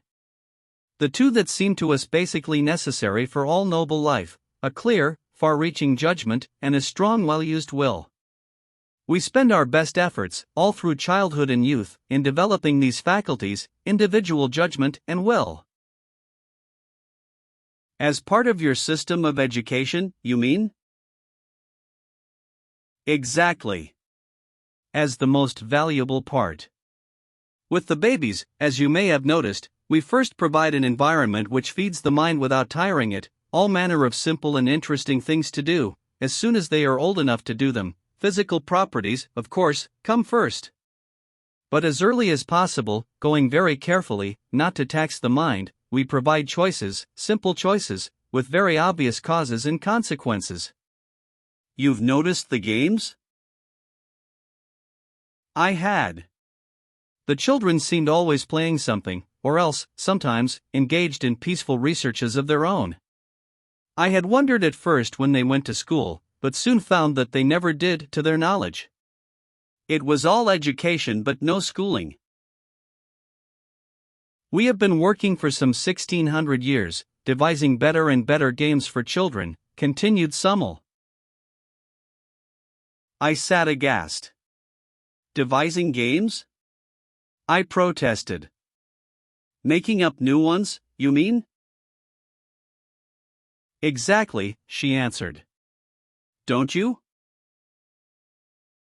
Then I remembered the kindergarten, and the material devised by Signora Montessori, and guardedly replied, to some extent. But most of our games, I told her, were very old, came down from child to child, along the ages, from the remote past. And what is their effect? She asked. Do they develop the faculties you wish to encourage? Again I remembered the claims made by the advocates of sports, and again replied guardedly that that was, in part, the theory. But do the children like it? I asked. Having things made up and set before them that way? Don't they want the old games? You can see the children, she answered. Are yours more contented, more interested, happier? Then I thought, as in truth I never had thought before, of the dull, bored children I had seen, whining, what can I do now, of the little groups and gangs hanging about, of the value of some one strong spirit who possessed initiative and would start something, of the children's parties and the onerous duties of the older people set to amuse the children, also of that troubled ocean of misdirected activity we call mischief, the foolish, destructive, sometimes evil things done by unoccupied children. No, said I grimly. I don't think they are. The Herland child was born not only into a world carefully prepared, full of the most fascinating materials and opportunities to learn, but into the society of plentiful numbers of teachers, teachers born and trained, whose business it was to accompany the children along that, to us, impossible thing, the royal road to learning. There was no mystery in their methods. Being adapted to children, it was at least comprehensible to adults. I spent many days with the little ones, sometimes with Elidor, sometimes without, and began to feel a crushing pity for my own childhood, and for all others that I had known. The houses and gardens planned for babies had in them nothing to hurt, no stairs, no corners, no small loose objects to swallow, no fire, just a baby's paradise. They were taught, as rapidly as feasible, to use and control their own bodies, and never did I see such sure-footed, steady-handed, clear-headed little things. It was a joy to watch a row of toddlers learning to walk, not only on a level floor, but, a little later, on a sort of rubber rail raised an inch or two above the soft turf or heavy rugs, and falling off with shrieks of infant joy, to rush back to the end of the line and try again. Surely we have noticed how children love to get up on something and walk along it. But we have never thought to provide that simple and inexhaustible form of amusement and physical education for the young. Water they had, of course, and could swim even before they walked. If I feared at first the effects of a too intensive system of culture, that fear was dissipated by seeing the long sunny days of pure physical merriment and natural sleep in which these heavenly babies passed their first years. They never knew they were being educated. They did not dream that in this association of hilarious experiment and achievement they were laying the foundation for that close beautiful group feeling into which they grew so firmly with the years. This was education for citizenship. Chapter 10. Their Religions and Our Marriages. It took me a long time, as a man, a foreigner, and a species of Christian, I was that as much as anything, to get any clear understanding of the religion of Herland. Its deification of motherhood was obvious enough, but there was far more to it than that, or, at least, than my first interpretation of that. I think it was only as I grew to love Elidor more than I believed anyone could love anybody, as I grew faintly to appreciate her inner attitude and state of mind, that I began to get some glimpses of this faith of theirs. When I asked her about it, she tried at first to tell me, and then, seeing me flounder, asked for more information about ours. She soon found that we had many, that they varied widely, but had some points in common. A clear, methodical, luminous mind had my Elidor, not only reasonable, but swiftly perceptive. She made a sort of chart, superimposing the different religions as I described them, with a pin run through them all, as it were, their common basis being a dominant power or powers, and some special behavior, mostly taboos, to please or placate. There were some common features in certain groups of religions, but the one always present was this power, and the things which must be done or not done because of it. It was not hard to trace our human imagery of the divine force up through successive stages of bloodthirsty, sensual, proud, and cruel gods of early times to the conception of a common father with its corollary of a common brotherhood. This pleased her very much, and when I expatiated on the omniscience, omnipotence, omnipresence, and so on, of our God, and of the loving kindness taught by His Son, she was much impressed. The story of the virgin birth naturally did not astonish her, but she was greatly puzzled by the sacrifice, and still more by the devil, and the theory of damnation. When in an inadvertent moment I said that certain sects had believed in infant damnation and explained it, she sat very still indeed. They believed that God was love and wisdom and power? Yes, all of that. Her eyes grew large, her face ghastly pale. And yet that such a God could put little new babies to burn for eternity? She fell into a sudden shuddering and left me, running swiftly to the nearest temple. Every smallest village had its temple, and in those gracious retreats sat wise and noble women, quietly busy at some work of their own until they were wanted, always ready to give comfort, light, or help, to any applicant. Elidor told me afterward how easily this grief of hers was assuaged, and seemed ashamed of not having helped herself out of it. You see, we are not accustomed to horrible ideas, she said, coming back to me rather apologetically. We haven't any. And when we get a thing like that into our minds it's like red pepper in your eyes. So I just ran to her, blinded and almost screaming, and she took it out so quickly, so easily. How? I asked, very curious. Why, you blessed child, she said, you've got the wrong idea altogether. You do not have to think that there ever was such a God, for there wasn't. Or such a happening, for there wasn't. Nor even that this hideous false idea was believed by anybody. But only this, that people who are utterly ignorant will believe anything which you certainly knew before. Anyhow, pursued Elidor, She turned pale for a minute when I first said it. This was a lesson to me. No wonder this whole nation of women was peaceful and sweet in expression, they had no horrible ideas. Surely you had some when you began, I suggested. Oh, yes, no doubt. But as soon as our religion grew to any height at all, we left them out, of course. From this, as from many other things, I grew to see what I finally put in words. Have you no respect for the past? For what was thought and believed by your foremothers? Why, no, she said. Why should we? They are all gone. They knew less than we do. If we are not beyond them, we are unworthy of them and unworthy of the children who must go beyond us. This set me thinking in good earnest. I had always imagined, simply from hearing it said, I suppose, that women were by nature conservative. Yet these women, quite unassisted by any masculine spirit of enterprise, had ignored their past and built daringly for the future. Ellador watched me think. She seemed to know pretty much what was going on in my mind.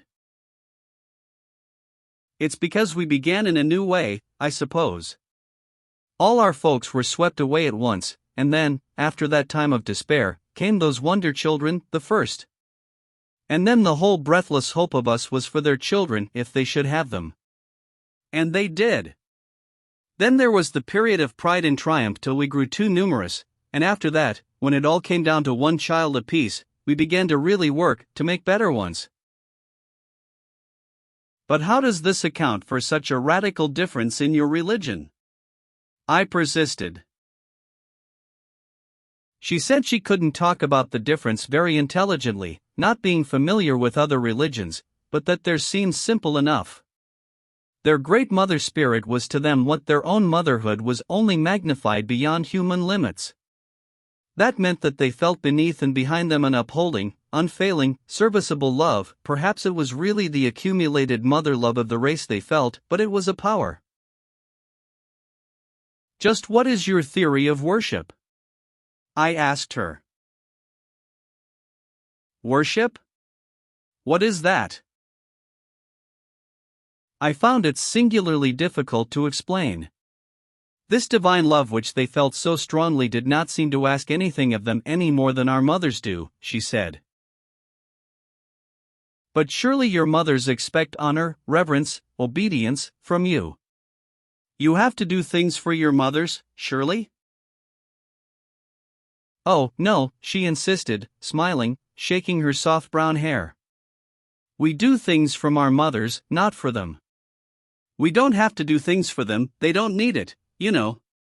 But we have to live on splendidly because of them, and that's the way we feel about God.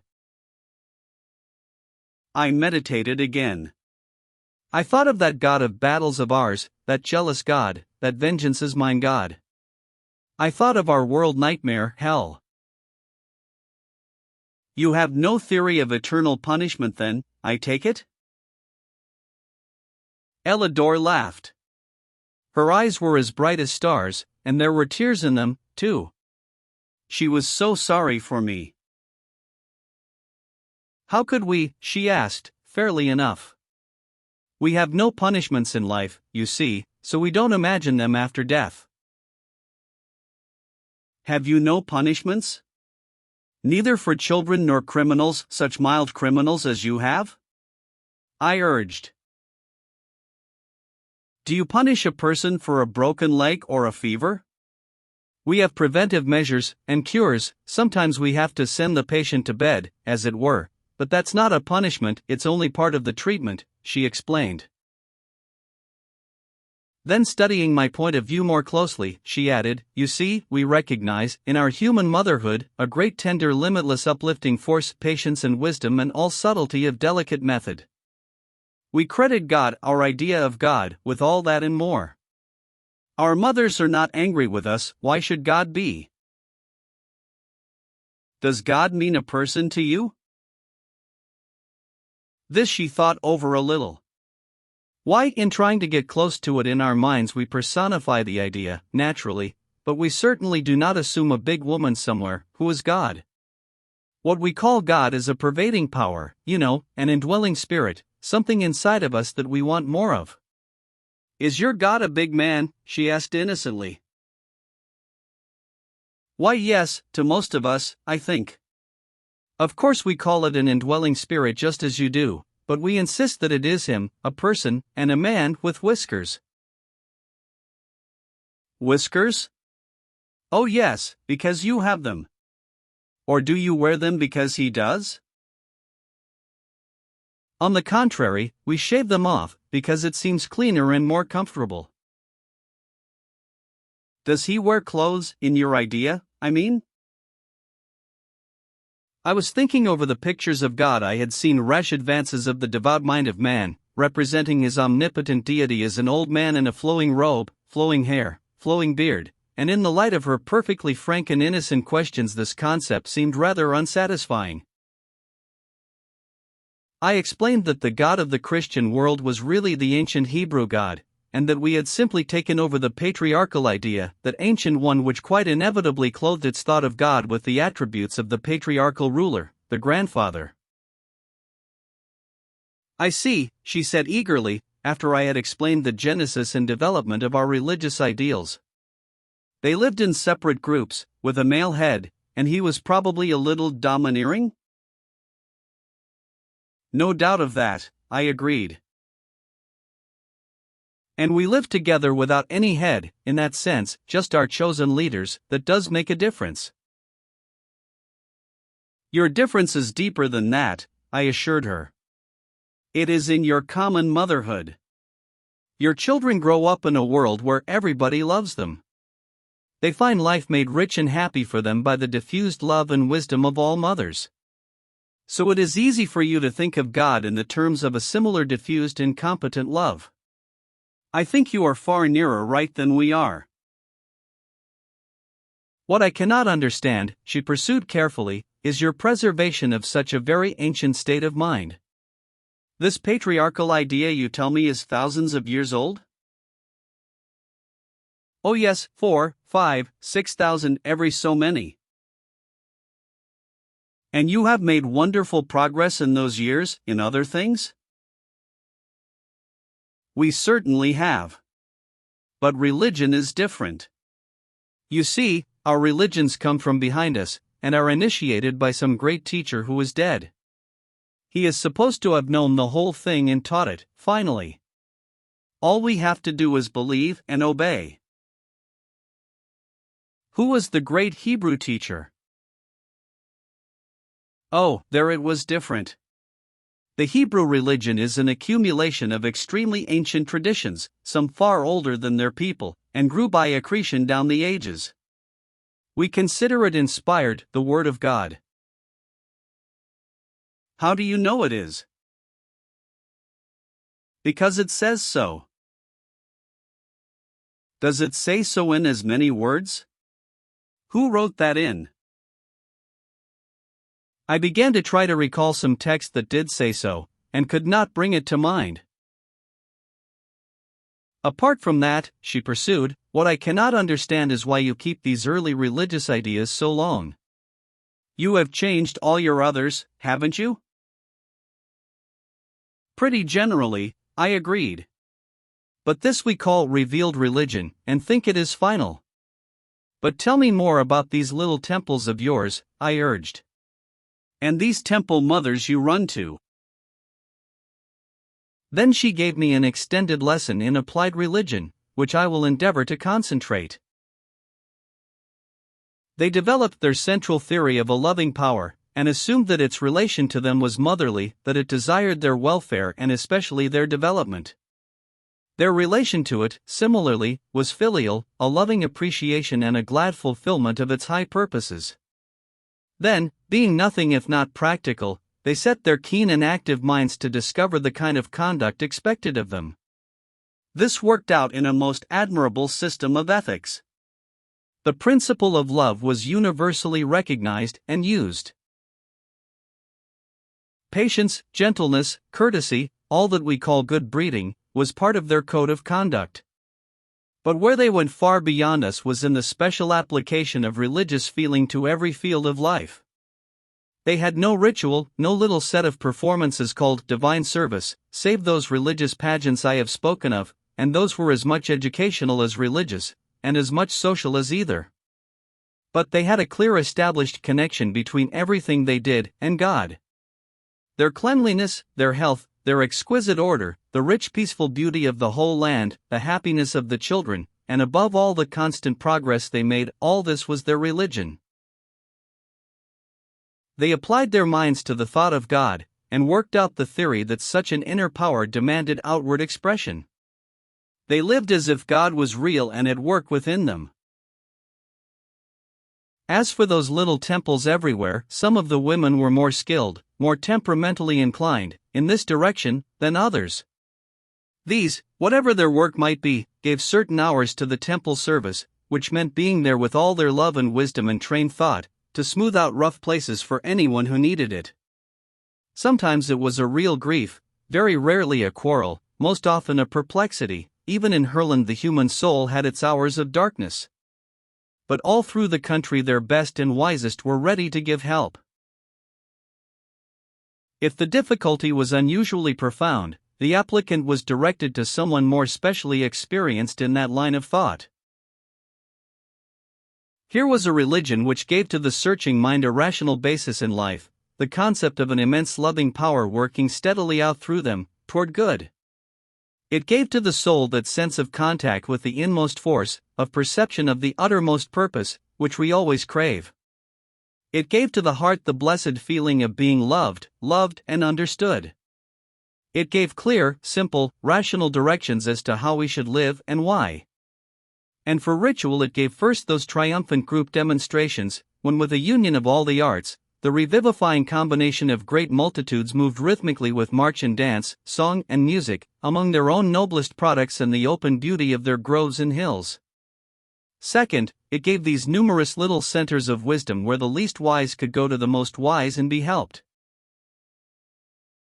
It is beautiful, I cried enthusiastically. It is the most practical, comforting, progressive religion I ever heard of. You do love one another, you do bear one another's burdens, you do realize that a little child is a type of the kingdom of heaven. You are more Christian than any people I ever saw. But how about death? And the life everlasting? What does your religion teach about eternity? Nothing, said Elidor. What is eternity? What indeed? I tried, for the first time in my life, to get a real hold on the idea. It is never stopping. Never stopping? She looked puzzled. Yes, life, going on forever.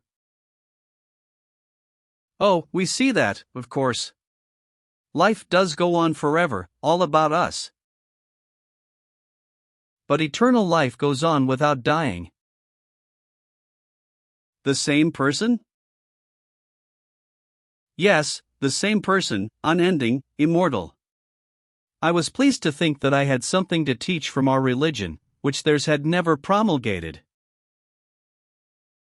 Here? Asked Elidor. Never to die here? I could see her practical mind heaping up the people, and hurriedly reassured her. Oh no, indeed, not here, hereafter. We must die here, of course, but then we enter into eternal life. The soul lives forever. How do you know? She inquired.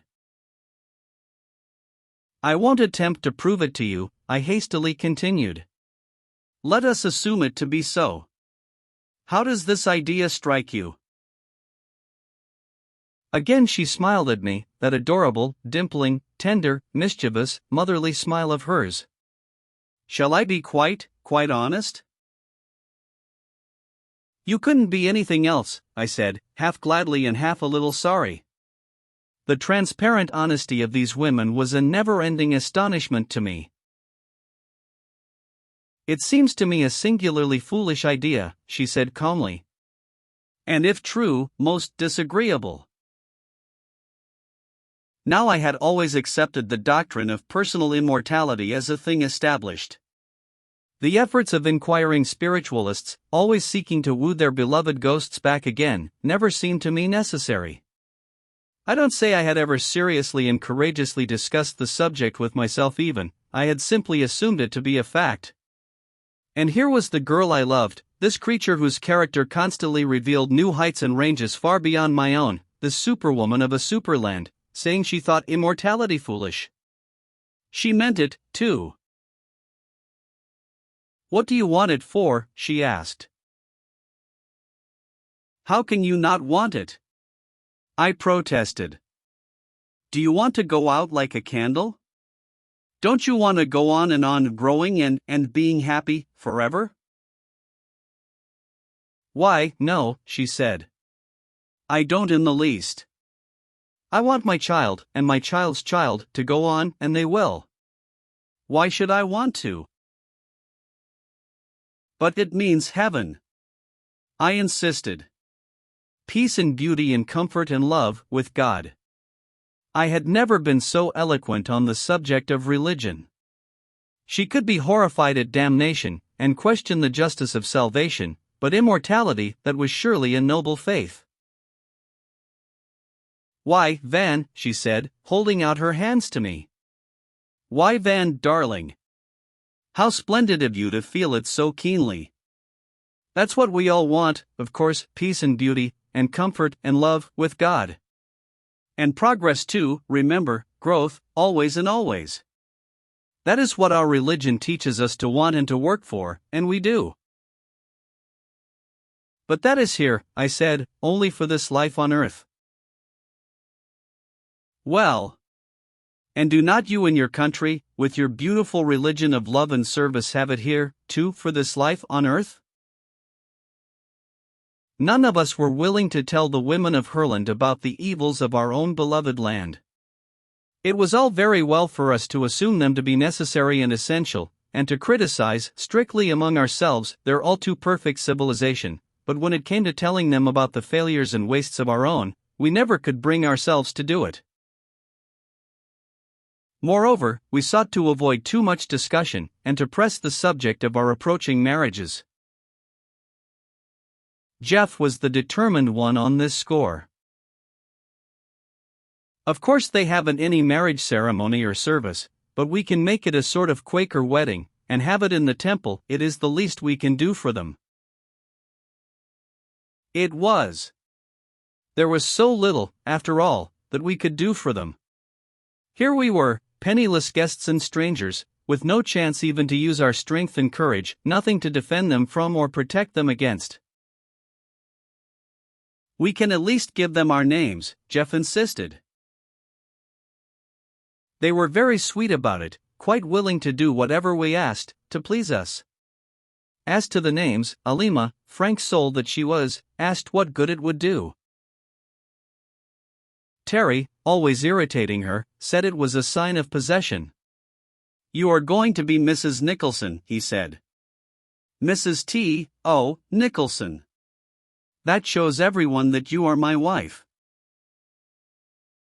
"What is a wife exactly?" she demanded, a dangerous gleam in her eye. "A wife is the woman who belongs to a man," he began. But Jeff took it up eagerly, "and a husband is the man who belongs to a woman. It is because we are monogamous, you know. And marriage is the ceremony, civil and religious, that joins the two together until death do us part," he finished, looking at Silas with unutterable devotion. "What makes us all feel foolish," I told the girls, "is that here we have nothing to give you except, of course, our names." "Do your women have no names before they are married?" Silas suddenly demanded. "Why, yes," Jeff explained. "They have their maiden names, their father's names, that is." "And what becomes of them?" asked Alima. "They change them for their husbands, my dear," Terry answered her. "Change them? Do the husbands then take the wives' maiden names? Oh, no, he laughed. The man keeps his own and gives it to her, too. Then she just loses hers and takes a new one. How unpleasant. We won't do that, Alima said decidedly. Terry was good-humored about it. I don't care what you do or don't do so long as we have that wedding pretty soon, he said, reaching a strong brown hand after Alima's, quite as brown and nearly as strong. As to giving us things, of course we can see that you'd like to, but we are glad you can't, Silas continued.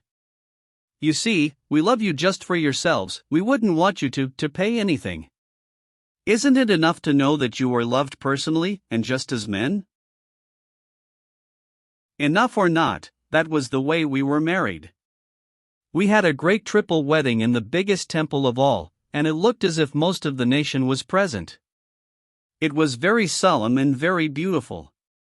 Someone had written a new song for the occasion, nobly beautiful, about the new hope for their people, the new tie with other lands, brotherhood as well as sisterhood, and, with evident awe, fatherhood. Terry was always restive under their talk of fatherhood. Anybody'd think we were high priests of philoprogenitiveness, he protested.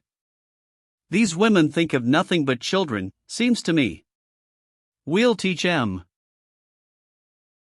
He was so certain of what he was going to teach, and Alima so uncertain in her moods of reception, that Jeff and I feared the worst. We tried to caution him, much good that did. The big handsome fellow drew himself up to his full height, lifted that great chest of his, and laughed. There are 3 separate marriages, he said. I won't interfere with yours, nor you with mine. So the great day came, and the countless crowds of women, and we 3 bridegrooms without any supporting best men, or any other men to back us up, felt strangely small as we came forward.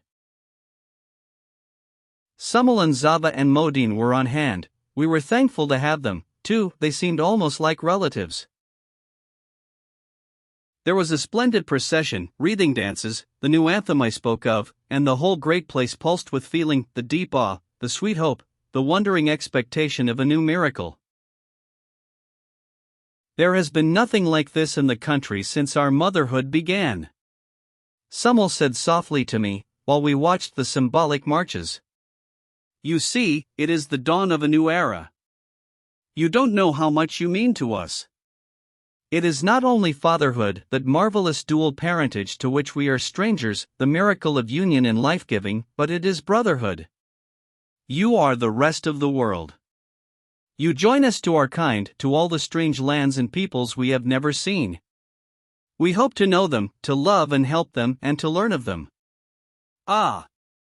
You cannot know. Thousands of voices rose in the soaring climax of that great hymn of the coming life.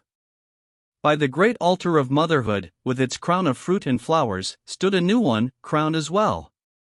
Before the great over-mother of the land and her ring of high temple counselors, before that vast multitude of calm-faced mothers and holy-eyed maidens, came forward our own 3 chosen ones, and we, 3 men alone in all that land, joined hands with them and made our marriage vows. Chapter 11. Our difficulties. We say, marriage is a lottery, also marriages are made in heaven, but this is not so widely accepted as the other. We have a well-founded theory that it is best to marry in one's class, and certain well-grounded suspicions of international marriages, which seem to persist in the interests of social progress, rather than in those of the contracting parties. But no combination of alien races, of color, of caste, or creed, was ever so basically difficult to establish as that between us, 3 modern American men, and these 3 women of Herland. It is all very well to say that we should have been frank about it beforehand. We had been frank. We had discussed, at least Elidor and I had, the conditions of the great adventure, and thought the path was clear before us. But there are some things one takes for granted, supposes are mutually understood, and to which both parties may repeatedly refer without ever meaning the same thing. The differences in the education of the average man and woman are great enough, but the trouble they make is not mostly for the man. He generally carries out his own views of the case. The woman may have imagined the conditions of married life to be different, but what she imagined, was ignorant of, or might have preferred, did not seriously matter. I can see clearly and speak calmly about this now, writing after a lapse of years full of growth and education, but at the time it was rather hard sledding for all of us, especially for Terry. Poor Terry.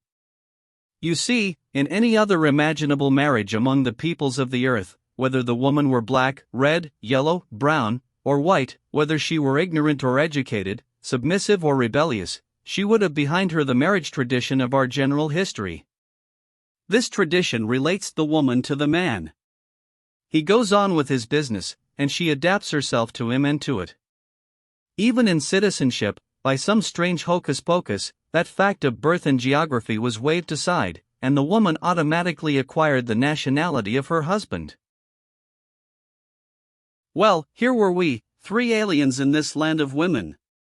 It was small in area, and the external differences were not so great as to astound us. We did not yet appreciate the differences between the race mind of this people and ours. In the first place, they were a pure stock of 2,000 uninterrupted years. Where we have some long connected lines of thought and feeling, together with a wide range of differences, often irreconcilable, these people were smoothly and firmly agreed on most of the basic principles of their life, and not only agreed in principle, but accustomed for these 60-odd generations to act on those principles. This is one thing which we did not understand, had made no allowance for. When in our premarital discussions one of those dear girls had said, "We understand it thus and thus," or "We hold such and such to be true," we men, in our own deep-seated convictions of the power of love, and our easy views about beliefs and principles, fondly imagined that we could convince them otherwise. What we imagined, before marriage, did not matter any more than what an average innocent young girl imagines. We found the facts to be different. It was not that they did not love us, they did, deeply and warmly. But there are you again, what they meant by love and what we meant by love were so different. Perhaps it seems rather cold-blooded to say we and they, as if we were not separate couples, with our separate joys and sorrows, but our positions as aliens drove us together constantly. The whole strange experience had made our friendship more close and intimate than it would ever have become in a free and easy lifetime among our own people. Also, as men, with our masculine tradition of far more than 2,000 years, we were a unit, small but firm, against this far larger unit of feminine tradition. I think I can make clear the points of difference without a too painful explicitness. The more external disagreement was in the matter of the home, and the housekeeping duties and pleasures we, by instinct and long education, supposed to be inherently appropriate to women. I will give 2 illustrations, one a way up, and the other a way down, to show how completely disappointed we were in this regard. For the lower one, try to imagine a male ant, coming from some state of existence where ants live in pairs, endeavoring to set up housekeeping with a female ant from a highly developed anthill. This female ant might regard him with intense personal affection, but her ideas of parentage and economic management would be on a very different scale from his. Now, of course, if she was a stray female in a country of pairing ants, he might have had his way with her, but if he was a stray male in an anthill. For the higher one, try to imagine a devoted and impassioned man trying to set up housekeeping with a lady angel, or real wings and harp and halo angel, accustomed to fulfilling divine missions all over interstellar space. This angel might love the man with an affection quite beyond his power of return or even of appreciation, but her ideas of service and duty would be on a very different scale from his. Of course, if she was a stray angel in a country of men, he might have had his way with her, but if he was a stray man among angels.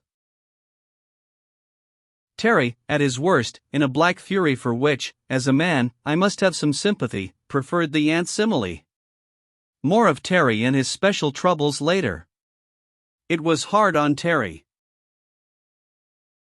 Jeff always had a streak that was too good for this world. He's the kind that would have made a saintly priest in parentage earlier times.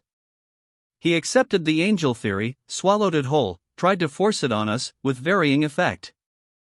He so worshipped Celis, and not only Celis, but what she represented. He had become so deeply convinced of the almost supernatural advantages of this country and people, that he took his medicine I cannot say like a man, but more as if he wasn't one. Don't misunderstand me for a moment. Dear old Jeff was no milksop or mollycoddle either.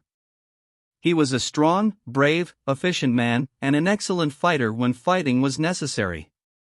But there was always this angel streak in him. It was rather a wonder, Terry being so different, that he really loved Jeff as he did, but it happens so sometimes, in spite of the difference, perhaps because of it. As for me, I stood between. I was no such gay Lothario as Terry, and no such Galahad as Jeff.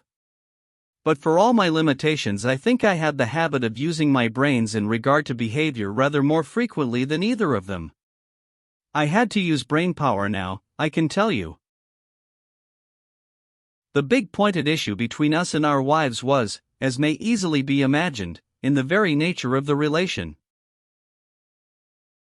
Wives. Don't talk to me about wives, stormed Terry. They don't know what the word means. Which is exactly the fact, they didn't. How could they? Back in their prehistoric records of polygamy and slavery, there were no ideals of wifehood as we know it, and since then no possibility of forming such. The only thing they can think of about a man is fatherhood, said Terry in high scorn. Fatherhood. As if a man was always wanting to be a father. This also was correct. They had their long, wide, deep, rich experience of motherhood, and their only perception of the value of a male creature as such was for fatherhood. Aside from that, of course, was the whole range of personal love which, as Jeff earnestly phrased it, passeth the love of women. It did, too. I can give no idea either now, after long and happy experience of it, or as it seemed then, in the first measureless wonder of the beauty and power of the love they gave us. Even Alima, who had a more stormy temperament than either of the others, and who, heaven knows, had far more provocation, even Alima was patience and tenderness and wisdom personified to the man she loved, but I haven't got to that yet. These, as Terry put it, alleged or so-called wives of ours, went right on with their profession as foresters. We, having no special learnings, had long since qualified as assistants. We had to do something, if only to pass the time, and it had to be work. We couldn't be playing forever. This kept us out of doors with those dear girls, and more or less together, too much together sometimes. These people had, it now became clear to us, the highest, keenest, most delicate sense of personal privacy, but not the faintest idea of that solitude we are so fond of. They had, every one of them, the 2 rooms and a bath theory realized. From earliest childhood each had a separate bedroom with toilet conveniences, and one of the marks of coming of age was the addition of an outer room in which to receive friends. Long since we had been given our own 2 rooms apiece, and as being of a different sex and race, these were in a separate house. It seemed to be recognized that we should breathe easier if able to free our minds in real seclusion. For food we either went to any convenient eating house, ordered a meal brought in, or took it with us to the woods, always and equally good. All this we had become used to and enjoyed in our courting days. After marriage there arose in us a somewhat unexpected urge of feeling that called for a separate house, but this feeling found no response in the hearts of those fair ladies. We are alone, dear, Elidor explained to me with gentle patience. We are alone in these great forests. We may go and eat in any little summer house, just we 2, or have a separate table anywhere, or even have a separate meal in our own rooms. How could we be a loner? This was all very true. We had our pleasant mutual solitude about our work, and our pleasant evening talks in their apartments or ours. We had, as it were, all the pleasures of courtship carried right on, but we had no sense of, perhaps it may be called possession. Might as well not be married at all, growled Terry. They only got up that ceremony to please us, please Jeff, mostly. They've no real idea of being married. I tried my best to get Elidor's point of view, and naturally I tried to give her mine. Of course, what we, as men, wanted to make them see was that there were other, and as we probably said higher, uses in this relation than what Terry called mere parentage. In the highest terms I knew I tried to explain this to Elidor. Anything higher than for mutual love to hope to give life, as we did, she said. How is it higher? It develops love, I explained. All the power of beautiful permanent mated love comes through this higher development. Are you sure? She asked gently. How do you know that it was so developed? There are some birds who love each other so that they mope and pine if separated, and never pair again if one dies, but they never mate except in the mating season. Among your people, do you find high and lasting affection appearing in proportion to this indulgence? It is a very awkward thing, sometimes, to have a logical mind. Of course I knew about those monogamous birds and beasts too, that mate for life and show every sign of mutual affection, without ever having stretched the sex relationship beyond its original range. But what of it? Those are lower forms of life. I protested. They have no capacity for faithful and affectionate, and apparently happy, but oh, my dear. My dear, what can they know of such a love as draws us together? Why, to touch you, to be near you, to come closer and closer, to lose myself in you, surely you feel it too, do you not? I came nearer. I seized her hands. Her eyes were on mine, tender radiant, but steady and strong. There was something so powerful, so large and changeless, in those eyes that I could not sweep her off her feet by my own emotion as I had unconsciously assumed would be the case. It made me feel as, one might imagine, a man might feel who loved a goddess, not a Venus, though. She did not resent my attitude, did not repel it, did not in the least fear it, evidently. There was not a shade of that timid withdrawal or pretty resistance which are so provocative. You see, dearest, she said, you have to be patient with us. We are not like the women of your country. We are mothers, and we are people, but we have not specialized in this line. It was so hard to get her to be personal. And, as I thought that, I suddenly remembered how we were always criticizing our women for being so personal. Then I did my earnest best to picture to her the sweet intense joy of married lovers, and the resultant higher stimulus to all creative work. Do you mean, she asked quite calmly, as if I was not holding her cool firm hands in my hot and rather quivering ones, that with you, when people marry, they go right on doing this in season and out of season, with no thought of children at all? They do, I said, with some bitterness. They are not mere parents. They are men and women, and they love each other. How long? Asked Elidor, rather unexpectedly. How long? I repeated, a little dashed. Why, as long as they live. There is something very beautiful in the idea, she admitted, still as if she were discussing life on Mars. This climactic expression, which, in all the other life forms, has but the one purpose, has with you become specialized to higher, purer, nobler uses. It has, I judge from what you tell me, the most ennobling effect on character. People marry, not only for parentage, but for this exquisite interchange, and, as a result, you have a world full of continuous lovers, ardent, happy, mutually devoted, always living on that high tide of supreme emotion which we had supposed to belong only to one season and one use. And you say it has other results, stimulating all high creative work. That must mean floods, oceans of such work, blossoming from this intense happiness of every married pair. It is a beautiful idea. She was silent, thinking. So was I. She slipped one hand free, and was stroking my hair with it in a gentle motherly way. I bowed my hot head on her shoulder and felt a dim sense of peace, a restfulness which was very pleasant. You must take me there someday, darling, she was saying. It is not only that I love you so much, I want to see your country, your people, your mother. She paused reverently. Oh, how I shall love your mother. I had not been in love many times, my experience did not compare with Terry's. But such as I had was so different from this that I was perplexed, and full of mixed feelings, partly a growing sense of common ground between us, a pleasant rested calm feeling, which I had imagined could only be attained in one way, and partly a bewildered resentment because what I found was not what I had looked for. It was their confounded psychology.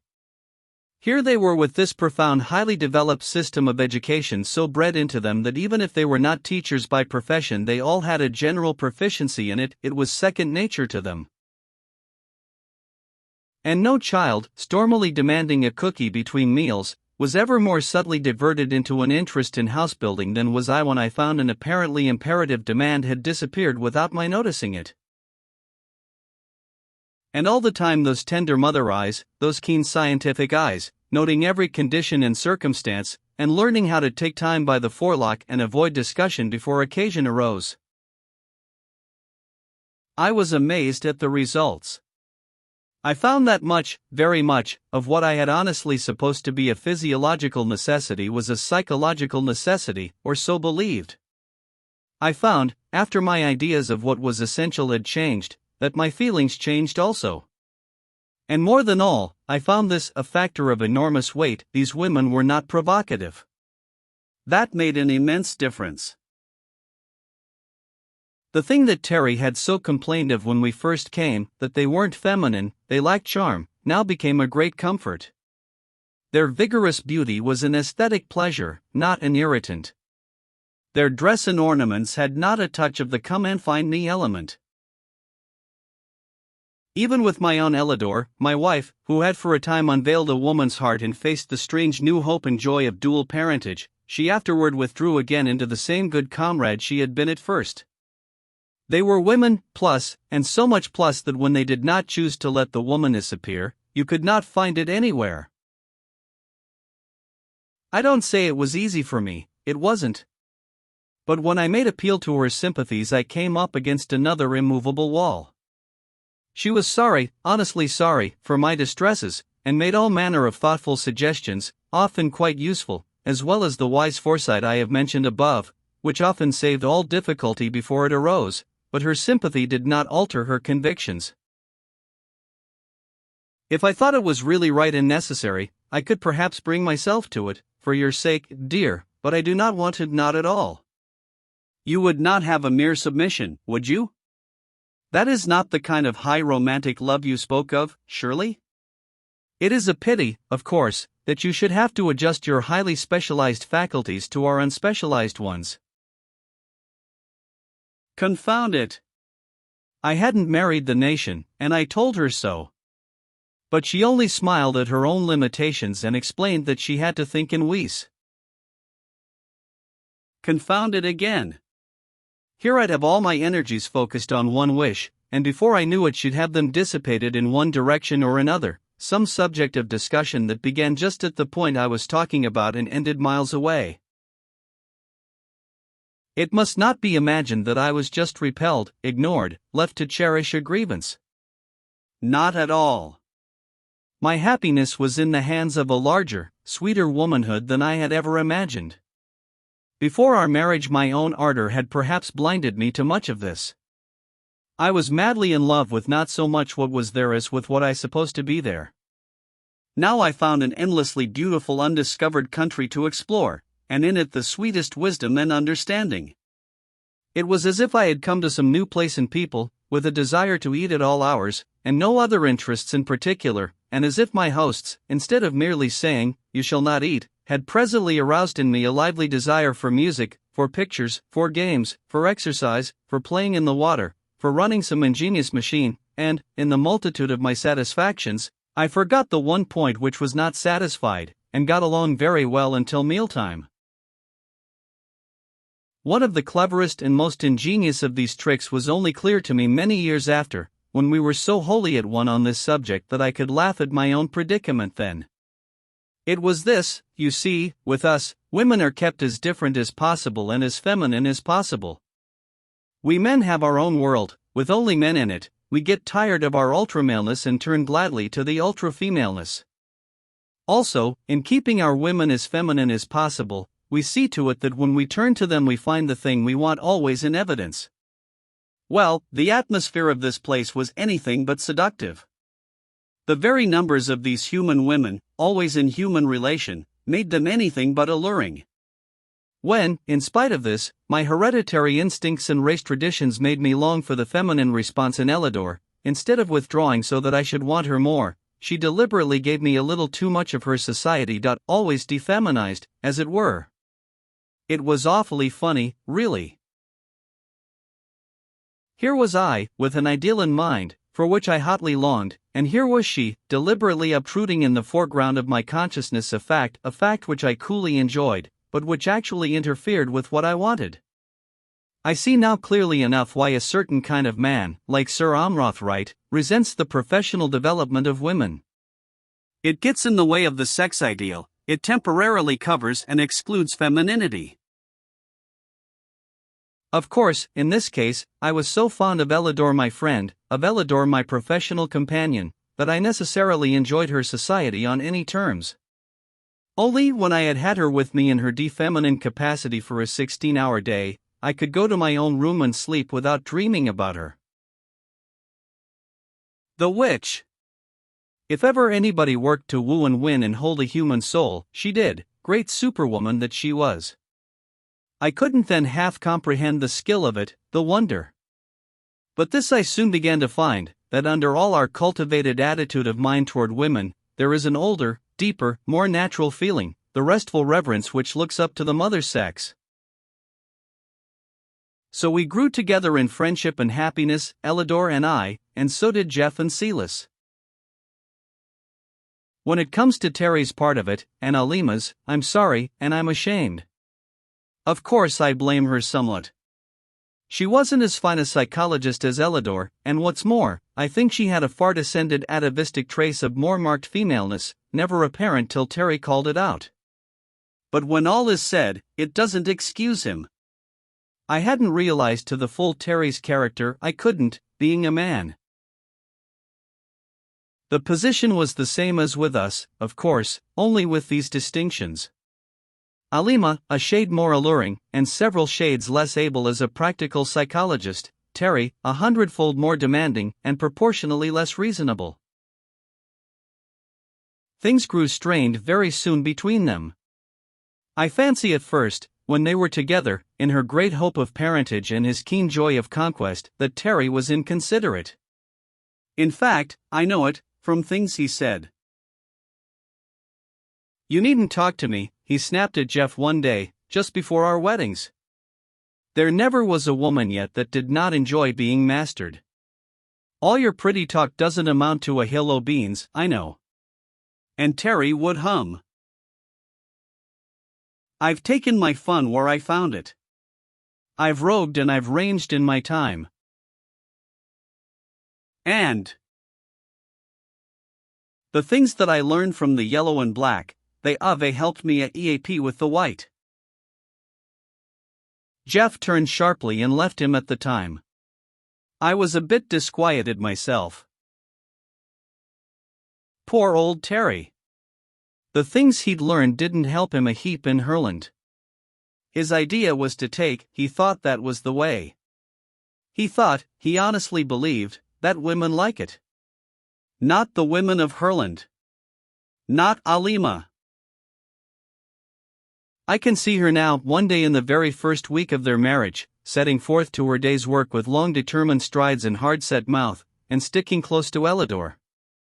She didn't wish to be alone with Terry, you could see that. But the more she kept away from him, the more he wanted her, naturally. He made a tremendous row about their separate establishments, tried to keep her in his rooms, tried to stay in hers. But there she drew the line sharply. He came away one night, and stamped up and down the moonlit road, swearing under his breath. I was taking a walk that night too, but I wasn't in his state of mind. To hear him rage, you'd not have believed that he loved Alima at all. You'd have thought that she was some quarry he was pursuing, something to catch and conquer. I think that, owing to all those differences I spoke of, they soon lost the common ground they had at first, and were unable to meet sanely and dispassionately. I fancy too, this is pure conjecture, that he had succeeded in driving Alima beyond her best judgment, her real conscience, and that after that her own sense of shame, the reaction of the thing, made her bitter perhaps.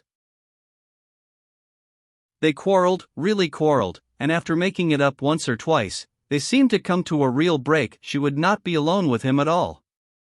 And perhaps she was a bit nervous, I don't know, but she got Modine to come and stay next door to her. Also, she had a sturdy assistant detailed to accompany her in her work. Terry had his own ideas, as I've tried to show. I daresay he thought he had a right to do as he did. Perhaps he even convinced himself that it would be better for her. Anyhow, he hid himself in her bedroom one night. The women of Herland have no fear of men. Why should they have? They are not timid in any sense.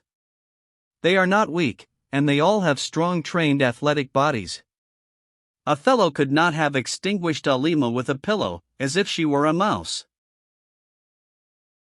Terry put in practice his pet conviction that a woman loves to be mastered, and by sheer brute force, in all the pride and passion of his intense masculinity, he tried to master this woman. It did not work. I got a pretty clear account of it later from Elidor, but what we heard at the time was the noise of a tremendous struggle, and Alima calling to Modine. Modine was close by and came at once. One or two more strong grave women followed. Terry dashed about like a madman. He would cheerfully have killed them, he told me that, himself, but he couldn't. When he swung a chair over his head, one sprang in the air and caught it, two threw themselves bodily upon him and forced him to the floor. It was only the work of a few moments to have him tied hand and foot, and then, in sheer pity for his futile rage, to anesthetize him. Alima was in a cold fury. She wanted him killed, actually.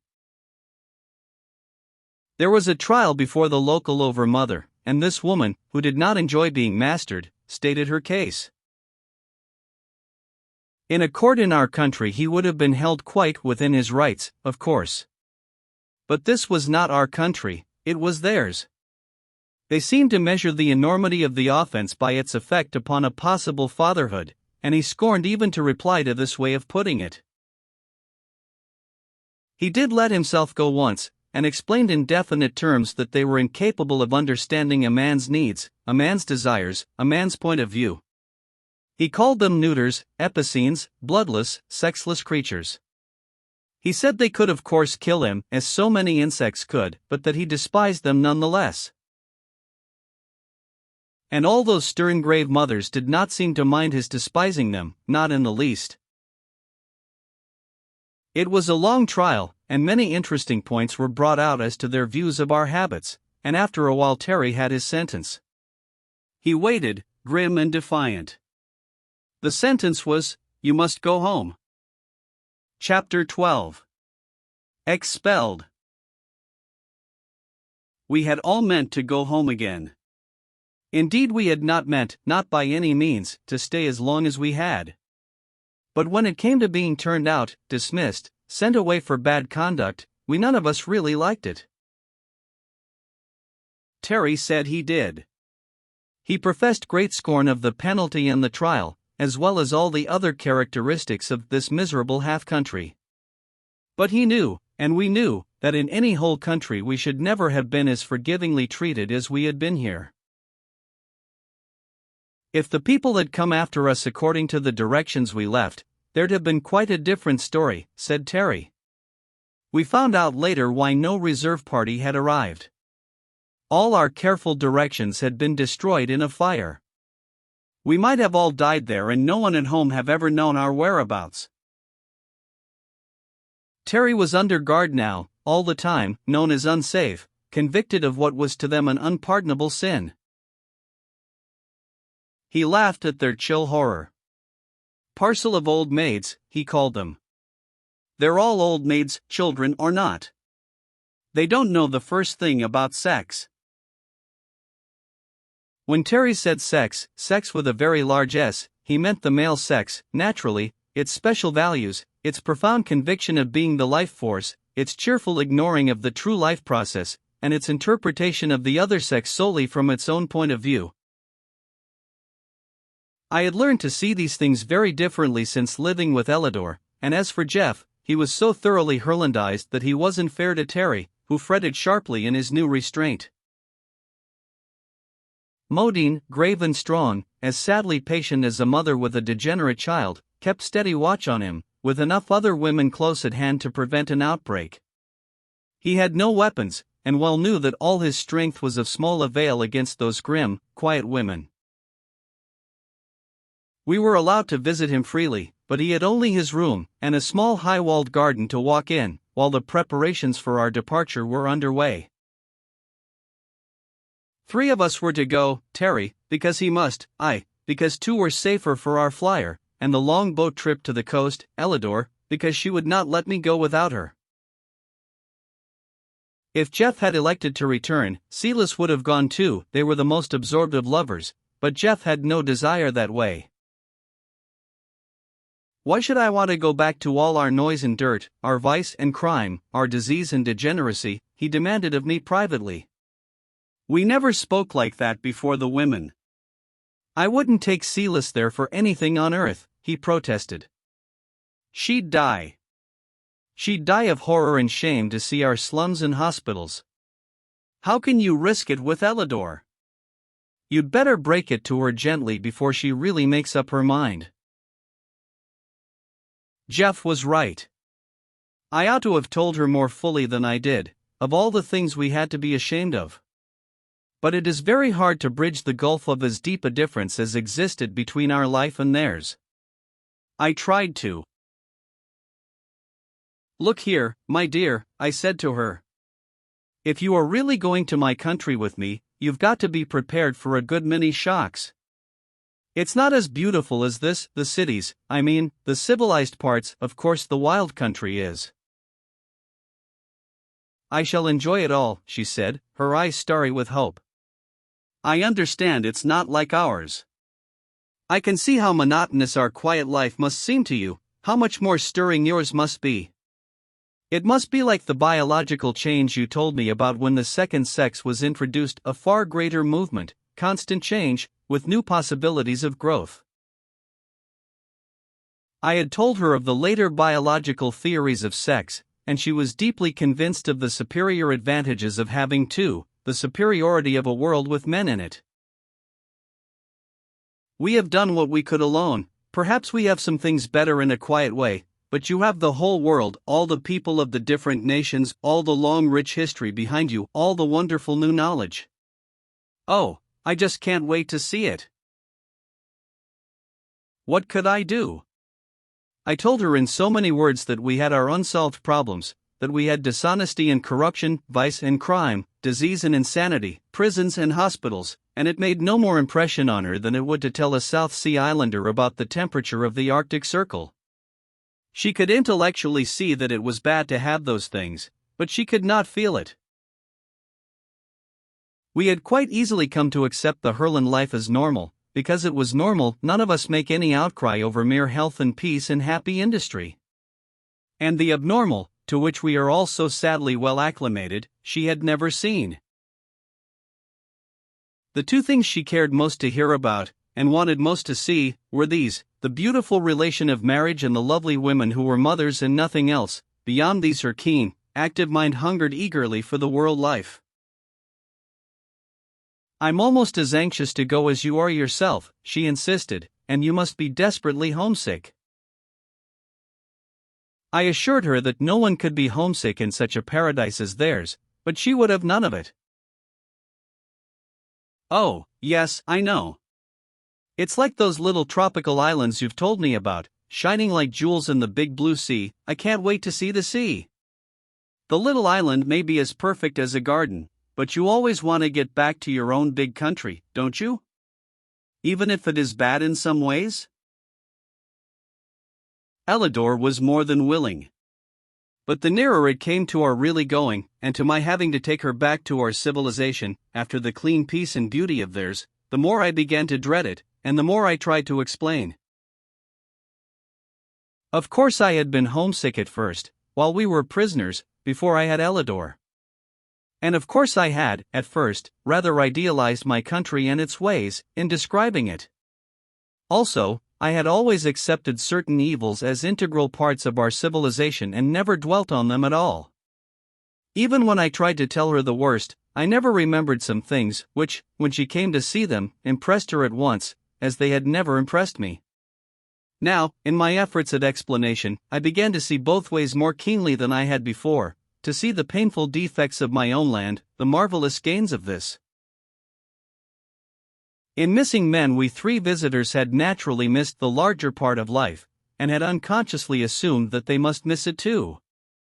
It took me a long time to realize, Terry never did realize, how little it meant to them. When we say men, man, manly, manhood, and all the other masculine derivatives, we have in the background of our minds a huge vague crowded picture of the world and all its activities. To grow up and be a man, to act like a man, the meaning and connotation is wide indeed. That vast background is full of marching columns of men, of changing lines of men, of long processions of men steering their ships into new seas, exploring unknown mountains, breaking horses, herding cattle, plowing and sowing and reaping, toiling at the forge and furnace, digging in the mine, building roads and bridges and high cathedrals, managing great businesses, teaching in all the colleges, preaching in all the churches, of men everywhere, doing everything, the world. And when we say women, we think female, the sex. But to these women, in the unbroken sweep of this 2,000-year-old feminine civilization, the word woman called up all that big background, so far as they had gone in social development, and the word man meant to them only male, the sex. Of course we could tell them that in our world men did everything, but that did not alter the background of their minds. That man, the male, did all these things was to them a statement, making no more change in the point of view than was made in ours when we first faced the astounding fact to us that in Herland women were the world. We had been living there more than a year. We had learned their limited history, with its straight, smooth, upreaching lines, reaching higher and going faster up to the smooth comfort of their present life. We had learned a little of their psychology, a much wider field than the history, but here we could not follow so readily. We were now well used to seeing women not as females but as people of all sorts, doing every kind of work. This outbreak of Terry's, and the strong reaction against it, gave us a new light on their genuine femininity. This was given me with great clearness by both Elidor and Summel. The feeling was the same sick revulsion and horror, such as would be felt at some climactic blasphemy. They had no faintest approach to such a thing in their minds, knowing nothing of the custom of marital indulgence among us. To them the one high purpose of motherhood had been for so long the governing law of life, and the contribution of the father, though known to them, so distinctly another method to the same end, that they could not, with all their effort, get the point of view of the male creature whose desires quite ignore parentage and seek only for what we euphoniously term the joys of love. When I tried to tell Elidor that women too felt so, with us, she drew away from me, and tried hard to grasp intellectually what she could in no way sympathize with. You mean that with you love between man and woman expresses itself in that way, without regard to motherhood? To parentage, I mean, she added carefully. Yes, surely. It is love we think of, the deep sweet love between two. Of course we want children, and children come, but that is not what we think about. But, it seems so against nature, she said. None of the creatures we know do that. Do other animals in your country? We are not animals, I replied with some sharpness. At least we are something more, something higher. This is a far nobler and more beautiful relation, as I have explained before. Your view seems to us rather, shall I say, practical? Prosaic? Merely a means to an end. With us, oh, my dear girl, cannot you see? Cannot you feel? It is the last, sweetest, highest consummation of mutual love. She was impressed visibly. She trembled in my arms, as I held her close, kissing her hungrily. But there rose in her eyes that look I knew so well, that remote clear look as if she had gone far away even though I held her beautiful body so close, and was now on some snowy mountain regarding me from a distance. I feel it quite clearly, she said to me. It gives me a deep sympathy with what you feel, no doubt more strongly still. But what I feel, even what you feel, dearest, does not convince me that it is right. Until I am sure of that, of course I cannot do as you wish. Elidor, at times like this, always reminded me of Epictetus. I will put you in prison, said his master.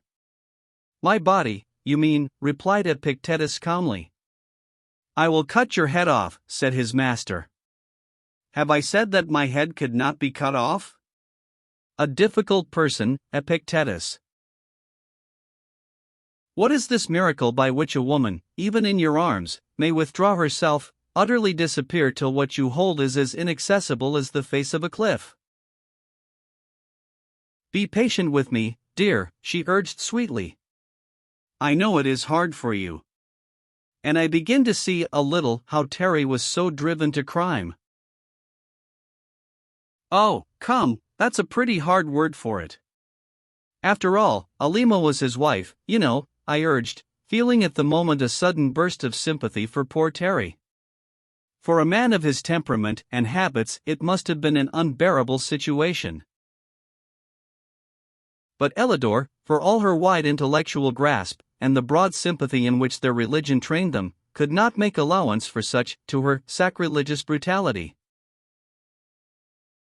It was the more difficult to explain to her, because we three, in our constant talks and lectures about the rest of the world, had naturally avoided the seamy side, not so much from a desire to deceive, but from wishing to put the best foot foremost for our civilization, in the face of the beauty and comfort of theirs.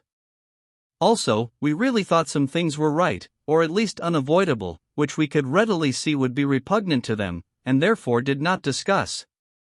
Again, there was much of our world's life which we, being used to it, had not noticed as anything worth describing. And still further, there was about these women a colossal innocence upon which many of the things we did say had made no impression whatever.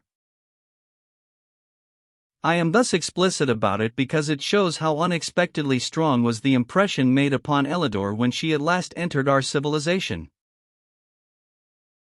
She urged me to be patient, and I was patient. You see, I loved her so much that even the restrictions she so firmly established left me much happiness. We were lovers, and there is surely delight enough in that. Do not imagine that these young women utterly refused the great new hope, as they called it, that of dual parentage. For that they had agreed to marry us, though the marrying part of it was a concession to our prejudices rather than theirs. To them the process was the holy thing, and they meant to keep it holy. But so far only Silas, her blue eyes swimming in happy tears, her heart lifted with that tide of race motherhood which was their supreme passion, could with ineffable joy and pride announce that she was to be a mother. The new motherhood, they called it, and the whole country knew. There was no pleasure, no service, no honor in all the land that Silas might not have had. Almost like the breathless reverence with which, 2,000 years ago, that dwindling band of women had watched the miracle of virgin birth, was the deep awe and warm expectancy with which they greeted this new miracle of union. All mothers in that land were holy. To them, for long ages, the approach to motherhood has been by the most intense and exquisite love and longing, by the supreme desire, the overmastering demand for a child.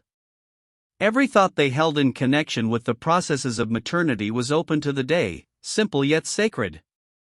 Every woman of them placed motherhood not only higher than other duties, but so far higher that there were no other duties, one might almost say. All their wide mutual love, all the subtle interplay of mutual friendship and service, the urge of progressive thought and invention, the deepest religious emotion, every feeling and every act was related to this great central power, to the river of life pouring through them, which made them the bearers of the very Spirit of God. Of all this I learned more and more, from their books, from talk, especially from Ellador. She was at first, for a brief moment, envious of her friend, a thought she put away from her at once and forever. "It is better," she said to me. "It is much better that it has not come to me yet, to us, that is. For if I am to go with you to your country, we may have adventures by sea and land, as you say, and as in truth we did, and it might not be at all safe for a baby. So we won't try again, dear, till it is safe, will we?" This was a hard saying for a very loving husband. "Unless," she went on, "if one is coming, you will leave me behind. You can come back, you know, and I shall have the child." Then that deep ancient chill of male jealousy of even his own progeny touched my heart. "I'd rather have you, Ellador, than all the children in the world. I'd rather have you with me, on your own terms, than not to have you." This was a very stupid saying. Of course I would. For if she wasn't there I should want all of her and have none of her. But if she went along as a sort of sublimated sister, only much closer and warmer than that, really, why I should have all of her but that one thing. And I was beginning to find that Ellador's friendship, Ellador's comradeship, Ellador's sisterly affection, Ellador's perfectly sincere love, none the less deep that she held it back on a definite line of reserve, were enough to live on very happily. I find it quite beyond me to describe what this woman was to me. We talk fine things about women, but in our hearts we know that they are very limited beings, most of them. We honor them for their functional powers, even while we dishonor them by our use of it. We honor them for their carefully enforced virtue, even while we show by our own conduct how little we think of that virtue. We value them, sincerely, for the perverted maternal activities which make our wives the most comfortable of servants, bound to us for life with the wages wholly at our own decision, their whole business, outside of the temporary duties of such motherhood as they may achieve, to meet our needs in every way. Oh, we value them, all right, in their place, which place is the home, where they perform that mixture of duties so ably described by Mrs. Josephine Dodge Dascombe Bacon, in which the services of a mistress are carefully specified. She is a very clear writer, Mrs. J. D. Bacon, and understands her subject from her own point of view. But that combination of industries, while convenient and in a way economical, does not arouse the kind of emotion commanded by the women of Herland. These were women one had to love up, very high up, instead of down. They were not pets.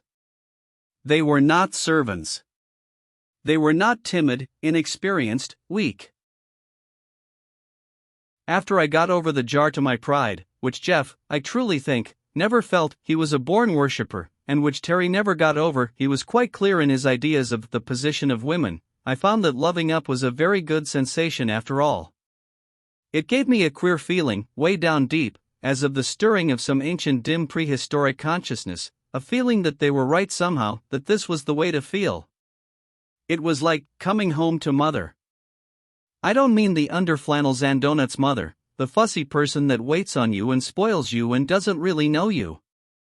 I mean the feeling that a very little child would have, who had been lost for ever so long. It was a sense of getting home, of being clean and rested, of safety and yet freedom, of love that was always there, warm like sunshine in May, not hot like a stove or a feather bed, a love that didn't irritate and didn't smother. I looked at Ellador as if I hadn't seen her before. "If you won't go," I said, "I'll get Terry to the coast and come back alone. You can let me down a rope. And if you will go, why, you blessed Wonder Woman, I would rather live with you all my life, like this, than to have any other woman I ever saw, or any number of them, to do as I like with. Will you come?"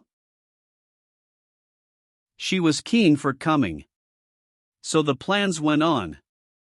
She'd have liked to wait for that marvel of Celis's, but Terry had no such desire. He was crazy to be out of it all. It made him sick, he said, sick, this everlasting mother-mothering. I don't think Terry had what the phrenologists call the lump of philoprogenitiveness at all well developed. Morbid one-sided cripples, he called them, even when from his window he could see their splendid vigor and beauty, even while Modine, as patient and friendly as if she had never helped Alima to hold and bind him, sat there in the room, the picture of wisdom and serene strength. Sexless, epicene, undeveloped neuters, he went on bitterly. He sounded like Sir Amroth Wright. Well, it was hard. He was madly in love with Alima, really, more so than he had ever been before, and their tempestuous courtship, quarrels, and reconciliations had fanned the flame. And then when he sought by that supreme conquest which seems so natural a thing to that type of man, to force her to love him as her master, to have the sturdy athletic furious woman rise up and master him, she and her friends, it was no wonder he raged. Come to think of it, I do not recall a similar case in all history or fiction. Women have killed themselves rather than submit to outrage, they have killed the outrager, they have escaped, or they have submitted, sometimes seeming to get on very well with the victor afterward. There was that adventure of false Sextus, for instance, who found Lucrece combing the fleece under the midnight lamp. He threatened, as I remember, that if she did not submit he would slay her, slay a slave and place him beside her and say he found him there. A poor device, it always seemed to me. If Mr. Lucretius had asked him how he came to be in his wife's bedroom overlooking her morals, what could he have said? But the point is Lucrece submitted, and Alima didn't. She kicked me, confided the embittered prisoner, he had to talk to someone. I was doubled up with the pain, of course, and she jumped on me and yelled for this old harpy. Modine couldn't hear him, and they had me trussed up in no time. I believe Alima could have done it alone, he added with reluctant admiration. She's as strong as a horse. And of course a man's helpless when you hit him like that. No woman with a shade of decency. I had to grin at that, and even Terry did, sourly. He wasn't given to reasoning, but it did strike him that an assault like his rather waived considerations of decency. I give a year of my life to have her alone again, he said slowly, his hands clenched till the knuckles were white. But he never did. She left our end of the country entirely, went up into the fir forest on the highest slopes, and stayed there. Before we left he quite desperately longed to see her, but she would not come and he could not go. They watched him like lynxes. Do lynxes watch any better than mousing cats, I wonder? Well, we had to get the flyer in order, and be sure there was enough fuel left, though Terry said we could glide all right, down to that lake, once we got started. We'd have gone gladly in a week's time, of course, but there was a great to-do all over the country about Elidor's leaving them. She had interviews with some of the leading ethicists, wise women with still eyes, and with the best of the teachers. There was a stir, a thrill, a deep excitement everywhere. Our teaching about the rest of the world has given them all a sense of isolation, of remoteness, of being a little outlying sample of a country, overlooked and forgotten among the family of nations. We had called it the family of nations, and they liked the phrase immensely. They were deeply aroused on the subject of evolution, indeed, the whole field of natural science drew them irresistibly. Any number of them would have risked everything to go to the strange unknown lands and study, but we could take only one, and it had to be Elidor, naturally. We planned greatly about coming back, about establishing a connecting route by water, about penetrating those vast forests and civilizing or exterminating the dangerous savages. That is, we men talked of that last, not with the women. They had a definite aversion to killing things. But meanwhile there was high council being held among the wisest of them all. The students and thinkers who had been gathering facts from us all this time, collating and relating them, and making inferences, laid the result of their labors before the council. Little had we thought that our careful efforts at concealment had been so easily seen through, with never a word to show us that they saw. They had followed up words of ours on the science of optics, asked innocent questions about glasses and the like, and were aware of the defective eyesight so common among us. With the lightest touch, different women asking different questions at different times, and putting all our answers together like a picture puzzle, they had figured out a sort of skeleton chart as to the prevalence of disease among us. Even more subtly, with no show of horror or condemnation, they had gathered something far from the truth, but something pretty clear about poverty, vice, and crime. They even had a goodly number of our dangers all itemized, from asking us about insurance and innocent things like that. They were well posted as to the different races, beginning with their poison arrow natives down below and widening out to the broad racial divisions we had told them about. Never a shocked expression of the face or exclamation of revolt had warned us. They had been extracting the evidence without our knowing it all this time, and now were studying with the most devout earnestness the matter they had prepared. The result was rather distressing to us. They first explained the matter fully to Elidor, as she was the one who purposed visiting the rest of the world. To Celis they said nothing. She must not be in any way distressed, while the whole nation waited on her great work. Finally Jeff and I were called in. Summel and Zava were there, and Elidor, with many others that we knew. They had a great globe, quite fairly mapped out from the small section maps in that compendium of ours. They had the different peoples of the earth roughly outlined, and their status in civilization indicated. They had charts and figures and estimates, based on the facts in that traitorous little book and what they had learned from us. Summel explained, "We find that in all your historic period, so much longer than ours, that with all the interplay of services, the exchange of inventions and discoveries, and the wonderful progress we so admire, that in this widespread other world of yours, there is still much disease, often contagious." We admitted this at once. Also there is still, in varying degree, ignorance, with prejudice and unbridled emotion. This too was admitted. We find also that in spite of the advance of democracy and the increase of wealth, that there is still unrest and sometimes combat. Yes, we admitted it all. We were used to these things and saw no reason for so much seriousness. All things considered, they said, and they did not say 100th part of the things they were considering, we are unwilling to expose our country to free communication with the rest of the world as yet. If Elidor comes back, and we approve her report, it may be done later, but not yet. So we have this to ask of you gentlemen. They knew that word was held a title of honor with us, that you promise not in any way to betray the location of this country until permission, after Elidor's return. Jeff was perfectly satisfied.